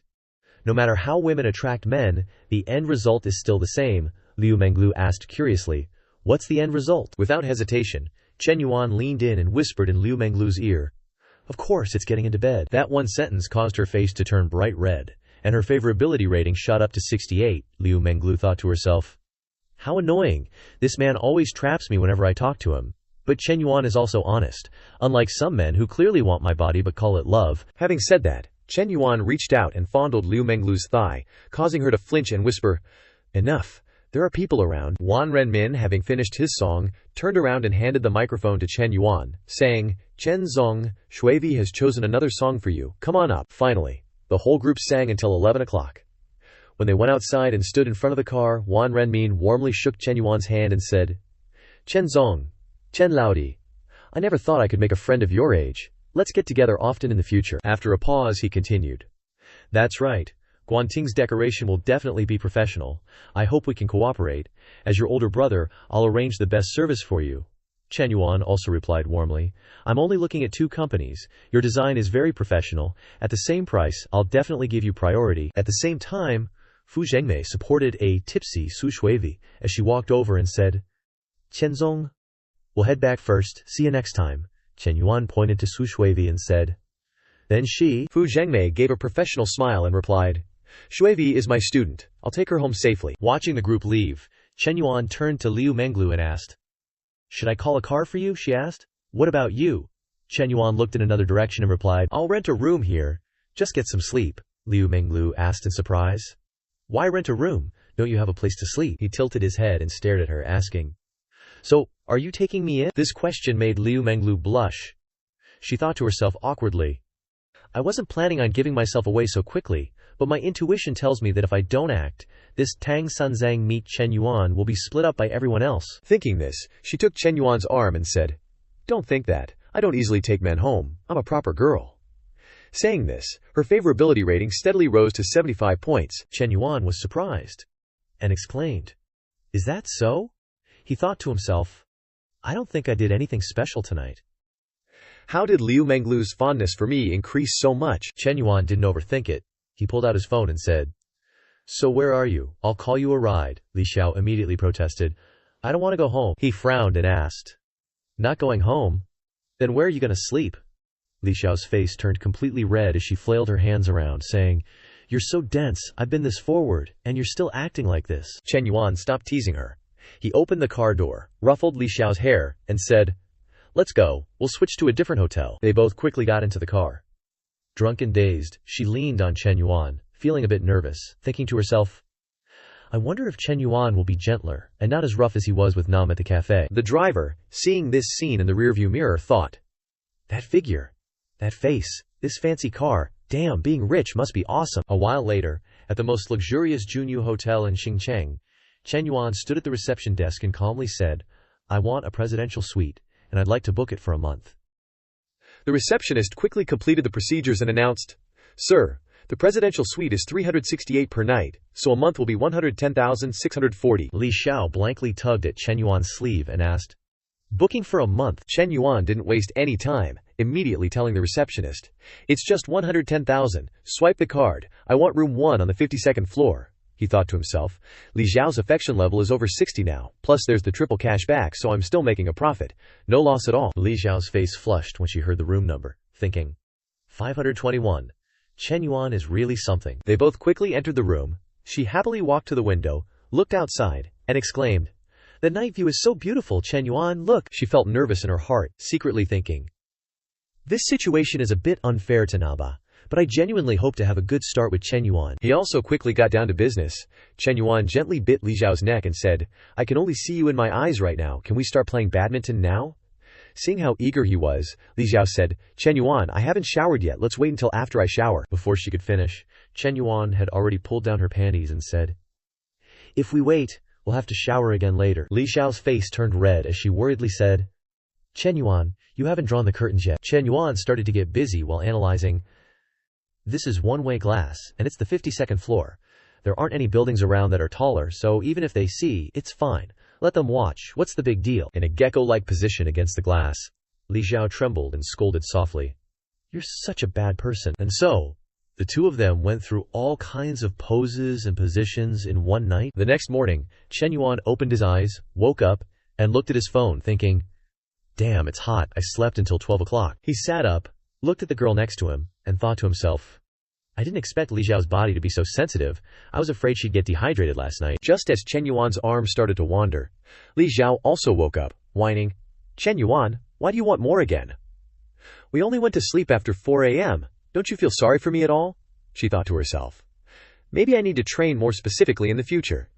How can a dignified fitness coach be controlled by a puppy like this? Shen Yuan hugged her tightly and said, Lulu, how could I not feel sorry for you? I can usually go all night, but I held back for you. Li Xiao blushed and replied, You're amazing. Let me sleep a little longer. I'll give it to you when I'm awake. Also, don't call me Lulu. I don't want to be like that nah. Shen Yuan gently stroked her cheek and replied, Okay. Li Xiao figured she performed so well yesterday. Let her sleep a little longer. When she wakes up, I will take her to buy a car within 3 million. She can choose whatever she wants. Hearing this, Li Xiao was so shocked that she jumped up and exclaimed, What did you just say? Liu Menglu couldn't contain her excitement, hugging Shen Yuan tightly, pecking him on the cheek, and blurting out, A car worth 3 million, and I get to pick it out myself. Shen Yuan, I freaking love you. Shen Yuan just chuckled, looking at the fish he'd caught, and thought, Even though the more I spend, the more I get back, buying Nana a house only costs 3 million. If I buy Liu Menglu a car for over 3 million, I wonder what Na will think. Liu Menglu paused, looking at Shen Yuan with stars in her eyes, and asked, Awesome, I've been crushing on Porsches for ages, and I think they're around 2 million. Is that okay, babe?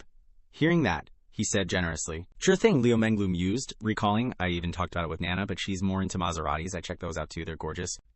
Shen Yuan latched onto that detail, and immediately asked, Nana likes Maseratis, huh? Hearing that, she curiously asked, Oh, are you planning to buy Nana a car too? Shen Yuan replied calmly, I'm a straightforward kind of guy, no beating around the bush. Yeah, I'm thinking about it. Shen Yuan's words made Liu Menglu sink into her thought. Na is so lucky. A house and a car, that's gotta be at least 5 million altogether. No, Liu Menglu. Why are you comparing? You're just starting out with Shen Yuan. Gotta learn to be happy with what you've got. Suddenly, a message from Hao Qianqian popped up. Menglu, my friend said she saw you at Junyu last night. Did you stay over at Junyu? Liu Menglu didn't hide a thing and replied, Yep, I got taken last night. Hao Qianqian asked in surprise. Huh? With who? Liu Menglu happily replied, Who else but Shen Yuan? I'm such a sucker, I went all soft and followed him. Liu Menglu's message made Hao Qianqian furrow her brows. Lulu's being so extra, as if she didn't want it too. Ha ha ha, acting like she was forced into it or something. Knowing her, she definitely made the first move on Shen Yuan. Suddenly, Hu Qianqian realized something. She froze, thinking, wait a sec, does this mean another one of my besties is living the high life on a luxury yacht? How come I'm the only one in our trio who's still struggling? This is outrageous. Over on Shen Yuan's side, he got up, putting on his shirt, and said, Coach Liu, go buy it yourself, and send me the account number. When you're done, I'll transfer the money. This simple gesture made Liu Menglu's favorability towards him jump up to 86. She replied gently, Okay. Shen Yuan glanced at the number above her head, thinking happily. The highest it got during the sports session last night was 82, and now it's already 86. Looks like I'm getting closer to that 90 affection bonus. Shen Yuan got in his car and drove off. Just then, Chen Na called, saying, Shen Yuan, I've learned everything about coffee. When are you coming? He calmly replied, Nah, I'm busy today. I'm planning to buy you a car. Go check some out. Chen Na said, startled, We just bought a house not long ago. Why buy a car too? Chen Yuan, I already have a car. It's just for getting around. It's not necessary. Chen Yuan said gently, Just listen to me. I like buying cars for my woman, and we're not short on cash. What kind of car do you want? Chen Na couldn't dissuade him and could only say helplessly, Then just a normal B-class car. No need for anything too expensive. Chen Yuan said, displeased, No way. The car for my woman can't be less than 2 million. The girl quickly tried to stop him. 2 million? That's way too much. We bought a house last time. Now you're getting a supercar. Chen Yuan said leisurely, Your birthday's coming up. This is your birthday gift. Don't be so stingy, nah. Your man's loaded. Chen Yuan suddenly asked, tense, nah, if something happened between me and Liu Menglu, would you mind? In his heart, he thought, this can't be hidden. I might as well take the initiative and confess. Better than letting Chen Na find out from someone else. Chen Na's eyes drooped, and she replied silently, I would mind. But I know I can't change you. The fact that you're telling me means you care about me. But next time, if something like this happens again, you don't have to tell me. I'm afraid I'll be sad. Chen Yuan said softly, Nah, don't worry. Your position in my heart is unique. No one can replace you. These words from Chen Yuan made the girl happily exclaim, Really? You only say this to me, right? Chen Yuan replied calmly, Of course, only you. Never said it to anyone else. Chen Na, touched, wiped away her tears and said, I believe you, Chen Yuan. I don't want much. Just one day a week, where you come to my cafe for a coffee that I made, or if you're free, come over to my house for a meal that I cooked. I'd be happy with just that. He fiddled with the steering wheel, thinking to himself, Na really is a rare find of a good woman, so good to me, always saving money for me. Finally, he concluded, Want to hang out with me tonight? Let me make it up to you, Chen. Na cheerfully asked back, For real this time? Right, Chen Yuan replied with a smile. Definitely. You know my character. Chen Yuan's words made Chen Na burst out laughing. Your character? All right, I'm not talking to you anymore. Gotta get back to work at the shop. As soon as Chen Na hung up, Chen Yuan, still driving, started scratching his head, thinking to himself, being a player is so hard. How do those other playboys juggle so many girls? Cut to Li Xiao's house, where she's carrying 2 big bags downstairs. As soon as she saw him, she greeted him. Chen Yuan, you're here. He quickly went up to her, saying, Teacher, let me help you. He took the box from Li Xiao's hands, saying, Let me carry it for you. Unfortunately, the box on top lost its balance and fell open. Chen Yuan exclaimed in shock, Oh crap. The things that fell out were Li Xiao's underwear, and just as they fell, a big gust of wind blew, sending them flying everywhere. At the same time, a bunch of suggestive images started popping into Chen Yuan's head. He just stood there, dumbfounded, staring at Li Xiao. She shyly picked up the items and put them back in. Chen Yuan stood there frozen, holding the box, thinking to himself, If only it were true, Li Xiao said awkwardly. Chen Yuan, I can pick these up myself. You go move the other stuff. A little later, the stuff was loaded into Chen Yuan's car. Li Xiao's younger sister, closing the trunk, said, 1 trip won't be enough. We'll probably have to make 2 trips. You 2 go first. She went closer to her sister, staring intently at Chen Yuan with a super suspicious look. Li Xiao fastened her seatbelt and said to him, Chen Yuan, set the GPS to Dongsheng apartment complex. He obediently replied, Yes, teacher, let's go. After they'd been driving for a while, Li Xiao said apologetically, Chen Yuan, don't take it to heart. My sister's always been like that. She's not being rude or anything. Chen Yuan casually replied, It's nothing. She seemed friendlier than the last 2 times. Li Xiao leaned her head against the car window, looking outside, and quietly recounted. Actually, she wasn't like this at first. When she was in college, she dated a boyfriend. I saw his picture. He was pretty handsome, wore glasses, looked all sophisticated. They were really into each other, but it was long distance. One year for Christmas, Li Meng went to see him, but she saw him hugging another girl, about to go into a hotel room. Li Meng was really upset then, and after that, she gave up on men. After hearing that story, Chen Yuan said indignantly, That damn scumbag? Guys like that are the scum of society? Li Xiao was amused by his words and asked, What about you? Aren't you a player too? Chen Yuan blushed and replied, Of course not. I'm the most innocent and naive kind of guy. What about you? What's your attitude towards men? Li Xiao cheerfully replied, Me? Just a normal attitude? Since I haven't been through what my sister has, I don't really have any issues. Seizing the opportunity, Chen Yuan immediately asked, So what do you think of me? Chen Yuan's question made Li Xiao pause. Her face quickly flushed as she looked at him, her heart suddenly beating faster. Li Xiao was caught off guard by what he said, and immediately turned to ask, Chen Yuan, what did you just say? With a chill face, Chen Yuan cheerfully replied, Nothing, just kidding. Why so tense? Hearing that, Li Xiao felt a little disappointed. She leaned her head against the car window, thinking, So it was just a joke. If Chen Yuan really meant it, I wouldn't know what to do. A while later, they arrived at Li Xiao's new place. She handed Chen Yuan a bottle of water and said, Finally moved. Thanks a bunch today. How about I treat you to dinner? Chen Yuan straightened his back, wiping sweat, and said, Actually, there are other ways to say thank you besides dinner. Li Xiao blushed shyly and hurriedly asked, Then how? Chen Yuan went straight for it, wrapped his arms around Li Xiao's waist, and quickly planted a kiss on her lips. Not stopping there, Chen Yuan's mischievous hand started wandering over Li Xiao's body, making her gasp. At the same moment, Li Meng was outside the apartment door, knocking and calling out, Sis, open the door, I forgot my keys.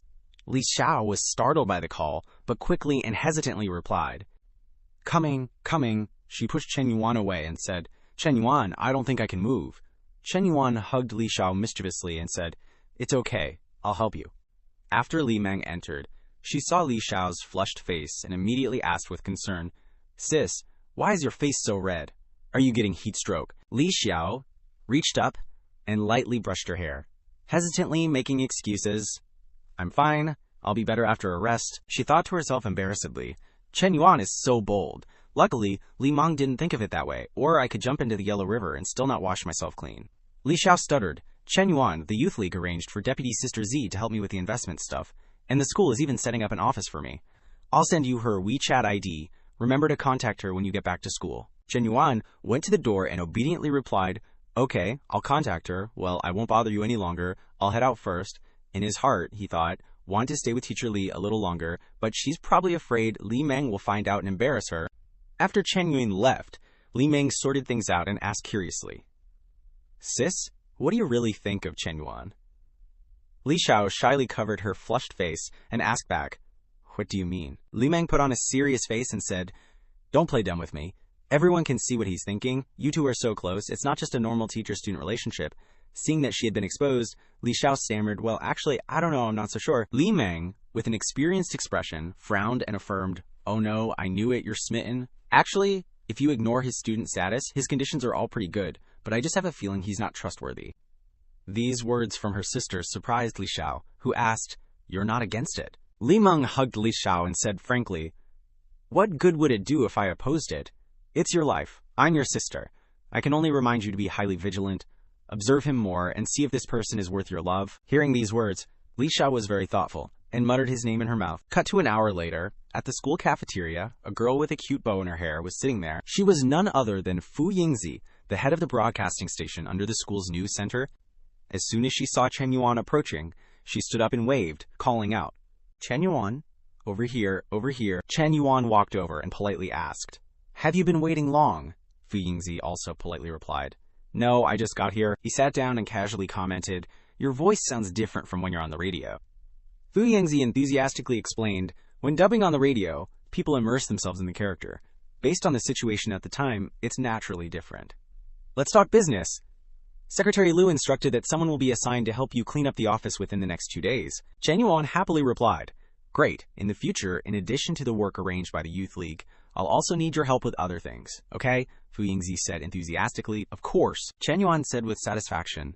"Then help me for the next 2 days." Before he could finish speaking, a boy carrying a paper bag walked over, interrupting him. "Yingzi, so you're here. I specially bought the Qing Qing oolong tea you like." That dude glanced at Shen Yuan and asked, "Hey, Yingzi, who's this?" Seeing that look like he wanted to devour him whole, Shen Yuan thought, "This murderous gaze, he definitely sees me as his love rival." Fu Yingzi bluntly replied, "I'm cutting sugar these days, so no bubble tea, thanks." The guy still didn't give up, saying, "Yingzi, I ran 5 kilometers and waited in line for 20 minutes just for this. Take it." Fu Yingzi impatiently repeated, "Feng Zhe Gi, how many times do I have to say it? I don't want it."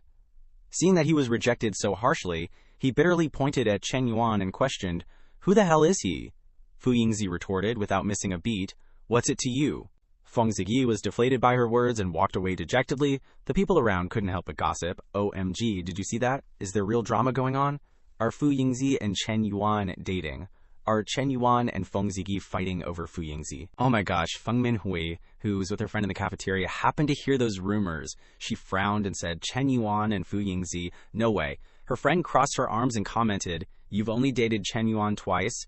They probably sensed his family's business isn't bankrupt anymore." Hearing that, Feng Minhui felt unwilling and stormed off, saying, "Let's see how shameless she is." She went up to Shen Yuan, putting on a bright smile, and greeted him.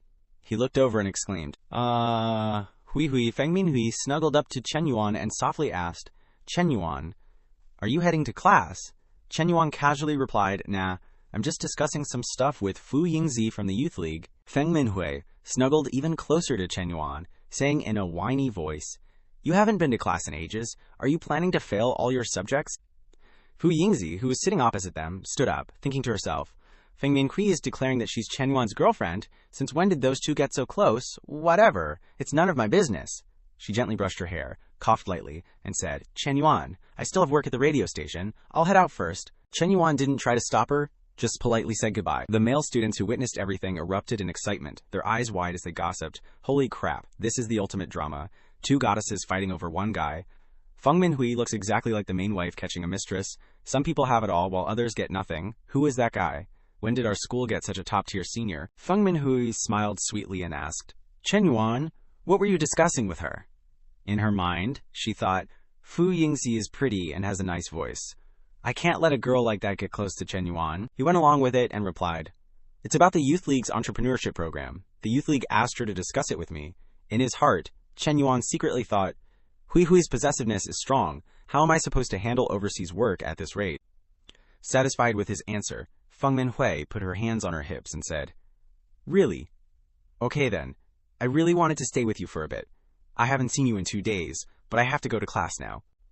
Just as she leaned down, Feng Minhui whispered suggestively into Shen Yuan's ear, "Oh right, I want a big cup of cold drink tonight." After saying that, she cheerfully turned around and left. Shen Yuan just hummed in response, thinking to himself, Hui is such a cute, hungry girl. At the same time, his phone rang. Shen Yuan quickly answered, "Hello, Coach Liu. What's up?" Liu Menglu excitedly replied on the other end, "Honey, I saw the car. They have it in stock right now. The final price after discount is 252 million. Shen Yuan didn't object and calmly replied, "Send me the shop's account number. I'll transfer it right away." Liu Menglu happily said a few sweet nothings. "Okay, honey. Love you so much. Sending hearts. Oh right, do you want to come to Zhenyue tonight? I brought 2 different outfits that you like, and I want to wear them for you." Shen Yuan curiously asked, "Which 2 models? How come I don't know about them?" Liu Menglu mysteriously replied, "You'll find out when you come tonight." As soon as he hung up, Shen Yuan was a little flustered, thinking to himself, "But I already promised to hang out with Nana today, and Hui asked me to get cold drinks tonight. So, am I going to see Nana, Hui, or Coach Liu?" Shen Yuan sat there blushing, resting his chin in his hand, lost in thought. These 3 are so hard to choose from. Okay, so the scene shifts back to Lin Xiao's place, and you could already hear Li Meng's voice from outside. "Sis, let's cook dinner at home tonight, okay?" Lin Xiao's like, "Sure, I'll go grab some groceries now." Then Li Meng asks, "Should we ask Shen Yuan to join us for dinner?" When Li Xiao heard her sister's question, she was totally caught off guard. Her face flushed red, and she just let out a little. Seeing her sister's reaction, Li Meng continued. Send him a text and invite him over to show our gratitude. After all, he helped out a lot today. Li Xiao awkwardly asks. Huh, what are you planning? She's thinking to herself.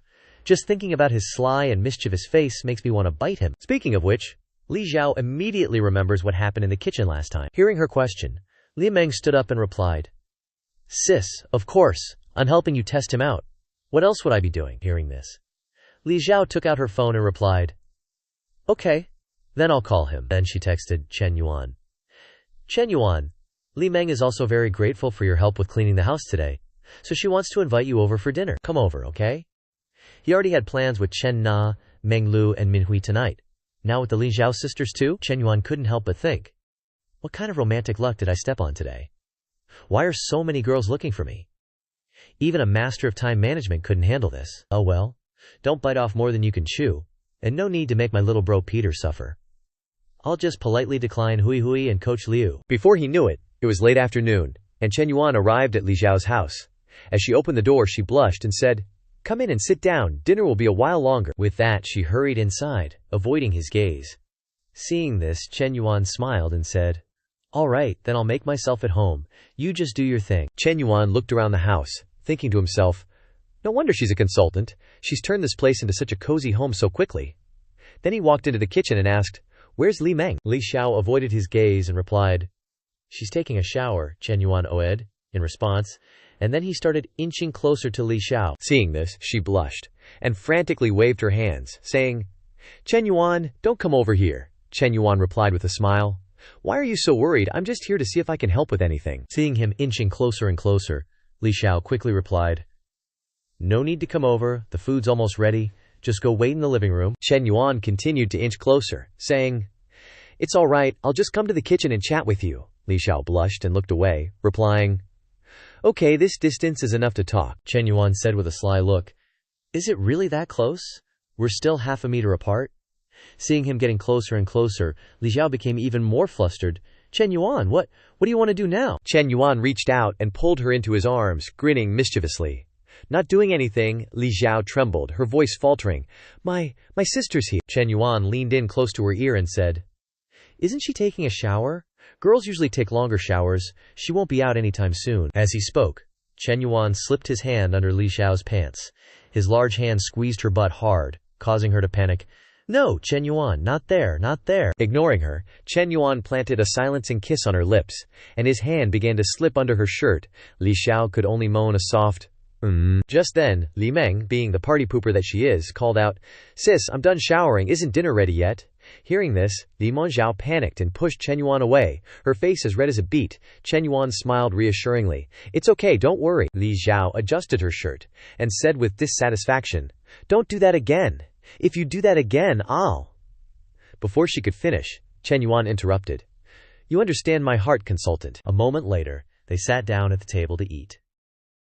Looking at the dishes on the table, Chen Yuan immediately started buttering her up. Consultant, your cooking is amazing! Earth on the Tongue needs to film an episode here. Hearing this, Li Meng said unhappily, Don't be a kiss-ass, my sister doesn't fall for that kind of thing. Chen Yuan, I have a few questions to ask you. Chen Yuan replied. Okay, go ahead, Li Meng asked seriously. How many girls have you dated? Chen Yuan replied. Why are you asking? He thought to himself. Sounds like a background check. But publicly, there are only two, a high school girlfriend and Chu Wan Ting. The others would be hard to trace. Li Meng said. Oh, so you have quite the romantic experience, she thought to herself. My sister has never even been in a relationship. It's easy for her to be taken advantage of by someone with so much experience. After hearing her say that, Chen Yuan was sweating bullets, thinking to himself, Two is already a handful. If she knew about Hui Hui and now Lulu, I'd be screwed. Li Meng continued to ask. Do you have any siblings? Chen Yuan replied. Yeah. A younger sister, Li Meng then asked. How old is she? Chen Yuan answered. She's in her last year of high school, 18 this year. 10 minutes later, Chen Yuan sighed in relief, thinking, Finally, the questioning is over. If Li Meng agreed to find out about my family, it means the teacher must have told her about me. Looks like Li Meng is slowly accepting me. Progress is looking good. Saying this, Chen Yuan glanced at Li Xiao, thinking to himself, Teacher, don't you think so? Huh. After thinking that, he stuck his foot out and gently touched her leg. Li Xiao was startled by this and started sweating, thinking, Shen Yuan doing this in front of Li Meng, I really underestimated his guts. Thinking this, Li Xiao quickly stood up and said, You two eat first, I'll go wash some fruit. Hearing this, Shen Yuan took out his phone to check messages and said, No need to trouble you, teacher. It's getting late, you must be tired from cleaning the house, you should rest early. I'll leave after I eat, I don't want any fruit. Ling Meng looked at her sister's expression, wondering, My sister is acting so weird today, she's talking less, and her mood is off. Shouldn't a normal girl be happy when she's with the guy she likes? Then she turned to Shen Yuan and said, Are you sure you don't want to stay a little longer? Shen Yuan stood up and replied, Yeah, I have something to do, he thought to himself. Gotta know when to stop so I don't piss off the advisor, losing 1 to gain 10, not to mention I still have another battlefield to conquer. After Shen Yuan left, Li Meng stretched and said, Sis, I asked everything you should and shouldn't have asked for you. I advise you to seriously check this kid out. Li Xiao recalled what happened earlier, thinking to herself, Although Shen Yuan is more mature and independent than most guys, he's quite bold. We haven't even defined our relationship yet, but he already dares to do that. Me, him, Oog. At the same time, at Chen Na's apartment, as soon as they entered, Shen Yuan dragged her straight inside. Chen Na asked in surprise, Shen Yuan, didn't you say we were going to the cafe to try the coffee I made? Why are we rushing home? Shen Yuan didn't answer. He anxiously asked, Do you still have that gray office outfit and black fishnet stockings here? Chen Na asked in surprise. Huh? What do you want to do? Shen Yuan replied while rummaging through the closet. Guess. Hearing this, Chen Na said, Didn't you say tonight was just a proper makeup session? You told me to trust your character. Have you forgotten already? Shen Yuan replied, It is a proper makeup session. I'm making it up to you with millions. Chen Na quickly said, I don't want that kind of makeup. A moment later, Chen Na was wearing the office outfit. She blushed and asked Shen Yuan, Why do men like this kind of thing? Shen Yuan, with a perverted look, leaned closer and said, You'll understand gradually. Saying that, he kissed her on the cheek.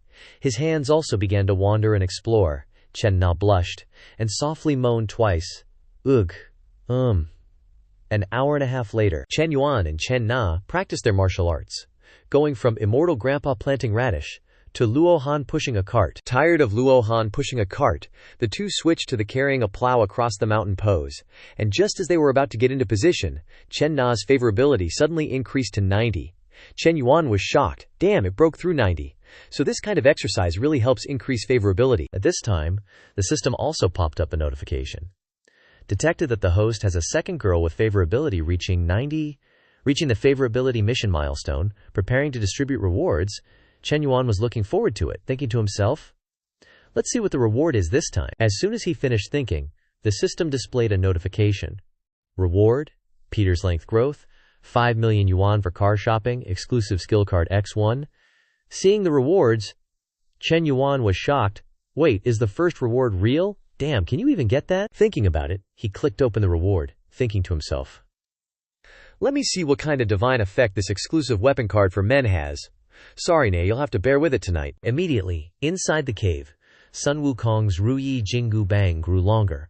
Chen Na was horrified. Chen Yuan, what's going on? Inside, Chen Yuan replied with a smug smile. Nah, didn't you ask me earlier why men like women dressed like this?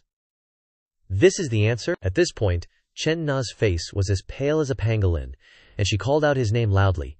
Chen Yuan. After that wild night, Chen Na was completely drained, her body still trembling from the afterglow of the men. Battle, she whispered softly. Hey Chen Yuan, why do you feel so different this time? It feels like my body's been hollowed out. Chen Yuan, hearing this, was smug as hell and edged closer, asking, Different how? Chen Na replied. Just different. At this point, Chen Yuan dropped the act and grinned, saying, I'm going to keep surprising you. Chen Na, hearing this, smiled happily, her face flushed red, and replied, Then, drifted off to sleep. Chen Yuan finally turned over, pillowed his head on his arm, and thought, If I could level up a little more, that'd be awesome. Wonder if I can go Super Saiyan next time. Then, he remembered the system reward, muttering to himself, Alright, let's see what this special skill is. With that, he opened the system to check his reward. The system immediately announced, This skill card can be exchanged for any of the skills listed below. Takes effect immediately. List of skills: Novice Cooking Skill, Novice Electrical Repair Skill, Novice Haircutting Skill, novice dancing skill, novice combat skill, novice racing skill, novice basketball skill. Not a damn thing Peter related. Shen Yuan, seeing this, thought in surprise, huh? What the hell is this? Like electrical repair stuff makes sense, but hair cutting? What the actual Looking over the list, he thought to himself, if I really had to choose, the combat skill would be alright. Even though this is a law-abiding society, now that I got money and women, if I ever run into the triads, a combat skill would still be useful. Suddenly, as if thinking of something, Shen Yuan's eyes froze. But what if one day Li Xiao's got some broken appliances? If I have electrical repair skills, I can easily find an excuse to go to her place and get closer to her. In his head, he imagined himself and Li Xiao becoming the main characters in some Japanese film, like The Lucky Plumber and The Damsel in Distress with the Broken Oven. Li Xiao, it's fixed. Make sure you call me first if anything goes wrong. Oh my, you worked so hard, you're all wet. Come here, let me wipe you down. Then, Li Xiao approached, held a towel in her mouth, and reached out to slowly unbutton his pants, her eyes full of innuendo, saying, "Wipe everything down." Imagining this, Shen Yuan immediately changed his mind, his face full of excitement, muttering to himself, "Looks like the home appliance repair skill is better." Then he lay back and thought dreamily, "Seems like I've figured out the system's pattern. This reward is more generous than the last one. In other words, the third NPC is likely to be even more generous than the first two. Who's the next one to hit 90 favorability? I'm kinda looking forward to it." Suddenly, Chen Na's phone rang. She jumped up, answered the call, and said, "Hello, Mom." Who knows what her mom said on the other end? But her eyes became full of worry, and she said in a panic, "What? It's that serious? Is there enough money? Do you need me to transfer some? I'll do it right away." After a moment of listening to the other end, Chen Na said in a low voice, "Okay, well, let me know right away if anything happens." The phone hung up, and Shen Yuan finally spoke up, asking, "Nana, what's wrong? Can you tell me about it?" Chen Na replied with a sad voice, "My dad, he was hospitalized for a stroke from drinking. He already had high blood pressure." With that, she covered her face and burst into tears. "It's all my fault! They keep telling me to go home for blind dates, and I kept putting it off. If I had just gone home to see Dad, he wouldn't have gotten so angry that he drank so much." Shen Yuan, seeing this, hugged her and comforted her. "Do you want to go back now? I can drive you." Chen Na reached out to gently wipe away her tears and replied, "It's not safe to drive at night. I'll go back tomorrow morning," Chen Yuan replied. "Okay, I'll be here for you no matter what." Hearing him say that, Chen Na remembered the image of Feng Minhui at the 4S store, thinking, even though Chen Yuan cares a lot about me, things aren't clear between us, and I'm not very careful with my words. Dad's in the hospital, so it's not convenient to bring him home.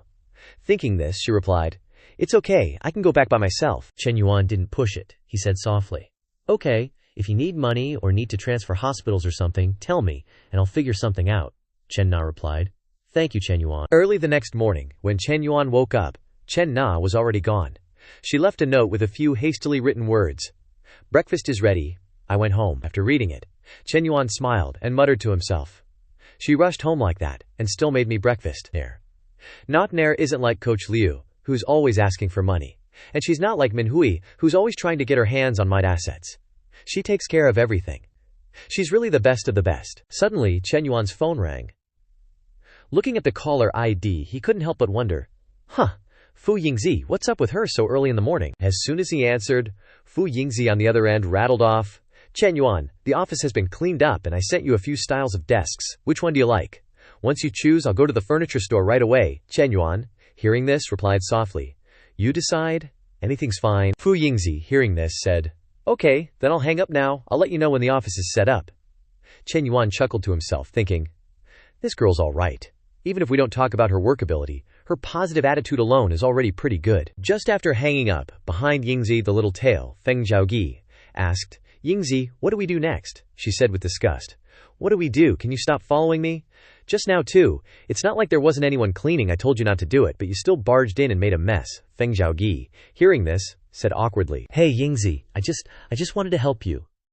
Yingzi grabbed her bag, turned around, and walked out the door, saying, "What can you do to help with the student council? You're not even a member of the student council.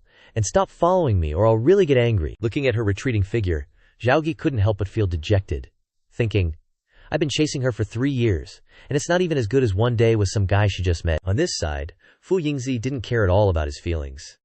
In her head right now, the only thing she cared about was Chen Yuan's family background. She thought to herself, that startup park is such a cheap place, and Chen Yuan was able to spend almost 10 million to buy it. That means he doesn't care about the money at all, so his family is worth at least 100 million, maybe even more. Behind her, Feng Zhaogi chased after her, calling out, Yingzi, Yingzi, wait for me. Ignoring him, Yingzi continued her train of thought. The important thing is, he's the same age as me. Only 21 years old, what even is that? In her head, she immediately imagined Chen Yuan transforming into an overbearing CEO, caressing the firm assets of his secretary, that's her, the assistant secretary. Lost in her fantasy, she told herself. Even if I can't be his girlfriend, I can still be a subordinate or a secretary or something. Anyway, with a background like his, he definitely has more than one business. I gotta show off my work skills and other unique and outstanding qualities so I can stay by Chen Yuan's side. Meanwhile, at Chen Na's hometown house, the moment she got through the door, she grabbed her mom's arm and pulled her along, saying urgently, Mom, let's go to the hospital. Didn't you say Dad had a stroke? Her mom smiled brightly and said, Nah, come inside first. Let's talk inside. Then, she pulled Chen Na into the house, saying, Nah, I didn't mean to trick you. It's just that you're almost 27 and still don't have a boyfriend. Your friends Xiaoli and Ting, who are the same age as you, already have 2 kids. I'm so worried. Inside the house, there was an older woman and a strange man, chatting and laughing with Chen's dad. As soon as she saw Chen Na, the woman said cheerfully, Naka's back. Let me introduce you. This is Deng Kaitao, who's drinking with your dad. He came all the way from the Zhu family. He's a close friend of your cousin. Hearing this, Deng Kaitao stood up and gave a bright, nodding greeting. Then, the woman leaned in close to Chen Na, acting all secretive, and said, Let me tell you, Kaitao started his own company, manages dozens of people, and makes tens of millions a year. He bought a car and a house a long time ago. Turning back to Kaitao, she asked, Kaitao, what kind of car do you have? He pretended to be modest and replied, It's nothing special, just a BMW 5 Series. Hearing this, Chen Na smiled slightly and said, not bad?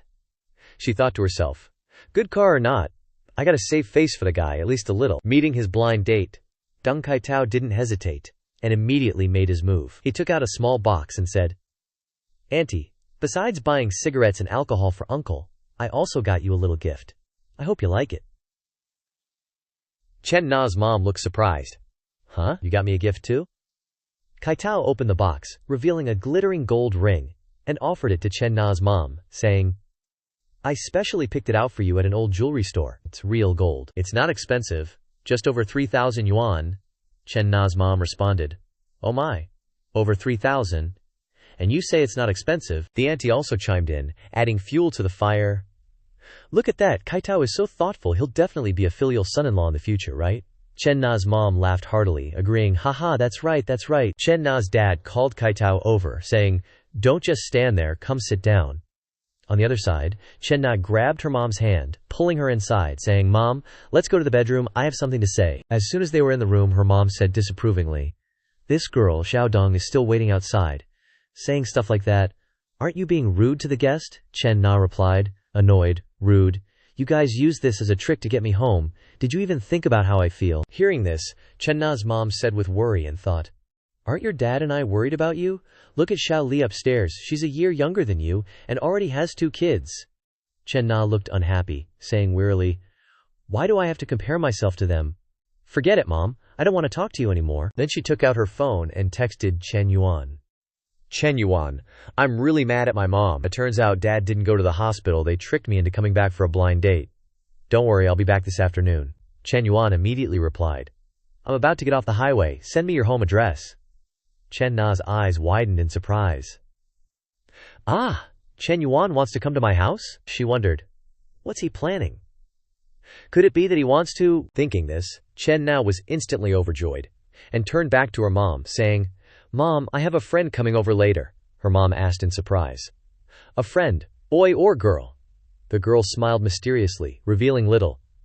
You'll find out soon enough, Mom. Outside, the auntie was still trying to set them up, saying, Brother, this Kaitao and Nana are a great match, they have the faces of a married couple. Hearing this, Chen Na's dad raised his glass of wine, saying, Drink, it's all in the wine. Kaitao raised his glass in response, Here, uncle, I'll toast to you. Time flew by, and 15 minutes later, Chen Yuan arrived at Chen Na's house. Seeing him loaded with gifts, Chen Na asked. Shen Yuan, why did you buy so much stuff? Shen Yuan smiled and replied, It's my first time visiting your parents, I can't come empty-handed. Chen Na's mom also asked, Na, who is this? Without hesitation, Chen Yuan carried the gifts over to Chen Na's mom, saying, Hello auntie, I'm Chen Na's boyfriend, my name is Chen Yuan, you can call me Xiao Chen. It's just a small token, I hope you'll accept it. Hearing these words, the entire room fell silent. Kai Tao was speechless. The auntie couldn't believe her ears, asking again, No way now, what are you saying? Her dad's jaw dropped in shock, stammering, Boyfriend, why haven't I ever heard you mention him? Her mom's eyes were wide with surprise. What? After the greeting, Chen Yuan put the boxes of gifts on the table and opened them. Seeing the piles of glittering gold jewelry and gemstones, Chen Na's mom said politely, Xiao Chen, your coming is already a gift, why did you bring so much?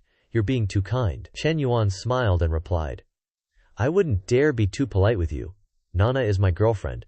We're practically family now. Sitting and looking at the stuff in the box, Chen Na's parents' eyes lit up, and they couldn't close their mouths, stammering, This much? How much did it cost? Chen Yuan smiled and replied, Not much. Only around 300,000. Hearing this, all four people shouted in unison, around 300,000.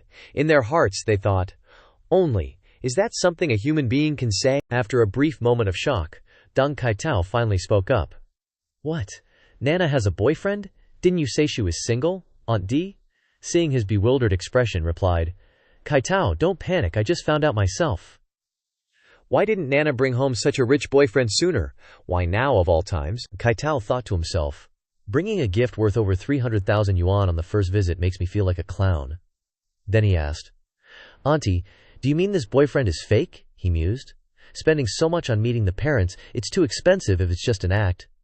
The aunt covered her mouth and whispered, Let me check his background. With that, she approached Chen Yuan and said, Hello, Xiao Chen, I'm Nana's aunt. You look younger than Nana. How old are you this year? Chen Yuan smiled and replied, Hello, auntie, I'm 21 this year. Hearing this, she leaned closer to Chen Nana's mother and whispered, Only 21? Isn't that 6 years younger than our Na? She thought to herself. It's looking more and more like an act. A 27-year-old finding a boyfriend 6 years younger who's also super rich. Who would believe that? Hearing these probing words, Chen Nana's mother couldn't help but worry. She then looked at her husband with a meaningful glance. Chen Nana's father was also deep in thought, his eyes twitching. Seeing their attitude, Chen Yuan continued to introduce himself.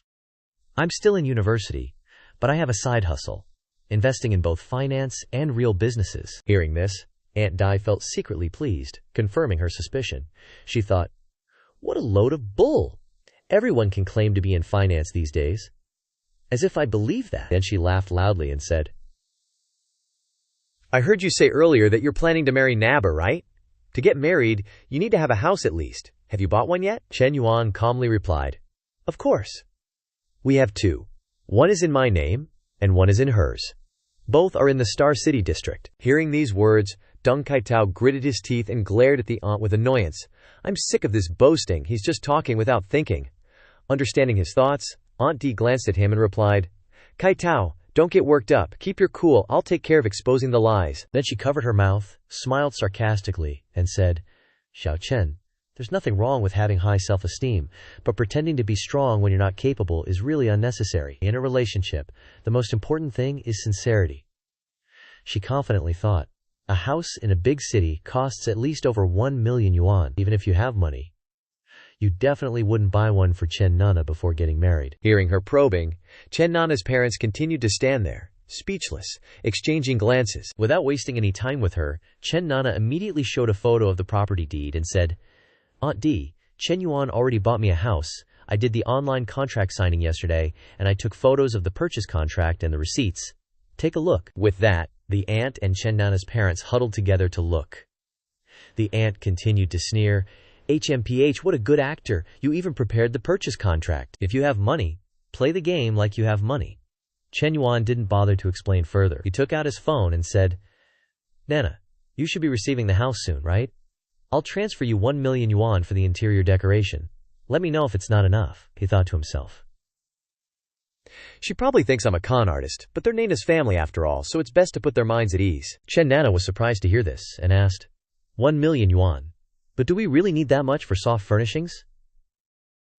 As soon as she finished speaking, a message arrived on Chen Nana's phone. ICBC, account ending in 5854, has received 1 million RMB at 12:18 on May 19th. Looking at the transfer message on the screen, Chen Nana's parents couldn't believe their eyes. Her mother mumbled as she counted. 1, 10, 100, 1,000, 10,000, 100,000, million, 6 zeros. Her father gasped in shock.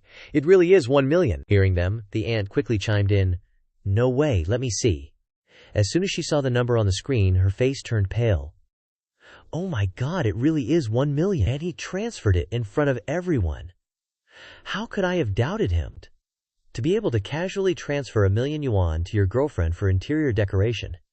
How much power must you have to dare do that? Seeing their reactions, Chen Yuan smiled back at Chen Nana. It's just a little bit of pocket money. If you don't use it all, just consider it as spending money. Hearing these words, Deng Kaitao froze and thought, thank goodness 1 million isn't even enough for pocket money. If it wasn't for Auntie going first, that slap would have landed on my face. Thinking of this, he quietly walked over, packed up his things, and muttered to himself, looks like I have no chance. I should stop in time to minimize the damage. But I wonder if I can get back the 2 bottles of Wuliangye and Daohuasi that I gifted earlier. I was so unlucky this time, I was played before I could even make a move. But then he thought, even though the blind date failed, I can't let this trip be a complete waste. Who knows? This kind of rich guy might become a beneficial connection in the future. Thinking this, he approached Chen Yuan and said with an awkward smile, Brother Chen, if you've already spent 1 million on just the interior decoration, then those 2 houses must be quite expensive, right? Hearing him ask, Chen Yuan thought to himself, this guy's really smooth, creating an opportunity for me to show off. Might as well show off decisively. Then he smiled brightly and replied, not too expensive. Nana's apartment is around 3 million, and my villa is about 10 million. Hearing this, Deng Taitao scratched his head and said, over 10 million isn't expensive. Compared to you, my house isn't even worth mentioning. Seeing him come in front of Chen Yuan and wag his tail, the aunt showed her disgust and thought, this kid really knows how to switch sides, so despicable. Thinking it over, she smiled to herself and thought, but Xiao Chen is practically family now, so I have to seize what I can as soon as possible. Then she laughed loudly and said, Xiao Chen, oh no, I should call you President Chen. I'm so sorry for being rude just now, I apologize. Ha ha. Chen Yuan smiled lightly and replied, don't be so polite, Auntie. We're all family now, it's nothing. Chen Na's dad finally felt a load off his chest and said with a beaming smile, Xiao Chen, don't be so polite when you visit next time, okay? Her mom chimed in with a smile. That's right, Xiao Chen, you're too kind. Suddenly, a girl who looked a lot like Chen Na burst in through the door, lugging a huge speaker, shouting, Mom, Dad! It was none other than Chen Na's younger sister, Chen Xinwu. Seeing Chen Na, she happily exclaimed, Sis, you're back. Then she dashed over to hug her sister, Chen Na. Seeing this, pointed to Chen Yuan and introduced him. This is my brother-in-law, Chen Yuan. Xinwu immediately turned to greet him. Hello, brother-in-law. Chen Yuan replied with a bright smile. Hello. Looking at her assets, which were a bit more developed than her sister's, he thought to himself, she really does resemble Nana, though she lacks a bit of her intelligence, but has that pure look. They're from the same mom, so how come she's been raised better than her sister? Are these aunt and uncle being too biased? Just then, Chen Na's dad's voice boomed. All right, everyone's here. Let's start eating. A moment later, everyone was seated at the table. Chen Yuan picked up the wine bottle and poured a glass, saying, Uncle and Aunt, I'd like to propose a toast to you both. It wasn't easy raising Nana, and I'm so happy to have such a wonderful girlfriend. After dinner, let's go look at cars and houses together, okay? Chen Na's aunt couldn't help but break out in a cold sweat, thinking, no way!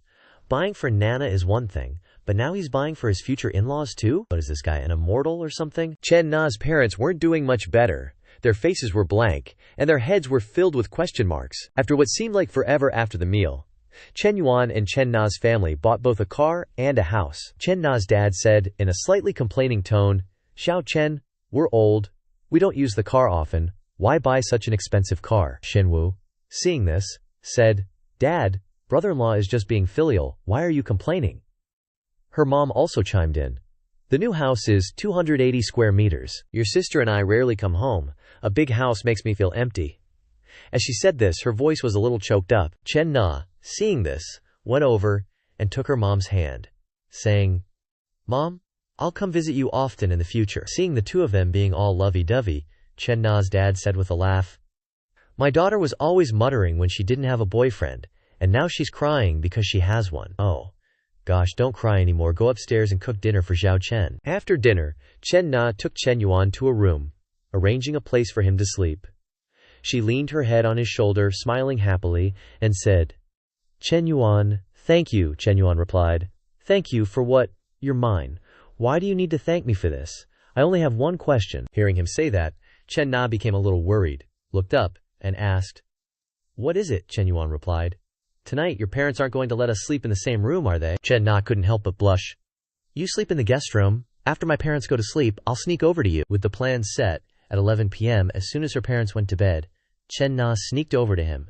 She gently nudged him, calling, Chen Yuan, are you asleep?" Chen Yuan suddenly turned around and grabbed her hand, whispering, "Haha, we haven't had a deep conversation yet, how could I be asleep?" He pushed her down on the bed, slipping his hand underneath her, saying, "Nan, you're not wearing anything, you really understand me." With that, Chen Yuan slipped his hand into the cave to explore. Feeling the rush, Chen Na trembled all over, hurriedly covering her mouth, moaning softly, At the same time, Xinwu woke up, groggily and sleepily stumbling towards the bathroom. Hearing the moaning, she couldn't help but be suspicious. Then she leaned closer to the door, hearing the soft moans coming from within. Chen Yuan? As soon as she peeked inside, her eyes widened in shock. What caught her eye was the scene of Chen Yuan and Chen Na practicing the Jade Maiden Heart Sutra with all 72 moves. She blushed, thinking, although I've watched movies like this with friends, the sound of heavy collisions at such a close range, brother-in-law, he's so strong. After witnessing Chen Yuan's cannon, Xinyu clutched her skirt with one hand, feeling the heat and moisture down there, and used the other to cover her massive assets, gulping audibly. After a moment of inner turmoil, she spun around and ran off, muttering, "Can't look anymore? Nope." An hour and a half later, after feeding the birds, Chen Na returned to her sister's room. She tiptoed onto the bed. Just then, Xinyu turned and wrapped her arms around her. Startled, Chen Na asked, "Xinyu, you're not asleep yet?" The younger sister whispered, "Sis, I want to hug you to sleep." Chen Na, hearing this, lay down next to her sister, held her close, and stroked her hair, saying, "Okay, come here, sleep tight." Xinyu snuggled into her sister's embrace, their twin peaks pressed together. Chen Na blushed, thinking, this kid's getting bigger and bigger, huh? Cut to the next day at noon. Chen Yuan was back at school. Fu Yingzi led him to the office, saying, "Chen Yuan, is this arrangement okay? Any adjustments needed?" Chen Yuan plopped down in the chair, looking around, and replied, "No need, everything's fine," he thought to himself. Looks like Fu Yingzi is not only beautiful but also efficient, and always has clear feedback, a truly excellent secretary candidate, everything is great. Immediately afterwards, Fu Yingzi handed him a stack of documents, saying, "These are the startup applications and business plans from the first group of students I received from the Youth League this morning, about a dozen or so. Do you want to take a look first?" Chen Yuan took them, replying, "All right, let me see." Chen Yuan flipped through a few pages, stopping at a girl's resume, mumbling, "Gender, female, height 156 centimeters, weight 70 kilogram.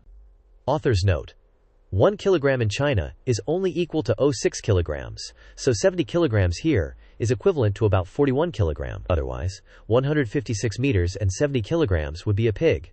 Haha."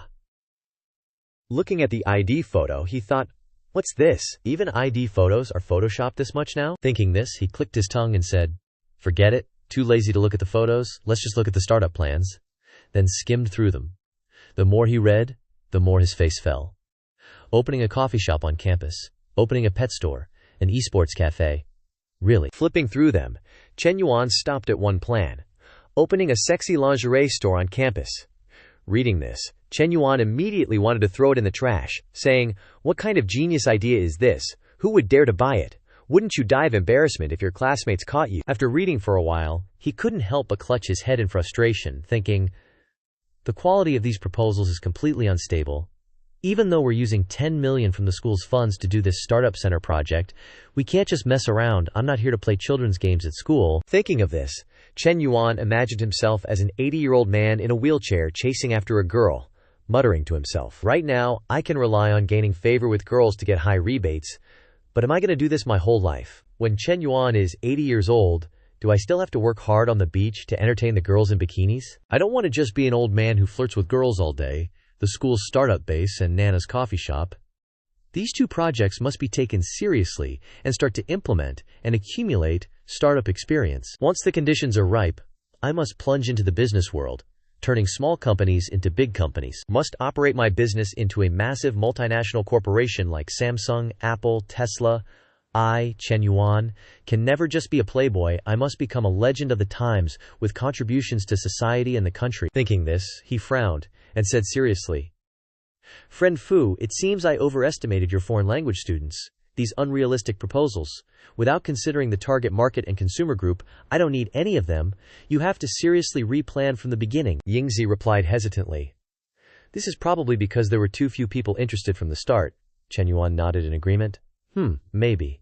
Then he asked, "So, can the school and the youth league strengthen publicity efforts?" Yingzi replied, "Sure. Secretary Lau himself has asked me to fully cooperate with you," then suggested, "I'm in charge of the school radio station. Starting tomorrow, it will be broadcast twice a day in the morning and evening. At the same time, we will synchronize publicity on multiple channels, such as the school's WBO account, public account, and Quisu channel." "Do you think this plan is okay?" Shen Yuan, hearing this, added, "Then let's do it this way. In addition, submit another set of applications for the second round of review. The exam will include majors such as business administration, investment studies, marketing, psychology, and international trade. Those who pass the preliminary round will be focused on the second round of testing." Hearing Shen Yuan's words, Yingzi immediately took out a notebook, noted it down, and replied, "Okay, I will implement it as soon as possible," Shen Yuan said with satisfaction. "You've worked hard." In his heart, he thought, "Since getting the system, I've only felt the joy of spending money and making money. This is the first time I've felt the joy of controlling others to do things according to my will." Sure enough, money not only brings houses, cars, and women, but also brings power. Thinking about it, his eyes landed on Fu Yingzi. Only with more truly capable talents like Fu Yingzi would he have the key to his future. Right now, he not only needed to develop relationships with the opposite sex, but also quickly find some capable subordinates. At the same time, at the fitness center, where Liu Menglu worked, a man approached her and said loudly, "Liu Menglu, do you even know what time it is?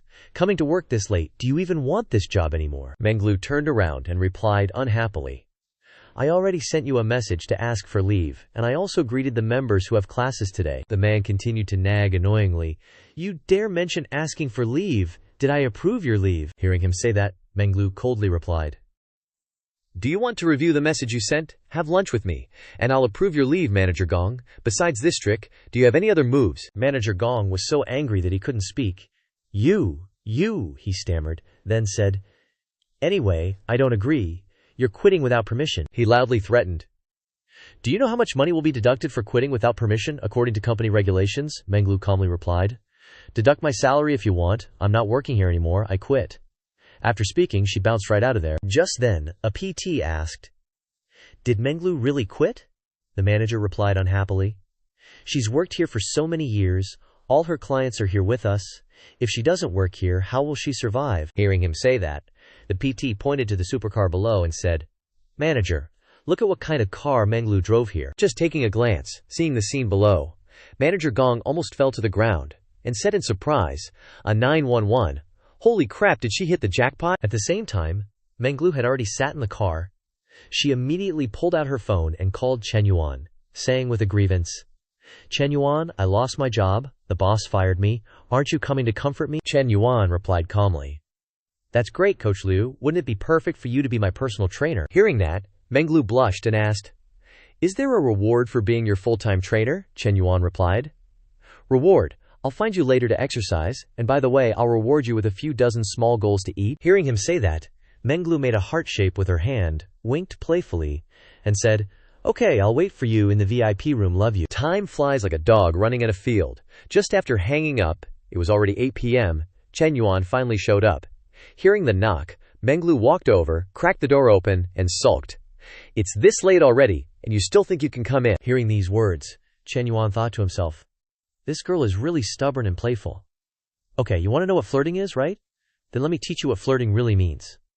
Afterwards, he turned around and left, saying, "You won't let me in, then I'm leaving." Seeing that, Menglu panicked and quickly opened the door and ran after him, saying, "Oh honey, don't go." Shen Yuan pretended to be angry and said, "Didn't you say you wouldn't let me in?" Menglu grabbed his arm and said coquettishly, "Oh my gosh, Shen Yuan, I just wanted to act a little angry. Don't leave, okay?" Shen Yuan glanced down at the pair of large assets in her thin silk dress and said slyly, "Then you have to beg me. I want to see if your attitude is sincere or not." Seeing his gaze, Menglu rubbed her 2 melons against his arm, blushed, and said, "Isn't my attitude sincere enough like this?" At this point, Shen Yuan's little brother perked up in protest. He swallowed hard and replied, "All right, I guess I feel a little bit of sincerity. Okay, for your sakes, I won't leave." After speaking, Shen Yuan, like a wild beast, dove straight into her ticket area and started sniffing. After shoving her face into Menglu's ticket booth, Shen Yuan continued to put his hands on her backside, kneading and squeezing as he pushed her towards the bed, then sat down. Menglu, flaunting her 2 big round assets, looking incredibly tempting, teased, "Daddy, I wasn't a good girl just now. Are you going to punish me?" Hearing these words, Shen Yuan's little bro immediately reacted. He leaned in and said, "What did you just say? Say it again for me." Menglu's cheeks flushed red. She leaned her cherry lips close to his ear, her breath tickling him as she whispered, "Papa." As soon as she finished speaking, Shen Yuan pinned her down, inhaling deeply at her neck and saying, "I really like this address. Today Daddy will increase the intensity for you." Menglu trembled all over, moaning softly, Daddy. Just like that, Shen Yuan pulled out his staff and attacked Menglu. Menglu wasn't going to take that lying down, and quickly unleashed her tide, her clam engulfing Shen Yuan's staff. And so, an intense battle raged on for a full hour. At this point, Menglu's whole body was numb, her eyes glazed over as she thought. Putting aside the money issue, just that thing alone is enough for Shen Yuan to attract others. Barely 2 minutes after exiting the gate, Shen Yuan wiped the corner of his mouth, flashed a wicked smile and said, "Hey, aren't you supposed to be my personal trainer? I'm ready to go again. Don't give up on me now." As soon as he finished speaking, Shen Yuan chose a small gap between the 2 mountains and thrust his staff in. Menglu's eyes widened in shock. "No way, how can you be so fast after just finishing? You can go again already." This isn't scientific at all. They continued drilling the well for another hour until the water in the well was overflowing. Then they finally stopped. Menglu was soaked in sweat, panting, "Oh my God, I'm gonna die. Is this how you treat me? What happened to the gentleness you promised?" Shen Yuan heard this and smiled smugly. "I was already being very gentle just now. I only used 5 parts of my strength compared to when I'm with Nana." Menglu retorted, "Don't lie! I heard you at the cafe. There's no way that strength can compare to just now? 5 parts? HMPH. You clearly wanted to use all 12. And the difference compared to last time was too big." Hearing what she said, Shen Yuan was a little doubtful. He looked down at his body and thought, "Inadvertent X ability. This divine skill can operate endlessly without getting tired, but the energy in my body seems to be depleting. I feel like I've gotten a little thinner recently." Thinking of this, Shen Yuan ordered, "System, check my stats." Immediately, the system displayed a notification. Height 182 centimeters, weight 70 kilograms, health index 69. Looking at these stats, Shen Yuan broke out in a cold sweat. As expected, my weight has dropped by a whole 2 kilograms compared to half a month ago, and my health index has also decreased by 3 points. I'm 182 centimeters tall but only weigh 70 kilograms. This is not good. After checking, he turned to Menglu and said, "Coach Liu, let's work out tomorrow morning." Menglu heard this and replied, "Do you have to decide about tomorrow right now? What if you change your mind later?" Seeing that she misunderstood him, Shen Yuan said, "Is that all you can think about? I'm talking about serious exercise. Look at me now. Don't I look a little too skinny?" Hearing these words, Menglu jumped up and burst out laughing. "Ha ha! So you finally realized you're a skinny dog?" Shen Yuan replied with dissatisfaction. "If you keep saying that, I'll make sure you can't stand up." Menglu hurriedly waved her hands, obediently saying, I was wrong, Daddy. I won't do it again." Shen Yuan was smug. "That's more like it anyway. You have to help me create a professional plan." Saying this, Menglu stood up, grabbed a towel to cover her big assets and said, "I'm going to take a shower first, and then I'll make you a diet and exercise plan. You have to ensure you get enough rest. and combine both aerobic and anaerobic exercise, Chen Yuan replied. Okay, let's start from tomorrow once the plan is done. As if remembering something, Meng Lu turned back and said, Oh, Junyu has a gym. Let's use Junyu's gym. I'll go back tomorrow morning to get my clothes, and I'll buy you 2 sets while I'm at it. As soon as she left, the system displayed a notification. Ding! Detected that the host has started a gym plan.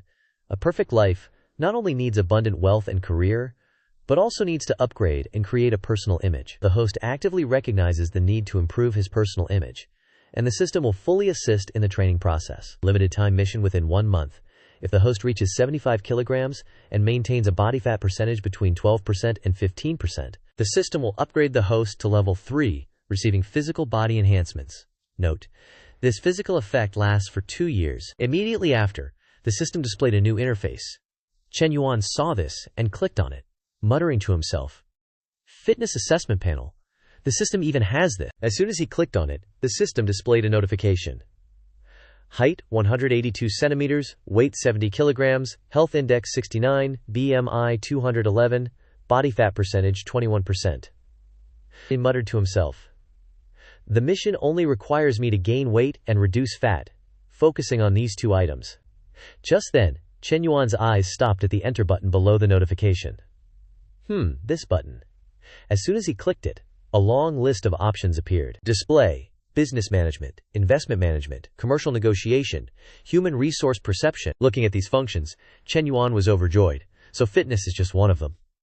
There are so many other panels, it seems that as long as I complete the system's mission requirements, I can possess these abilities. Damn. Things that others have to spend years learning, I can master in just 1 month. Awesome.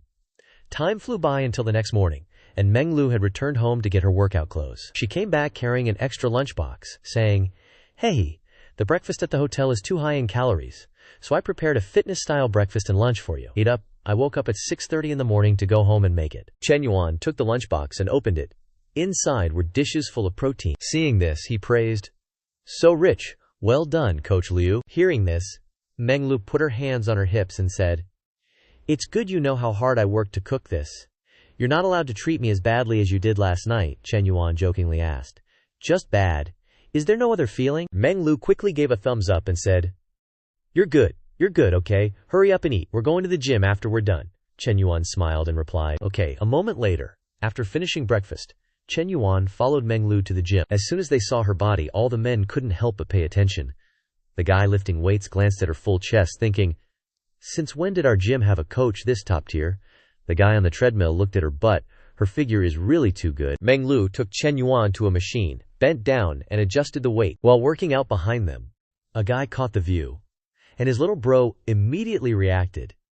He quickly covered himself and said to himself, I can't look anymore. Another look and I'll have a reaction. On the other side, a seasoned gym-goer showed off his muscles while glancing at Chen Yuan. How could a weak chicken who doesn't work out like him be worthy of such a perfect woman? She's a gift from the heavens. Maybe she should think about me. Over here, Meng Lu continued to guide Chen Yuan. Chen Yuan, you still need to widen your movements a bit. Don't use momentum. These actions attracted the attention of a man nearby. Yes, none other than Jun Haojun, the guy who stole Chen Yuan's ex, Wan Ting. He turned around, his eyes widened, and he thought in surprise, That's Chen Yuan. Who's the fairy next to him? Last time, didn't he take a beauty to buy stuff at Guojin? Now he's changed already. He's such a player. On this side, after a while of training, Meng Lu handed Chen Yuan a bottle of mineral water and said, See? You're usually too lazy to work out, so you're tired after only a few moves. But the first day is pretty good. Drink some water, work out slowly, can't rush to eat hot tofu. Chen Yuan took the water and replied jokingly, Really? When can I eat hot tofu then? Understanding the meaning in his words, Meng Lu scolded softly, You're annoying. Seeing this intimate scene, Haojun's eyes turned red with jealousy. He thought to himself, This son of a BTCH is having fun here with a new woman, and I can't even get Chu Wanting on the phone anymore. My WeChat is blocked. I don't even know where her house is. I can't even ask why we broke up. It's really infuriating. Suddenly, he seemed to think of something. Wait, is he cheating on multiple women at the same time? I'm going to expose his true colors? Normal women would immediately get mad. Haha, let's do it, see how you handle this. Acting on his thoughts, he walked up to Chen Yuan and asked in a friendly manner, Chen Yuan, what a coincidence, you're here too. Seeing him, Chen Yuan asked in surprise, It's you. What's up? Is there something? Haojun waved his hand and replied, Nothing. I just saw someone I knew and came over to say hello." Hearing this, Shen Yuan said in a cold voice, "If there's nothing, I'll continue working out." Meng Lu also turned around with a look of annoyance, thinking, "Get out of here, can you stop bothering us?" Hao Jun thought, "You want me to leave that badly? Hey, I haven't finished talking yet." Thinking this, he asked innocently, "The girl you took to Guojin last time, why isn't she with you this time? You two looked very close that day. I saw you buy her a lot of things." After speaking, he gave a sinister smile and thought to himself, "If you two are in a normal relationship, shouldn't she question Shen Yuan and dump him on the spot? Hurry, hurry! I can't wait to see this scene." As fate would have it, nobody cared about what he said. Meng Lu was still carefully guiding Shen Yuan's movements while wiping sweat for him. 20 seconds passed, and Hao Jun's face was short. No reaction. Seriously, aren't they that kind of relationship? Thinking this, he called out, "Hey, can you hear this? That girl." Before he could finish speaking, Shen Yuan said coldly, "Hao Jun, can you stop being so nosy? Are you and I that close?" Seeing Shen Yuan's attitude, Hao Jun didn't hold back either. He turned to Meng Lu and blurted out, "Let me tell you, girl, you can know a person's face but not their heart. That kid's playing the field, don't let him fool you." Meng Lu immediately looked annoyed and retorted, "Even if he's juggling 3 women, I'm happy to be with him. None of your business." Hao Jun wouldn't let it go. Still being a busybody, "I'm telling you, that guy even bought that other chick 2 bags, costing like 10,000 yuan. I'm just reminding you for your own good." Meng Lu turned to Shen Yuan, giving him a flirty glance. "So what? It's his money, he can spend it however he wants, as long as he's happy. If he's happy, I'm happy too," she thought to herself. "So he bought someone else 2 bags. Shen Yuan bought me a car worth over 2 million yuan. Hearing this, Hao Jun's face twisted like a prune, thinking, "What's going on? This girl knows she's being played and she's still happy. What exactly is their relationship?" Not letting him continue to spout nonsense, Meng Lu wiped sweat from Shen Yuan's face and glared at Hao Jun. "Please move further away, your face is seriously affecting our training." Hearing this, Hao Jun stormed off, grinding his teeth in frustration. What kind of people are these? Totally unreasonable. Seeing his angry expression, Shen Yuan thought to himself, "Coach Liu is my personal trainer and caretaker. Her position is very clear. Why is he so nosy? Next time I want to play around, I should do my homework first, so that I don't get stuck with a third wheel." Meng Lu turned to Shen Yuan and said, "Shen Yuan, let's continue." And so, they trained for 2 hours straight before finally ending the session. Meng Lu encouraged him. "You performed really well today. Your movements were very precise, but tomorrow we need to increase the intensity," Shen Yuan joked. "I'll increase the intensity for you tonight, and you'll increase the intensity for me during the day. Are you getting revenge?" Meng Lu blushed and replied, "It's not like that. Today was mainly to get familiar with the movements and equipment. Once we're used to it, we definitely need to lift heavier weights." Seeing her so serious, Shen Yuan didn't tease her further. "All right, my muscles are pretty much stretched out. Let's go take a shower." A moment later, they were back in the room. As soon as they stepped into the bathroom, Shen Yuan pulled Meng Lu close and said, "Coach Liu, there's one more spot that needs more practice." She was caught off guard. "Huh?" Before she could say another word, Shen Yuan unleashed his divine weapon, pushed her against the wall, and started groping her, saying, "I'm talking about this spot." Meng Lu could only helplessly endure. "You bad boy." After who knows how long, after firing off all the bullets, they finally finished showering. While drying her hair, Meng Lu called out, "Hubby, oh no, Daddy, are we going back to school tonight or?" Before she could finish the question, Shen Yuan interrupted. "I have something to do tonight, just sleep here." Meng Lu eyes said, "This room is too big, I don't feel comfortable staying here alone, I'll go back to my small apartment to sleep." Shen Yuan smiled and replied, "Okay, you arrange it. Oh, call me that again." Hearing this, Meng Lu plopped down on the table, washed her hands, and struck a provocative pose, saying, "What?" Then she sweetly called out, "Ah, papa." At the same time, her favorability rating increased to 88. Seeing this result, Shen Yuan thought to himself, "My favorability has increased by 2 points since last night. It seems like the 90-point favorability level isn't far away. I'm really looking forward to the system's magical reward." A moment later, after showering and getting dressed, Shen Yuan left the Junyu Hotel and returned to school. As soon as he walked in, he saw Feng Zigui glued to Fu Yingzi. He couldn't help but think, this simp, so persistent. Thinking this, he opened the door and walked straight into the room without saying a word. Yingzi hurried over and said, "Shen Yuan, I'm sorry, he saw me in the canteen and insisted on following me. I've told him several times, but he won't listen." Feng Zigui quickly chimed in, "Don't blame Yingzi. I wanted to see if there was anything I could help with. After all, More people means more help. Hearing this, Chen Yuan stopped and replied coldly. It's really not necessary. There's nothing you can help with. With that, they both walked inside and slammed the door in Zigiai's face. Not only that, but the curtain next to the door was immediately drawn shut. He was shocked, thinking there were only Chen Yuan and Yingzi inside, and they closed the door and drew the curtains. What exactly do they want to do? It's just a dorm room, why install curtains? Thinking of this, intimate scenes between the two flashed in his mind, and he instinctively covered his face, panicking.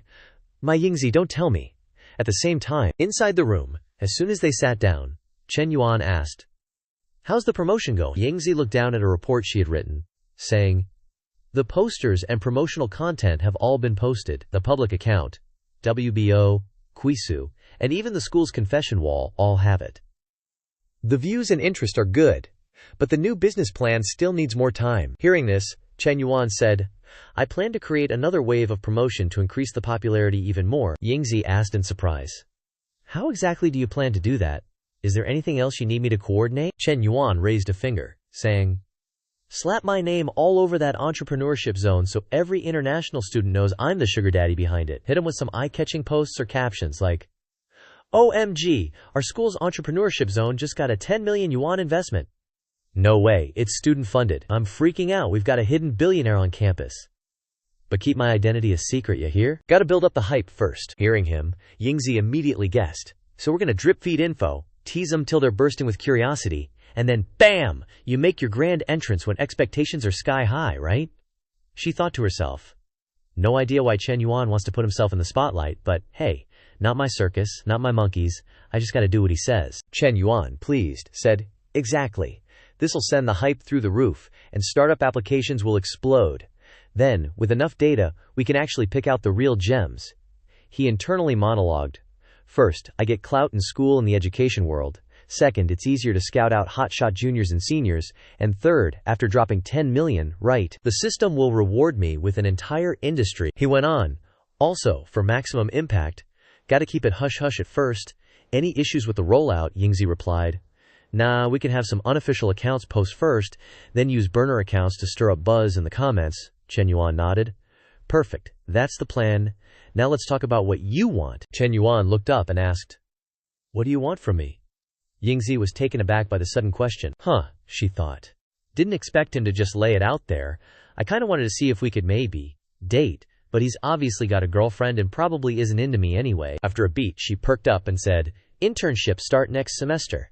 And you know how it is for students from private schools like us. Finding good jobs ain't easy, especially in marketing. So I was thinking, if I could work for you, maybe I could earn more than the usual gigs out there. Chen Yuan thought. She's still a student, so she's being shy about it, huh? If she just said she wanted me, we could roll with that. Then he asked, How much higher are we talking? Yingzi hesitated, then replied, 8,000. She thought to herself. Marketing jobs straight out of school usually pay like 3,000 to 4,000 yuan a month. 8,000 yuan would be 2 or 3 times that. Just as she was worried about getting rejected, Chen Yuan jumped in. I'll bump it up to a cool 10,000, plus bonuses and perks if you do well.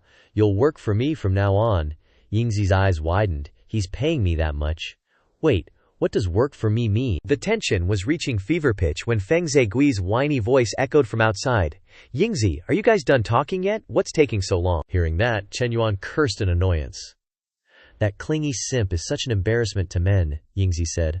Sorry, let me go talk to him. Chen Yuan stopped her. Hold up, I'll take one for the team. Let's settle this once and for all. Yingzi turned back, surprised. Before she could react, Chen Yuan lunged and gave her a quick hickey on the neck. Looking at his handiwork, he said smugly, Let's go. Then, arm in arm, they walked out, putting on an act. As soon as he opened the door, Chen Yuan declared, Yingzi, you gotta put up a sign that says no simps allowed. Seeing this, Feng Zigui's little heart shattered, and with tears in his eyes, he asked, Yingzi, what's going on? She coldly replied, Don't come looking for me anymore. I have a boyfriend now. Hearing that, Feng Zigui burst into tears, accusingly shouting, Boyfriend, when did you two get together? Yingzi coldly responded, Just now. I hope you'll keep your distance from me from now on. Otherwise, both Chen Yuan and I will find it very annoying. With that confirmation, Zigui's little world came crashing down. He collapsed to the ground, crying, Yingzi, no, Yingzi wouldn't do this, waha. After a good cry, Feng Zigui finally got up and stumbled away.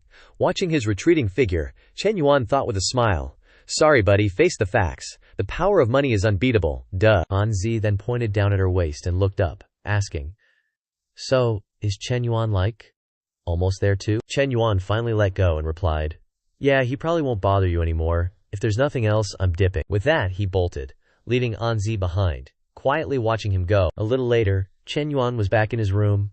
He plopped down on the bed, thinking, honestly, Vice President Anzi is totally secretary material, but right now I'm not capable enough to manage a company well. With that thought, Shen Yuan opened up his business management skill panel, telling himself, if I don't have the skills, even with all this cash, people just see me as a nouveau riche.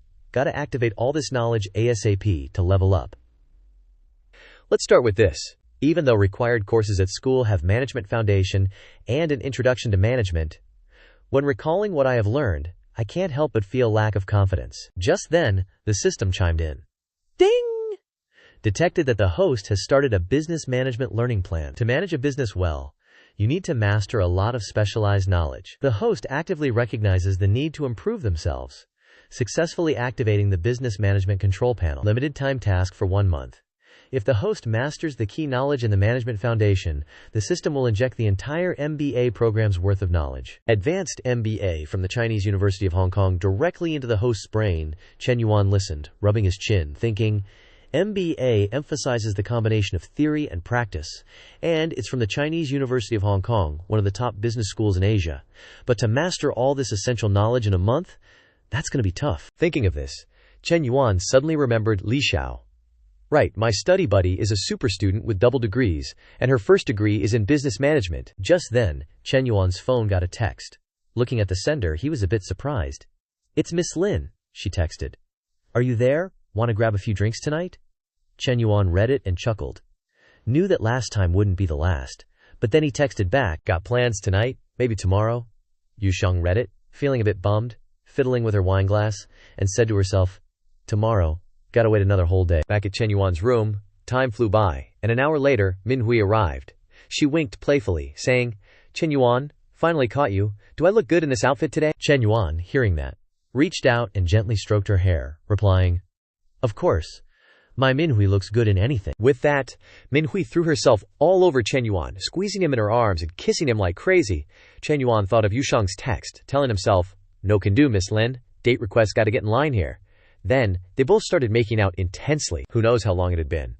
All that could be seen was Manhwa passed out, her clothes disheveled, and her fondness points increased to 93 points. Shen Yuan smiled, thinking, Hui's fondness went from 91 to 93 already.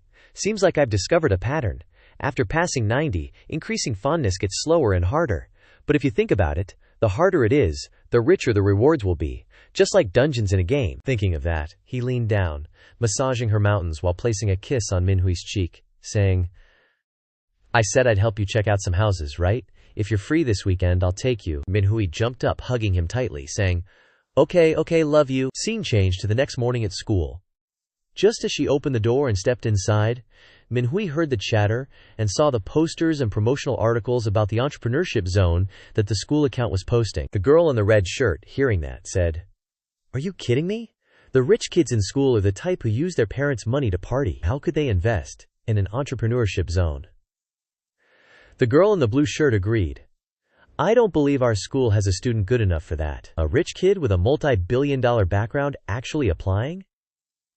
That's insane. Being the one who knew the truth but not being allowed to gossip, Chen Ling was full of discomfort, her whole body was itchy, and she said softly, I really want to tell them, what should I do?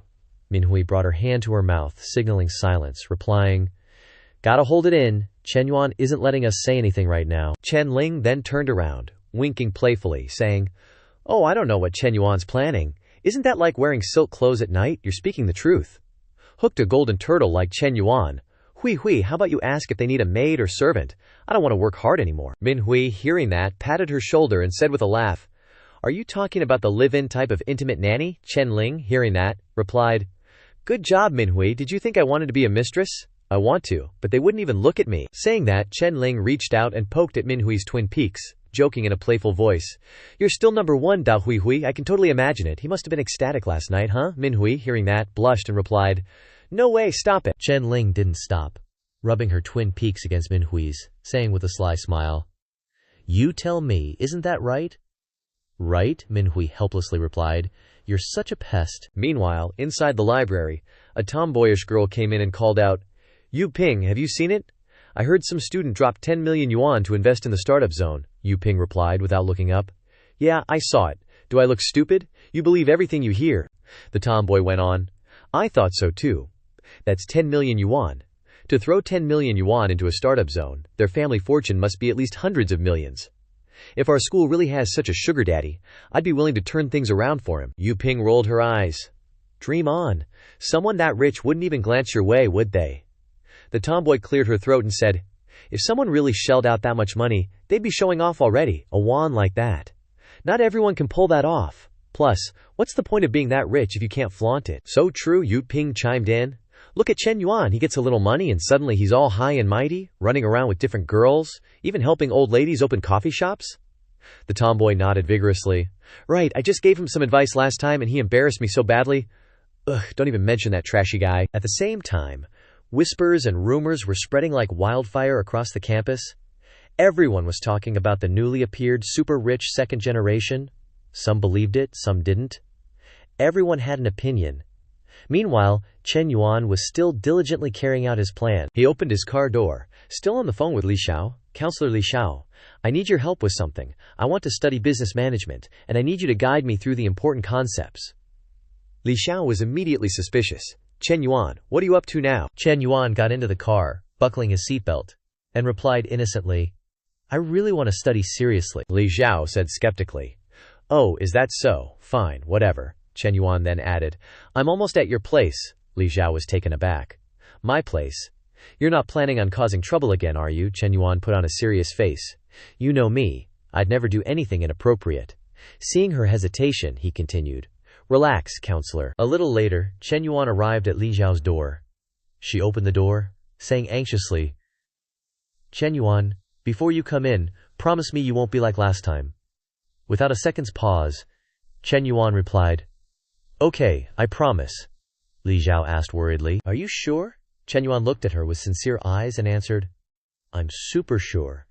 Seeing this, Li Xiao opened the door and said, "All right, come in then." As soon as he entered, Shen Yuan went straight to the table and sat down. Li Xiao took out a stack of documents and said, "This is the business administration textbook I used in college. I've marked the key points in the first 3 chapters. She handed them to Shen Yuan. "This kind of knowledge is mostly about memorization. Try to relate it to real-world examples when you study. It'll help you remember faster." Shen Yuan took it and replied, "Okay, I'll memorize it." And so, Shen Yuan sat there studying seriously for the whole afternoon. Li Xiao sat beside him, silently observing. After who knows how long, Shen Yuan stopped. He turned his gaze to Li Xiao and stared at her intently. She asked, "Why did you stop studying? Why are you looking at me? Look at the book and memorize it." Shen Yuan propped his chin up with his hand and said dreamily, "Counselor Lai, how can a book be as pretty as you?" Li Xiao blushed and scolded him. "There you go again. Didn't you promise me you came to study seriously?" Shen Yuan moved like a flash of lightning, leaning in close and saying, "I did come to study seriously, but at the same time, I want you to be my girlfriend. These two things aren't mutually exclusive." Hearing this, Li Xiao immediately stood up, looking displeased. "What nonsense are you talking about?" Shen Yuan instantly ran behind her, hugging her tightly, saying, "I'm not talking nonsense, I'm very serious." "Counselor Lin," Li Xiao panicked, "don't do this, Shen Yuan. My younger sister is sleeping in the room." Shen Yuan smiled wickedly. "Even better that she's home. We can announce our relationship." Li Xiao struggled weakly. "Let go, Shen Yuan. I haven't even agreed to be your girlfriend yet." Before she could finish speaking, Shen Yuan turned her around, planted a kiss on her lips, and said, "You'll agree sooner or later." Looking at what was happening, Li Xiao thought to herself, "He promised so firmly before coming in, and it's only been one class. As expected, all men are liars." At this moment, Shen Yuan's wandering hands started exploring again. Seeing this, Li Xiao resolutely pushed him away. She said firmly, "No, Shen Yuan. Not there." Suddenly, the door bursts open, and Li Meng stumbles in, rubbing her eyes, only to freeze in her tracks. On the other side, there's Shen Yuan and Li Xiao, in a full-blown guy on top of girl situation. She's internally screaming, "What in the world? My sis and Shen Yuan are going at it right on the sofa. Talk about zero chill. When did my sister get so liberated?" With that thought, She slams the door shut faster than you can say awkward. Li Xiao, now flustered, shoves Shen Yuan off, exclaiming, "What do you think you're doing? My little sister saw everything." Shen Yuan, unfazed, leans in to reassure her. "If she's gonna find out sooner or later, isn't it better to just tell her now?" Li Xiao retorts, clearly annoyed. "Not better. Wen Shen Yuan," adding Wen to your name there to scold your mother's brother's son, implying that you're evil and degenerate. She continues, "I haven't even agreed to be your girlfriend yet, and now I don't even know how to explain this to my sister." Hearing this, Shen Yuan pulls her around to face him, getting all up in her space, and asks, point blank, "Study advisor, do you like me or not?" Caught off guard, Li Xiao's a little flustered, unsure how to answer, and stammers. Ugh, she thinks. If she were to say she liked him, she kinda does, but between them, it is a teacher and student relationship. At the same time, her affection level increases to 71 points. Seeing this, Shen Yuan secretly rejoices. Her feelings for me have improved a little. Gaining 2 points isn't bad, no need for gifts or money, just sincerity and persistent effort, and sooner or later she'll understand my heart. Then, without pressing further, he says, "It's okay, I won't give up." Hearing these words, Li Xiao is a little surprised, her cheeks flushed, unsure what else to say. Seeing her reaction, Shen Yuan can't help but feel happy. He gets up, heads towards the door, and says, "Then I'll head out first, see you later." As soon as Shen Yuan leaves, Li Xiao calls out, "No need to hide in the bedroom anymore, come on out." Hearing this, Li Meng hesitantly pokes her head out. She walks over and asks, "All done?" Li Xiao bends down to pick up the stack of documents and answers, "Mm-hmm." Li Meng then leans in and asks, "Sis, are you and him, like, official now? Should I start calling him brother-in-law?" Li Xiao, a little embarrassed, clenches her fists and stammers, "Not really." Li Meng, surprised, asks, "Not yet." "How can you guys be doing that without being official?" Li Xiao stammers. "We haven't reached the final step yet." Li Meng presses on, "So what do you really think?" Li Xiao's heart is in a tangled mess, and she replies with some embarrassment, "I don't even know anymore." Seeing her expression, Li Meng is like, "Duh," and thinks to herself with a smirk, she's totally fallen head over heels and doesn't even realize it. Before they knew it, evening arrived, and Shen Yuan had already arrived at MS Cafe. Yu Chang had already been there from who knows. When preparing for tonight, she chose a flimsy two-strap dress, showing off her set of D cup knockers. As soon as she sees Shen Yuan, she says, "Shen Yuan, I wonder if it's convenient. I've been in a bad mood lately and wanted to chat with you a little. Won't bother your time, right?" Shen Yuan plops down across from her and replies, "It's okay, Mez. Lin, what's the matter? You don't look too happy." Yu Chang lowers her head slightly, a look of melancholy on her face, and hesitates a moment before saying, "Zheng Shanyong is becoming more and more outrageous, often not coming home overnight. Recently, he doesn't even bother to hide it anymore. Every time he comes home, he brings the scent of women from outside." She slowly opens up, thinking, if he does shady things outside, I can also go out for drinks and chats anyway. I won't do anything too outrageous, even if I put a green hat on him, so what? His head is already green anyway. After thinking about it, she asks, "Chen Yuan, is Chen Na your girlfriend?"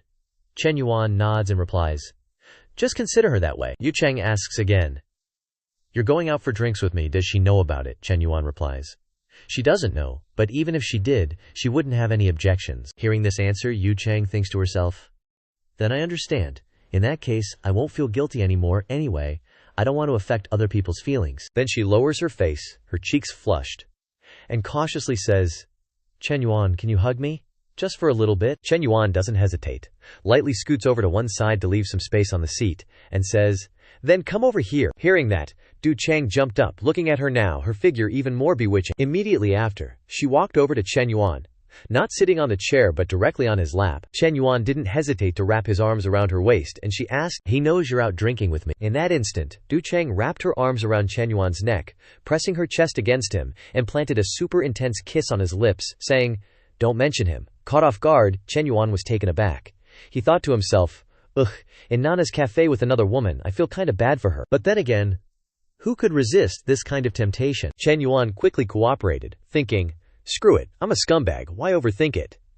His hand quickly started groping down towards the promised land below. Just as he was about to unbuckle her pants, Du Chang stopped, holding onto her last bit of shame, grabbing his hand and saying, "No, you can't," Chen Yuan asked. "What's wrong, you gonna make me go vegetarian?" Du Chang blushed and replied, "Chen Yuan, let me help you, okay?" Hearing that, Shen Yuan decisively yanked her panties down, replying, "Nah, I want to eat meat today." Then he began to ram his cannon straight into the trench. She only managed to let out a surprised "Ah." Du Chang felt as if a stream of water was rushing down her entire body, reviving her youth.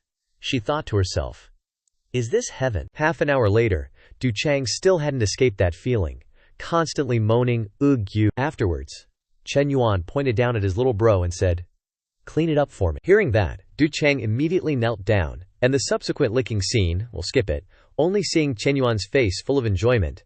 He recalled a saying to himself, "Youth is wasted on the married, and maidens are mistaken for treasure. Truer words have never been spoken." Afterwards, Du Chang still seemed to linger in the afterglow.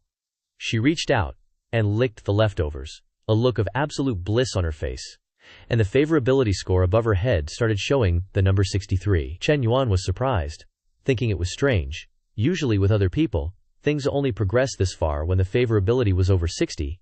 But with her, it appeared after everything was over. The system then popped up a notification.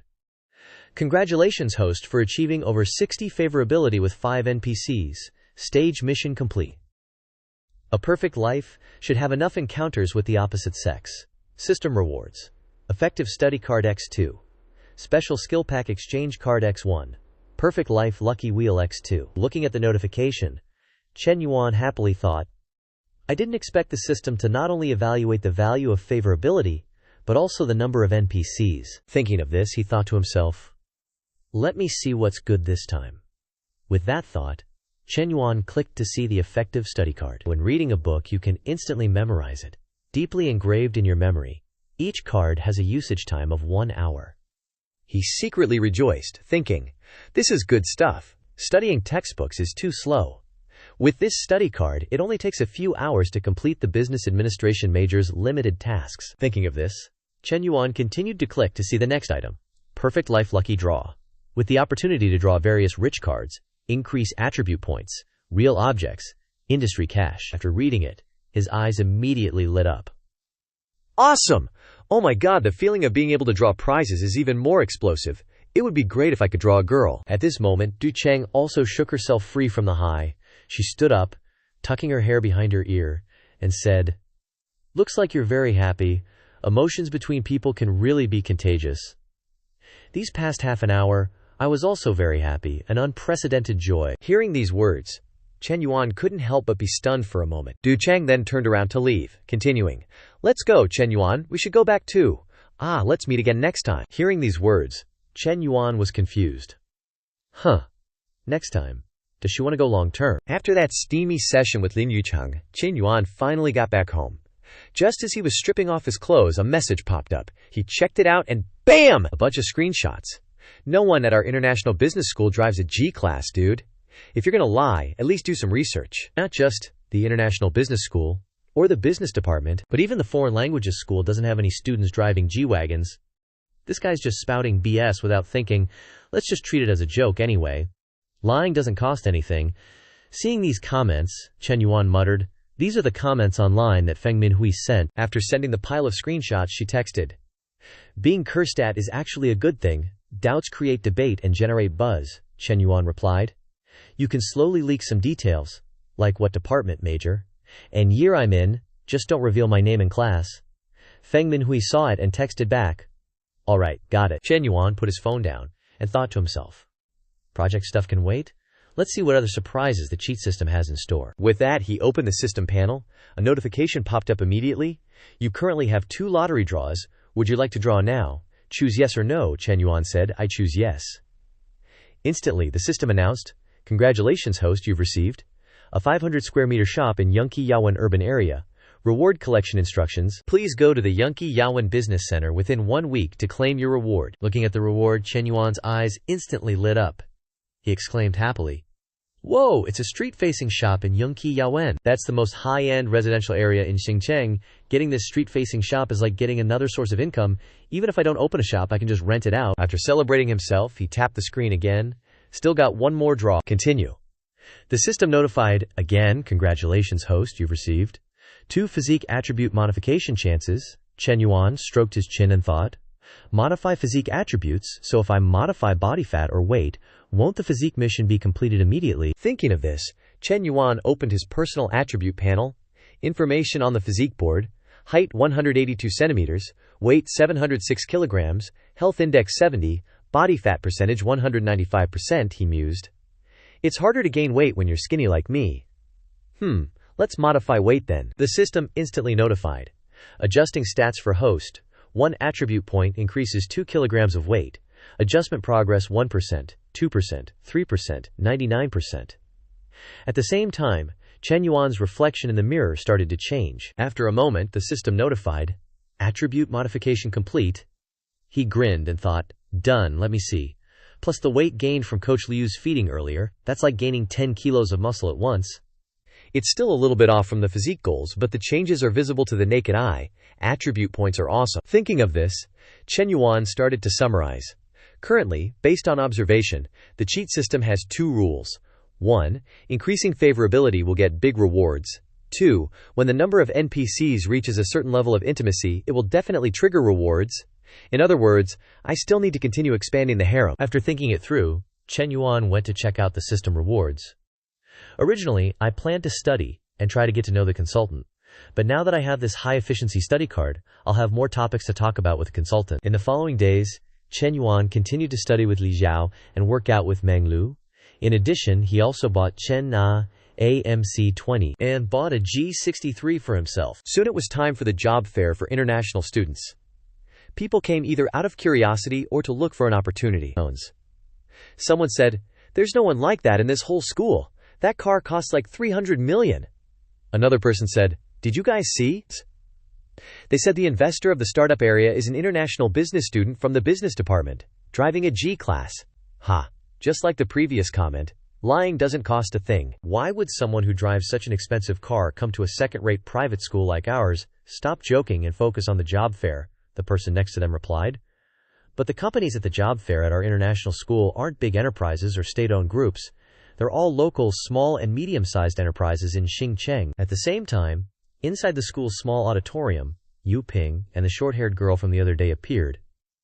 The girl looked at someone and asked, "Brother, doesn't your family have a company? Why are you participating in the job fair?" On the other side, a blonde-haired youth in a suit, with a face as flat as the road, replied, "To learn about the experiences and strategies of other companies. After all, managing a company can't be done by closing yourself off. You have to keep up with the times." The tomboyish younger girl next to him also came forward to chat. She asked, "Senior, if I can't find an internship, can I come to your company?" The guy heard that and replied confidently with a smile, "If you are interested, you can submit an application. With my help, it will not be a problem." Hearing these words, both girls' eyes turned into hearts and said in unison, "Really, thank you so much, senior." Hearing that, the blonde guy pointed to the other younger girls and said with his head held high, "If you guys haven't found a place to intern yet, you can also try submitting an application to my company. We're all classmates from the same school, and I'll definitely try my best to take care of you." Hearing him act so arrogant, Li Jianping and the others standing next to him were visibly angry. The person on the right gritted his teeth and said, "What's that Biao doing at the job fair? He's clearly here to flirt with girls." The other two agreed. "Yeah, this jerk is pretending to be a senior, showing off is annoying, and he still wants to drag us down. If Lao San was here, he would have definitely given him a beatdown." At this moment, the tomboyish girl whispered to Yu Ping, "Our senior is both good at his major and humble, unlike that Shen Yuan who only knows how to open a coffee shop and flirt with girls. Opening a coffee shop and opening a company are worlds apart. Shen Yuan is really both short-sighted and hopelessly unrefined." Speaking of Shen Yuan, that bitch Yu Ping immediately remembered her previous embarrassment and said annoyedly, "Don't mention him. The way he treated us last time was so petty. My good impression of him has completely shattered into pieces." On the other side, the gold-digging grandpa-grandson duo continued their bragging. "Student Tian, are you free this afternoon? Let's grab a bite after the presentation," the girl excitedly replied. Okay. Just then, a super badass-looking car drove in from outside. It was a G63, and who's showing off is pretty obvious, right? Haha, everyone was shocked at first sight. Aren't cars from outside not allowed in school? What's going on? Then, their eyes changed, widening in surprise. Wait, that's a G-class. Hearing this, Yu Ping and her little sidekick, Zongboy, immediately turned their heads. G-class. Everyone's been talking about it these days. That student who invested 10 million in the startup zone is the one driving that G-class, little Zongboy whispered. If that sugar daddy is really a student at our school, he's even more worth befriending than the senior, Yu Ping thought to herself. If I can get to know him, I'd ditch the senior this afternoon in a heartbeat. Just as she thought this, Chen Yuan lowered the car window, stuck his head out, and said, Lao Huang, Lao Cao, what are you two doing? Let's go, hop in, I'll take you back to the dorm. As soon as they saw who it was, the two girls' jaws dropped. Yu Ping thought, Chen Yuan, how is Chen Yuan driving?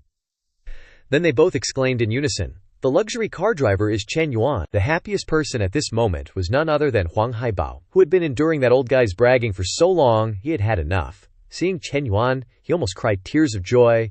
He's here, he's driving the G-class, this dog showed up just in time. Just then, Yu Ping stormed over and then pressed her face against the backseat window, thinking, I don't believe it. It can't be Chen Yuan. There must be someone else in the car. Chen Yuan is probably just the driver. Lao Cao saw this and leaned over to ask, What are you whispering about? So sneaky, so shady. Huang Haibao was now getting cocky. He stepped forward, opened the door, and said with a look of disdain, Move aside, my brothers and I have to get in. Watching the car leave, little Zongboy regretted it deeply, thinking, Such a top-tier sugar daddy was right next to me, and I didn't even know it. Then she said, full of disappointment, Do you think if we apologize to Chen Yuan, he would accept it? Yu Ping, still stunned, replied, I don't know. Soon after, the news that the driver of the G-class was Chen Yuan spread throughout the school, and there was chatter everywhere, especially in the girls' dorm area. One girl said, Enough said, my goal from now on is only Chen Yuan. The person behind her replied, Do you even need to say it? If it were an old man in his 50s or 60s, maybe many girls would hesitate. But Chen Yuan is a young, handsome, and successful 21-year-old. What's there to think about? Just go for it. In another room, another girl excitedly showed off, I found his WeChat, watch me seduce him. Her roommate asked, Don't you have a boyfriend already? The girl casually replied, So what, if I can be with Chen Yuan, I'll immediately turn my current boyfriend into my ex and tell him to GTFO. At the same time, inside Fu Yingzi's room, a girl came over and gently called out, Sister Yingzi. This girl was Long Jinghan, Yingzi's junior. Seeing the girl, Yingzi asked, Jinghan, what brings you here? The girl lowered her head and asked with a blush, You're currently working with Chen Yuan on the startup zone, right? Can you introduce us? Yingzi heard this and asked, You're only a sophomore. Shouldn't you be focusing on taking over the radio station and doing well as the successor station manager? Why are you thinking about starting a business? Jinghan replied, The job market isn't good now, so I have to prepare in advance. How could Yingzi not see through these words? She thought to herself. Yeah, right, I almost believed you. Then she thought, But Jinghan is known as the little dragon girl, 168 meters tall, curvy where she needs to be, slender where she needs to be, with delicate features and a great aura. She's actually very suitable to be Chen Yuan's girlfriend. In her mind, she imagined Chen Yuan as the emperor sitting on the throne, Jinghan as the delicate and graceful empress, and herself as the eunuch standing beside him serving them. And then she couldn't help but feel helpless at this imagination, and said to herself, Wait, why did I turn myself into a eunuch, picking concubines for Chen Yuan? Suddenly, his phone chimed with a message from Lin Yucheng. Chen Yuan, are you free tonight? Let's grab a drink.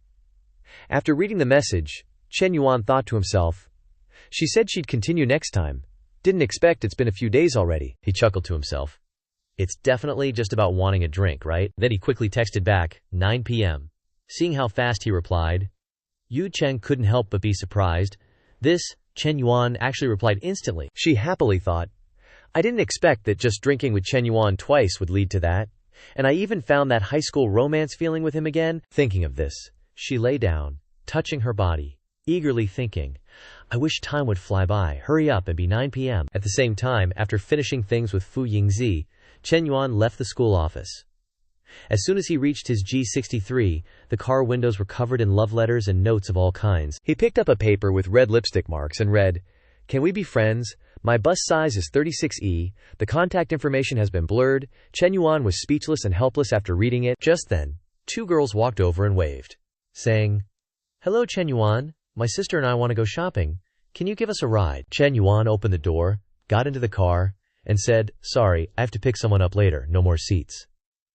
The girl with the ponytail heard this and asked, "Oh, can we add each other on WeChat then? We can hang out next time." Shen Yuan lowered the car window and replied, "Sorry, too many people add me on WeChat, can't add any more friends right now." The two girls fell silent, not saying anything else. This scene was seen by two male students nearby. One of them said, "See? That's what it's like to be rich. We try to suck up to him, and he doesn't even look at us. Isn't that infuriating?" The other replied, "Isn't he just a little taller, more handsome, and richer than us? Why do so many girls like him?" The first one sighed. "It's definitely just because he has money. That Mercedes G-Class worth 3 million yuan. We might not even earn enough in our lifetime to buy his car." The other one also looked up to the sky and sighed. Hearing that, not just those girls, even I want to throw myself at him. Hearing these words, the buzzcut guy jumped back. "Hey buddy, you're a man, don't you have any limits?" The other wiggled his butt and replied, "So what if I'm a man? If I really achieve financial freedom, I can also dedicate my loyalty." Buzzcut, hearing this, was immediately tempted, blushing, and said, "Thinking about it carefully, it's not bad either." Time quickly passed to the evening. It was now 9 p.m. As agreed, Shen Yuan and Yu Cheng were now at the cafe. As soon as he sat down, Shen Yuan asked, "Is there something bothering you at home again?" Yu Cheng didn't answer. She picked up the glass of wine and said thoughtfully, "Shen Yuan, I want to ask you a question." Shen Yuan replied, "Okay, ask away." Yu Cheng was a little shy and asked softly, "Do you believe in love?" Shen Yuan replied, "I can say I believe, or I can say I don't." He recalled a relationship from high school. "I really believed in love. The feeling of excitement being with that first person was definitely pure love." Then he thought of Wan Ting, Minhui, Chen Na, and Meng Lu, and said to himself, "After breaking up, I couldn't find that feeling again when I was with Xiao Wan Ting. Even with Na Lulu or Hui Hui, I still felt like something was missing." Hearing his answer, Yu Cheng said with some dissatisfaction, "Shen Yuan, you're being too vague." Just then, her phone rang. Yu Cheng answered the phone and said, "Yes, I need to find someone to fix the air conditioner." The person on the other end of the line heard this and asked, "May I ask when you are free? We will arrange someone to come and repair it." Yu Cheng replied, "Tomorrow morning or afternoon is fine." The person on the other end said, "Okay, the repairman will contact you by phone tomorrow." Yu Cheng replied, "Okay, thank you." Then she hung up. At this time, Shen Yuan asked, "Is the air conditioner at home broken?" Yu Cheng smiled and replied, "It's been broken for a few days. I've been sleeping with a fan these past few days." Shen Yuan heard this and smiled. "Actually, you don't need to call an air conditioner repairman. I'm familiar with this kind of thing." The girl was surprised when she heard this. "You also know how to fix air conditioners." At this point, Shen Yuan called the system, "I want to use the skill exchange card from last time." The system immediately displayed a notification. Host can choose from elementary cooking skill, elementary wrestling skill, elementary household appliance repair skill, elementary race car driving skill. Shen Yuan decisively chose the elementary home appliance repair skill, then pressed to exchange. The system immediately displayed a notification. Exchange successful. Host can use it to repair TVs, refrigerators, range hoods, and air conditioners. After hearing the notification, Shen Yuan looked down at his hands, muttering to himself, "My fingers suddenly feel much more agile. Perhaps this is the proficiency gained from using screwdrivers, wire strippers, or other tools." He then turned to Du Cheng and replied, "Of course I know how to fix it. I've learned this trade," he inquired. "Is your husband home?" Du Cheng replied, "No." Why, a moment later, Shen Yuan followed Du Cheng back to her home. He busied himself with the air conditioner in the room. Seeing this, Du Cheng thought to herself, "Because Zheng Xianyang said he wouldn't be home tonight, and our child went to the countryside with his grandparents, bringing Shen Yuan home, even though it's to fix the air conditioner, still feels incredibly exciting." While she was still deep in thought, Shen Yuan suddenly turned around and said, "It's just that it hasn't been cleaned in a long time, so a lot of dust has accumulated. All it needs is to be dusted and have its filter washed." After speaking, he continued to work on the air conditioner. Seeing him so focused on the air conditioner, Du Cheng couldn't help but doubt her own attractiveness. She thought, before he came in, she was worried he might cause trouble. But it seems she was overthinking. A man and a woman alone in a room, and he really just wants to fix the air conditioner? Thinking this, she stepped out and said, "Shen Yuan, I've troubled you enough. I'm going to take a shower first," she thought to herself. "My mind is a bit flustered. I'll take a shower to collect my thoughts." 15 minutes later, Du Cheng had finished her shower. She changed into loungewear and walked back in. Feeling the temperature in the room, her eyes couldn't hide their astonishment. Shen Yuan smiled and said, "It's done, look, cold air," Du Cheng replied. It really is cold air. You've worked so hard, Shen Yuan. I truly don't know how to thank you enough. Seizing the opportunity, Shen Yuan grabbed her hand, pulled her closer, and said, "Want to thank me? Come here." He then went straight to the bed and sat down. Du Cheng, seeing this, worriedly thought, what if Yang comes back right now? She then said decisively, no. Without any wasted movement, Shen Yuan pushed her down onto the bed, lying her on her back, and said, "Why not?" He reached out and pulled down Du Cheng's shorts, saying, "From now on, if anything in your house breaks, just leave it to me to fix. Your heart and body can also be entrusted to me for repair." Without another word, Shen Yuan immediately pulled out his ruyi staff and began to thrust. Du Cheng could only blush and let out soft moans. Shen Yuan. She clutched the bedsheet tightly, thinking to herself, consider this payment for today's air conditioner repair. After all, it wasn't as if he hadn't already. After a while of his ruyi staff's friction, Du Cheng was utterly melted, her eyes glazed over as she thought, so this is what it feels like to be completely immersed. Thinking this, she reached out and wrapped her arms around Shen Yuan's back. Compared to now, being with Zheng Xianyang before was truly a waste of time. She then closed her eyes and reveled in this pleasure, continuously cursing Zheng Xianyang in her heart. He's just too weak. At the same moment, outside the apartment, the elevator doors opened and Zheng Xianyang loosened his tie, cursing, "Damn it, I can't even breathe," he muttered as he walked back. Going out for drinks and still playing hard to get, wouldn't even accept more money. As he said this, he had already reached the apartment door, reaching out to open it. Hearing the sound, Du Cheng's eyes immediately froze. Oh no, that's the sound of the door opening. Both of them immediately stopped. She looked towards the door with worry. Zheng Xianyang really came back. Sensing a sound, Du Cheng quickly brought a hand to her mouth, shushing him. In her heart, she worried. If Zheng Xianyang really finds out, my advantage for dividing our assets in the divorce will be gone. I might even be ruined, my reputation and career destroyed. Thinking this, Shen Yuan got out of bed, walked to the door, and said, "I'll lock the door." Seeing how calm the young man was, Du Cheng couldn't help but stare in surprise. She thought to herself, how can he be so bold? Just as Shen Yuan finished locking the door, Zheng Xianyang stumbled in. He mumbled, no one's home. No one's home but the air conditioner is on. Do you think electricity is free? The old man grabbed a cup and walked over to the water dispenser. Just as he was about to pour a glass, he saw the dispenser was empty and angrily cursed. Useless woman, you don't do anything all day, not even housework. There's not even a drop of water to drink. He then put the cup down and went to open the door. Seeing the door was locked from the inside, Zheng Xianyang was surprised and thought, what's going on? Why is the door locked from the inside? Ignore him. Shen Yuan put Du Cheng down on the bed and whispered, "Shh, my lady. You don't want to make your husband uncomfortable, do you?" Hearing this, Du Cheng immediately covered her small mouth with her hand, not daring to make another sound. After a while of fumbling and seeing that the person inside had no intention of opening the door for him, Zheng Xianyang said in an annoyed tone, "Are you mad at me again? So what if I came home late? Don't you think I had to entertain clients in my position?" Ignoring his grumbling, Shen Yuan and Du Cheng continued their battle inside the room. Her whole body trembling, she tightly covered her mouth, not daring to make a sound. At this time, Zheng Xianyang had gone to the next room. He pushed the door open and stepped inside, muttering, "If you don't let me in, so be it. It's a relief I don't have to do my homework. This is good. I can play bullets more tomorrow." Saying this, he collapsed on the bed, still mumbling, tomorrow? The bar? Just as he finished speaking, Zheng Xianyang was out cold, snoring softly. HRR.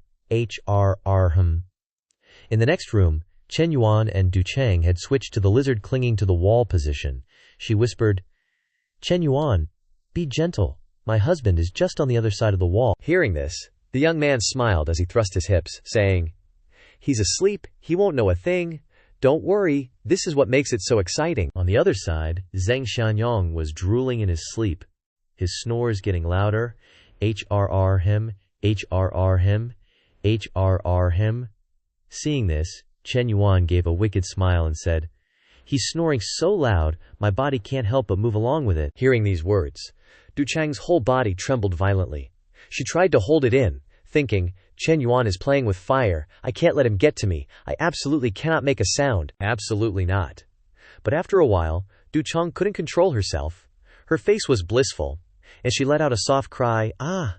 She told herself, Shen Yuan was right. This feeling is truly irresistible. Things continued this way until the next morning. Shen Yuan had left at some point.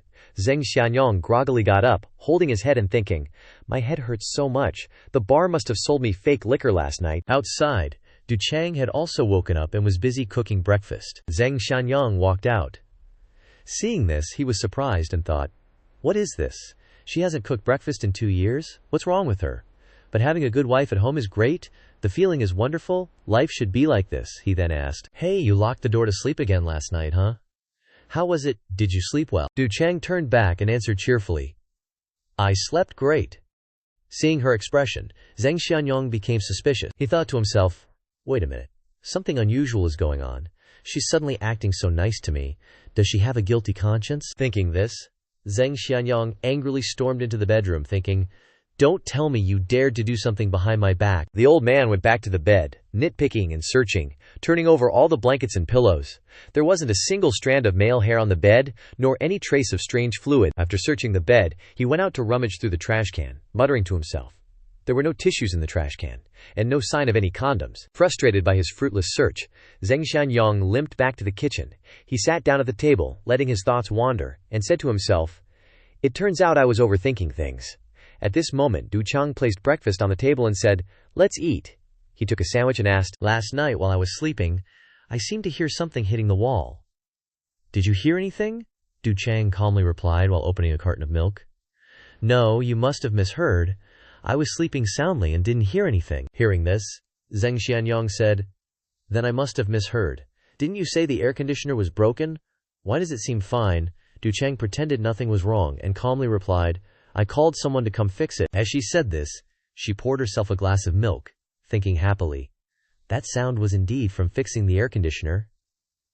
He not only fixed the air conditioner but also mended my heart." At the same time, at a coffee shop in Xingcheng, a girl with a face full of freckles walked in, asking worriedly, "Wanting, what's wrong with you? Why haven't you slept for 2 days? Did something happen?" This girl's name is Li Ying, and she is Chu Wanting's best friend. Hearing the question, the dark circled-eyed Wanting said wearily, Ying, do you know that my ex-boyfriend is now unbelievably rich? I'm so upset." Li Ying sat down next to her and asked, "Which ex-boyfriend?" Wanting replied, "Shen Yuan. Who else? It's not like I have a bunch of ex-boyfriends." Li Ying couldn't help but be surprised. Shen Yuan is doing well now? Wasn't his family bankrupt to the point of having to sell their car? Wanting resentfully replied, "You don't know. After breaking up with me, he soared. He spent 3 million yuan to buy a house for another woman, and also bought a Porsche 911 for a fitness trainer, which cost more than 2 million yuan. Ling Ying couldn't help but ask in astonishment, "He's showing off like that? More than 5 million yuan gone in one go? How do you know all this? Are you making it up?" Wan Ting took out her phone to show her a message and said, "That girl is my personal fitness trainer." She said it herself, and even posted it on her moments when she bought the car. After showing the phone to Li Ying, Wan Ting continued to lament. She quit her job as soon as she latched onto Chen Yuan. Ying, why am I so unlucky? That should have been me." As she said this, she wrung her hands and thought, "I must have been out of my mind back then. I left Chen Yuan to follow that worthless guy. Now that Chen Yuan is thriving, I'm so angry I can't breathe every night." Seeing her mood, Li Ying patted her shoulder to comfort her. "Hey, let bygones be bygones. Just find someone new. With your conditions, it's not hard to find an excellent guy. Moreover, you work at an airline and meet many rich people. You can find someone with millions in assets." Hearing this, Wan Ting smiled bitterly and replied, "Millions? I'd turn my nose up at tens of millions now, let alone that small change." Hearing these words, Li Ying couldn't help but remain silent, not knowing what else to say. Suddenly, Wan Ting stood up abruptly, her eyes full of determination, and said, Ying, I have to get back with Chen Yuan." Then she said dejectedly, "But Chen Yuan has blocked my messages and phone number. I can't even see him at school. How can he be so heartless?" Li Ying tried to persuade her. "It's useless to think about these things now. Live for yourself and lower your standards a bit." Hearing this, Wan Ting turned around and said sharply, Ying, you're my best friend. You know my personality well. I can't let it go now. I really can't. Every time I think about Chen Yuan throwing money at those gold diggers, my heart aches. All of this should have been mine." As she said this, she grabbed Li Ying's hand, dragging her away, and said, "No, Ying, you have to come with me. Let's go find him now." Seeing this, Li Ying quickly took out her phone and sent a message without looking. Just as she was dragged out the door by Wan Ting, Li Ying sent a message to her moments. "Jiang Duo, what's the phone number for the Xingcheng mental hospital? Everyone in the group, please send it to me." Hurry, my friend is going crazy. If the doctor doesn't arrive in time, I feel. Thank you all for watching the video. If you like it, please give PLN a like, share, and subscribe to the channel to motivate PLN to produce more videos. Also, receive notifications when there are new videos. I sincerely thank everyone. As Li Ying was dragged away by Zhu Wanting, on the other side, in room 521 of the Junyu Hotel, Meng Lu stood by the window, the very place where she and Shen Yuan first became intimate, gazing out with a distant look. Shen Yuan then emerged from the bathroom, and seeing her standing there in a daze, he asked, "What's Coach Liu doing?" Daydreaming while looking at the river. Meng Lu didn't answer. She turned around, smiling, and said, "It's strange. My training plan and diet are very scientific, but your condition has far exceeded my expectations. You've gained weight and muscle beyond what I predicted, much faster than normal." Shen Yuan smiled upon hearing this and replied, "Of course, I'm not like normal people." Then, he opened the system panel to check. Height, 182 centimeters. Health value 70. BMI 208. Body fat percentage 183%. Immunity 70. Brain activity level 71. Shen Yuan thought to himself after looking. Prolonged training has improved both immunity and brain activity. This physical training task shouldn't be seen as just a task. It should be maintained as a long-term habit. Nowadays, many people are in poor health. Once the startup project is stable, I should go out into society to develop my career.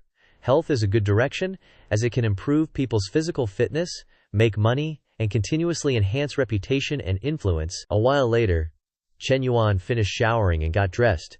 He came out and said, "Coach Liu, no need to wait for me tonight. I have other things to do today." Meng Lu smoothed her hair upon hearing this and replied, "Okay, go ahead if you're busy. I'll wait for your call," she thought to herself.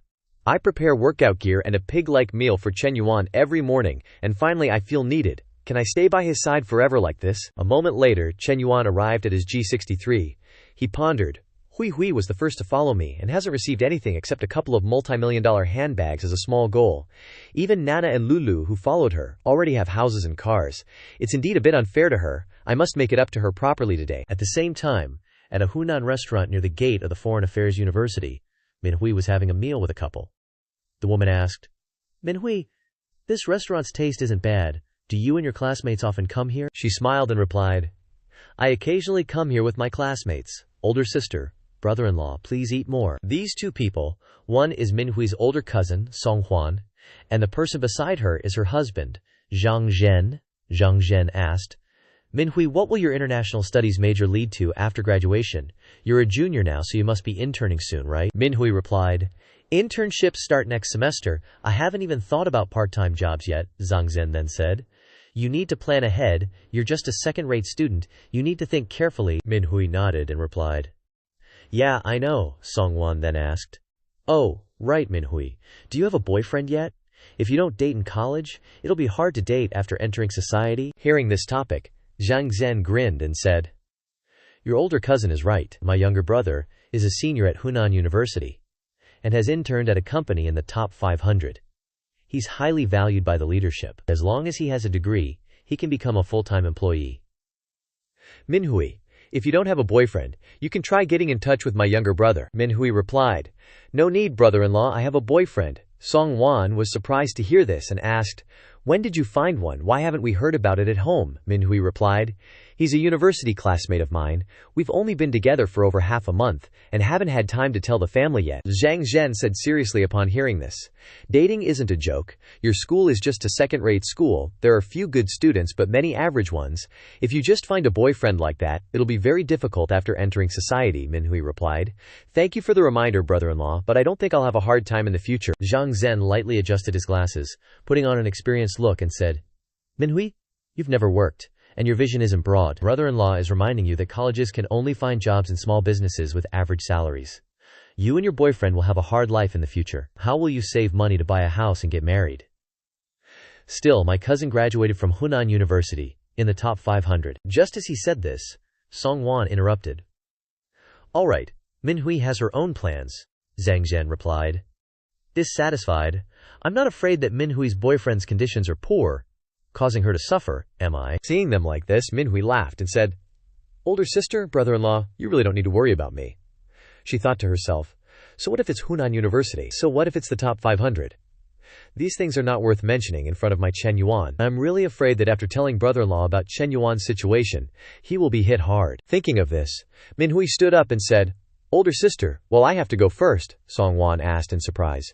"Do you have something to do this afternoon?" Manhwa smiled and replied, "My boyfriend wants to take me to buy a house." Hearing these words, both Zhang Zhen and Song Wan were dumbfounded in shock.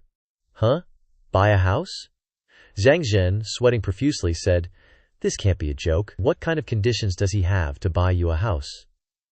Although house prices in Xinjiang are not as high as in first-tier cities, a house still costs 1 or 2 million. Buying a house for a daughter before getting married, his family wouldn't agree, unless they're stupid, right? Manhwa pointed outside and replied, "No joke, I don't know his family's conditions now, but he himself is quite rich. Look, he's here." Song Huan and Zhang Zhen looked in the direction she pointed. Just then, Shen Yuan stepped out of the G63. After a moment, he stepped inside, walked to Manhwa, and said, "Bao Bei, ready to go." Manhwa then introduced, "Shen Yuan, this is my older cousin and brother-in-law." Shen Yuan, hearing this, turned and politely bowed, saying, "Sorry, I have an appointment with Hui to go buy a house, so I can't join you today. I'll invite older sister and brother-in-law to dinner next time. This meal is on me."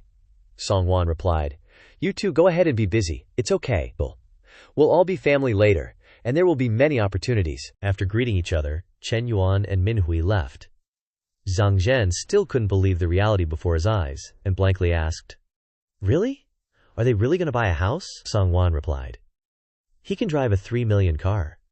Buying a house wouldn't be easy. On the contrary. You just showed off your superiority in front of Manhwa, and introduced what younger cousin to Manhwa?" Saying this, Song Wan couldn't help but cover her face in helplessness, saying, "Today is truly embarrassing. Embarrassing to the point of disgracing my ancestors." Zhang Zhen, hearing this, blushed crimson but didn't dare utter a word. After who knows how long, Shen Yuan and Hui had finished buying their house. He placed the red certificate in her hands, saying, "All right, Hui, the 166 square meters apartment is fully furnished with high-end decor, plus 2 parking spaces. The total price of 302 million has been paid in full. Now you're a homeowner too." Manhwa's cheeks flushed red as she accepted it, replying, "Shen Yuan, I don't know what to say." Shen Yuan looked at Manhwa, thinking to himself, "This house purchase brought in 604 million. Counting that and deducting the various properties Tongza gifted me, the liquid cash flow in my account has reached 3,179 million. He then leaned close to her ear and said, "Don't know what to say. Later I'll find a Japanese movie for you. You're so smart, you'll definitely learn it in one go." Hearing these words, Manhwa couldn't help but blush and said, "You're awful."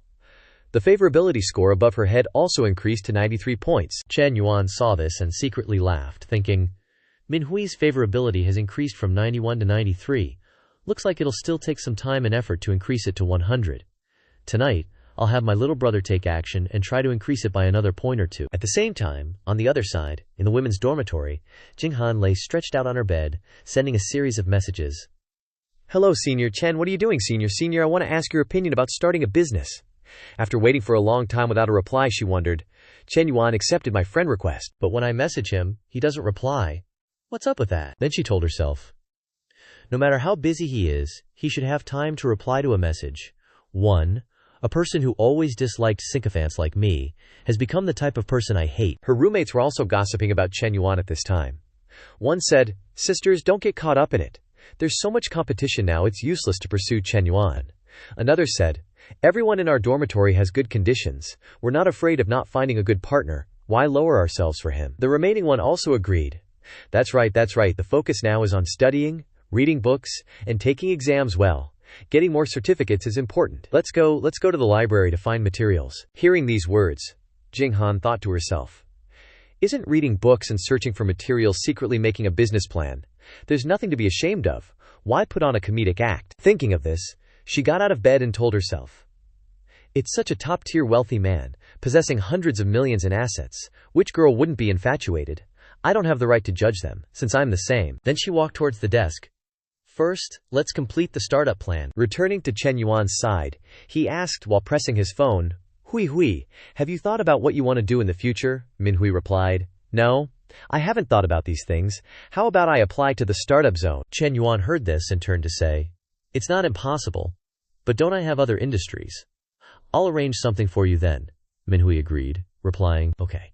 Seeing her agree, Shen Yuan finally breathed a sigh of relief, thinking, Manhwa is the possessive type of girlfriend. If she goes to school to check on me every day, there's basically no way for me to develop. If I want to build my team step by step, she definitely can't be there. Then he raised his phone, already opening a porn film, and said, didn't you want to learn the techniques of the island nation? Let me see. Saik, Kawakita Machoto. Ichik, Masunaga, Mizuki, Hui. Which teacher do you want to learn from? Manhwa heard this and was shocked, asking, Shen Yuan, how do you know so much? Shen Yuan replied with a smile, I just searched it on the internet, or how else would I know these things? Manhwa heard this and said, okay then. I'll close my eyes and randomly pick one. 20 minutes later, after studying the teaching materials in several porn films, Manhwa began to put it into practice. She used her pair of soft assets to massage Shen Yuan, while gently rubbing back and forth, asking in a low voice, Shen Yuan, how does it feel now? Do you like it? Shen Yuan moaned with pleasure. Baby, don't stop. Looking at his expression, Manhwa happily thought, I didn't expect I could actually learn it, hey. That way he'll look for me more, right? Shen Yuan saw how hard she was trying, and also thought to himself, is she putting in so much effort for me? Give me another dozen girls like this? The next morning, while still sound asleep, Shen Yuan's phone rang. As soon as he answered the phone, Li Yuhang's voice rang out from the other end. Shen Yuan, hurry up, come here quickly, Shen Yuan asked with his eyes still closed. Li Yuhang, aren't we brothers? What's the rush? What's wrong with you? Li Yuhang replied. Stop talking nonsense, the location has been sent to you. Just come here as soon as possible. Seeing his attitude, Shen Yuan couldn't help but worry. What's going on? A little later, after receiving a call from Li Yuhang, Shen Yuan got into his car and headed to their meeting spot. Suddenly, Li Yuhang called again. Yuan, we changed locations. I'm at Shuyunjian now. Come here quickly. Hearing this, Shen Yuan grumbled. I was almost there and you just now told me to change the location. Li Yuhang replied, I just got off work, and my friends dragged me along. I'm not really interested though. Annoyed, Shen Yuan said, don't explain. Hurry up, I'll be waiting for you downstairs at Shuyunjian. If you take more than half an hour, I'm leaving you behind. A little while later, Shen Yuan arrived at the spot. He glanced in a direction and thought, Shuyunjian is very close to Advisor Li's place. It can't be such a coincidence, can it? Just as he was thinking this, Li Yuhang came downstairs. As soon as he saw Shen Yuan, he grinned and said, Aya, why are you waiting outside? Come on up for a service. Technician number 98 is really good. Shen Yuan crossed his arms and replied indifferently, not interested. I have my own private technician. Why would I bother with this place? It was then that Li Yuhang noticed the car in front of him. In a surprised voice, he said, wait, Yuan, is this your car? What's going on? Shen Yuan replied, what do you think is going on? I just bought it. Hearing this, Yuhang leaned on his shoulder and said, you son of a gun, did you strike it rich? You even bought a GC glass? This is my dream car. After listening to his rambling, Shen Yuan impatiently said, stop with the nonsense, what did you call me out for? Yuhang gave him a thumbs up, winking meaningfully. Come on, you're one of the shareholders after all. Do you really want to be a simple errand boy? The interior decoration will be finished in 2 days. Let's go! We can talk while getting a service. Technician number 98 will drive you crazy with pleasure, guaranteed. At that very moment, behind him, 2 familiar figures appeared. Just as he was afraid of something happening, it did. It was Li Xiao and Li Meng. As soon as she saw him, Li Meng immediately recognized him. She said loudly, Sis? Is that Shen Yuan? Li Xiao's eyes were filled with contemplation as she replied, it's him all right. On this side, Yuhang was still babbling on, look at the change on your face. Are you smitten with number 98? Number 98? But Shen Yuan's expression wasn't changing because of some technician number 98. His face was frozen in place as he looked in their direction and thought, damn it, it's the advisor. You really get what you hate. Hearing what Li Yuhang said, Li Meng and Li Xiao had different expressions on their faces. Li Meng was utterly furious, while Li Xiao looked completely disappointed. Seeing this situation, if he didn't explain, everything would be ruined. Shen Yuan hurriedly ran over, forcing a strained smile, and said, Advisor, what a coincidence. Seeing this, Yuhang asked in a low voice, Yuan, who are they? They're so pretty. At this moment, Li Meng didn't say a word. She just pulled Li Xiao's hand and walked away. Seeing this, Shen Yuan panicked and called out, wait! He ran after them and said, are you going home to cook? Could you cook me a portion too? I can help. Li Meng couldn't hold it in anymore. She turned around and scolded him. Help with what, Shen Yuan? Do you have no shame? You dare to come to a place like this? Do you even deserve my sister? Seeing that she had gotten to the main point, Shen Yuan now explained, You two misunderstood, I'm just waiting for someone here. Hearing this, Li Meng continued to scold him. You can even make up an excuse like that. My sister has been trying to accept you for the past 2 days. She even bought a gift to reciprocate the bag you gave her last time. And yet I don't want to talk anymore. Go to hell, you scumbag. With that said, she pulled Li Xiao's hand and walked away. Sis, let's go. And she didn't forget to scold him one more time. Go to hell, you damn scumbag. Go find your number 98.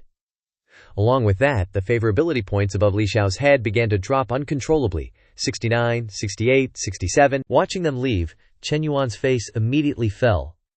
What the hell just happened? Everything was going so well, and now this huge misunderstanding has occurred. At this moment, Li Yuhang also walked over. Knowing he had caused a huge mess, he tiptoed and asked, Yuan, is that your new girlfriend, or should I help you explain a bit? Shen Yuan's face was crestfallen as he replied, Never mind. She's angry, and your explanation wouldn't be very convincing anyway. He thought to himself, this time, I've really hurt Advisor Li's heart. Hearing this, Li Yuhang didn't press the matter. He looked after the two sisters, Li Meng and Li Xiao, and said, Yuan, I'm sorry, I really didn't expect it to turn out like this. By the way, who is she? I've never seen her before. Shen Yuan turned to him and replied, She is my advisor and also my business English teacher. Hearing this answer, Li Yuhang couldn't help but gasp in shock. Damn it, you have the guts to seduce a teacher too. Is there anything else about you that I don't know? Just tell me everything at once so I can die in peace. Shen Yuan was too lazy to talk to him anymore. He pointed at his car and said, I'll find an opportunity to properly coax her next time. Let's go, let's find a place to sit and talk. A little later, at Chen Na's coffee shop, as soon as she saw the person walk in, she beamed and said, Chen Yuan, you're here. Chen Yuan gestured towards Li Yuhang and said, I brought a friend to have some Nana coffee. Could you make us an iced Americano and a vanilla latte? Hearing this, Chen Na replied, Sure. With that, Chen Yuan and Li Yuhang went to a table to sit down. The latter asked, feeling a sense of déjà vu, Hey, I think I've seen this woman somewhere before. Hearing this, Chen Yuan said, Did you forget? Hearing this, Yuhang asked in surprise, Who? It was then that Chen Yuan said, That day at Nanjing restaurant, she was the girlfriend my cousin Ling Guangyao brought. Hearing this, Li Yuhang suddenly realized, Isn't she the saleswoman from the 4S shop? Why is she working here? No way did you hit on someone else's girlfriend again? Chen Yuan gave a wry smile and replied, Hit on. That's not hitting on. This is called mutual attraction. At this, Li Yuhang's face went completely blank and he said, Incredible. You hit on a teacher and stole someone else's girlfriend. Yuan, you're a goddamn legend. Saying this, Chen Yuan stopped him. Enough with the nonsense, let's talk seriously. From now on, I won't interfere anymore. You can handle things yourself. Hearing this, Li Yuhang asked in surprise, Why so sudden? Without a genius strategist like you making plans, I'm genuinely afraid I can't handle the pressure alone. Listening to his complaints, Chen Yuan concluded with one sentence, I trust you. In his heart, he thought, If I interfere too much in a business between brothers, it's inevitable that there will be disagreements on business matters or other aspects. I can't let this affect our good relationship. Hearing these words, Li Yuhang said with determination, I will try not to let you down. Just then, Chen Na brought the drinks over. She placed them on the table and said, Your coffee is ready. Seeing this, Li Yuhang quickly said, Thank you, sis-in-law. Hearing this form of address, Chen Na was overjoyed. She blushed and replied, Suddenly, Chen Na pointed at Chen Yuan's shoulder and said, Chen Yuan, why is your shirt so wrinkled? Hearing her say this, Chen Yuan asked in surprise, where Chen Na reached out and straightened his shirt, replying, Here, there we go. Watching this scene, Li Yuhang felt a little jealous and thought, This is way too lovey-dovey. Damn it, why does life feel so different when I'm around my friends today? A little later, after they finished talking about the bar that was about to open, Liang Yuhang left. Chen Yuan took Chen Na back home.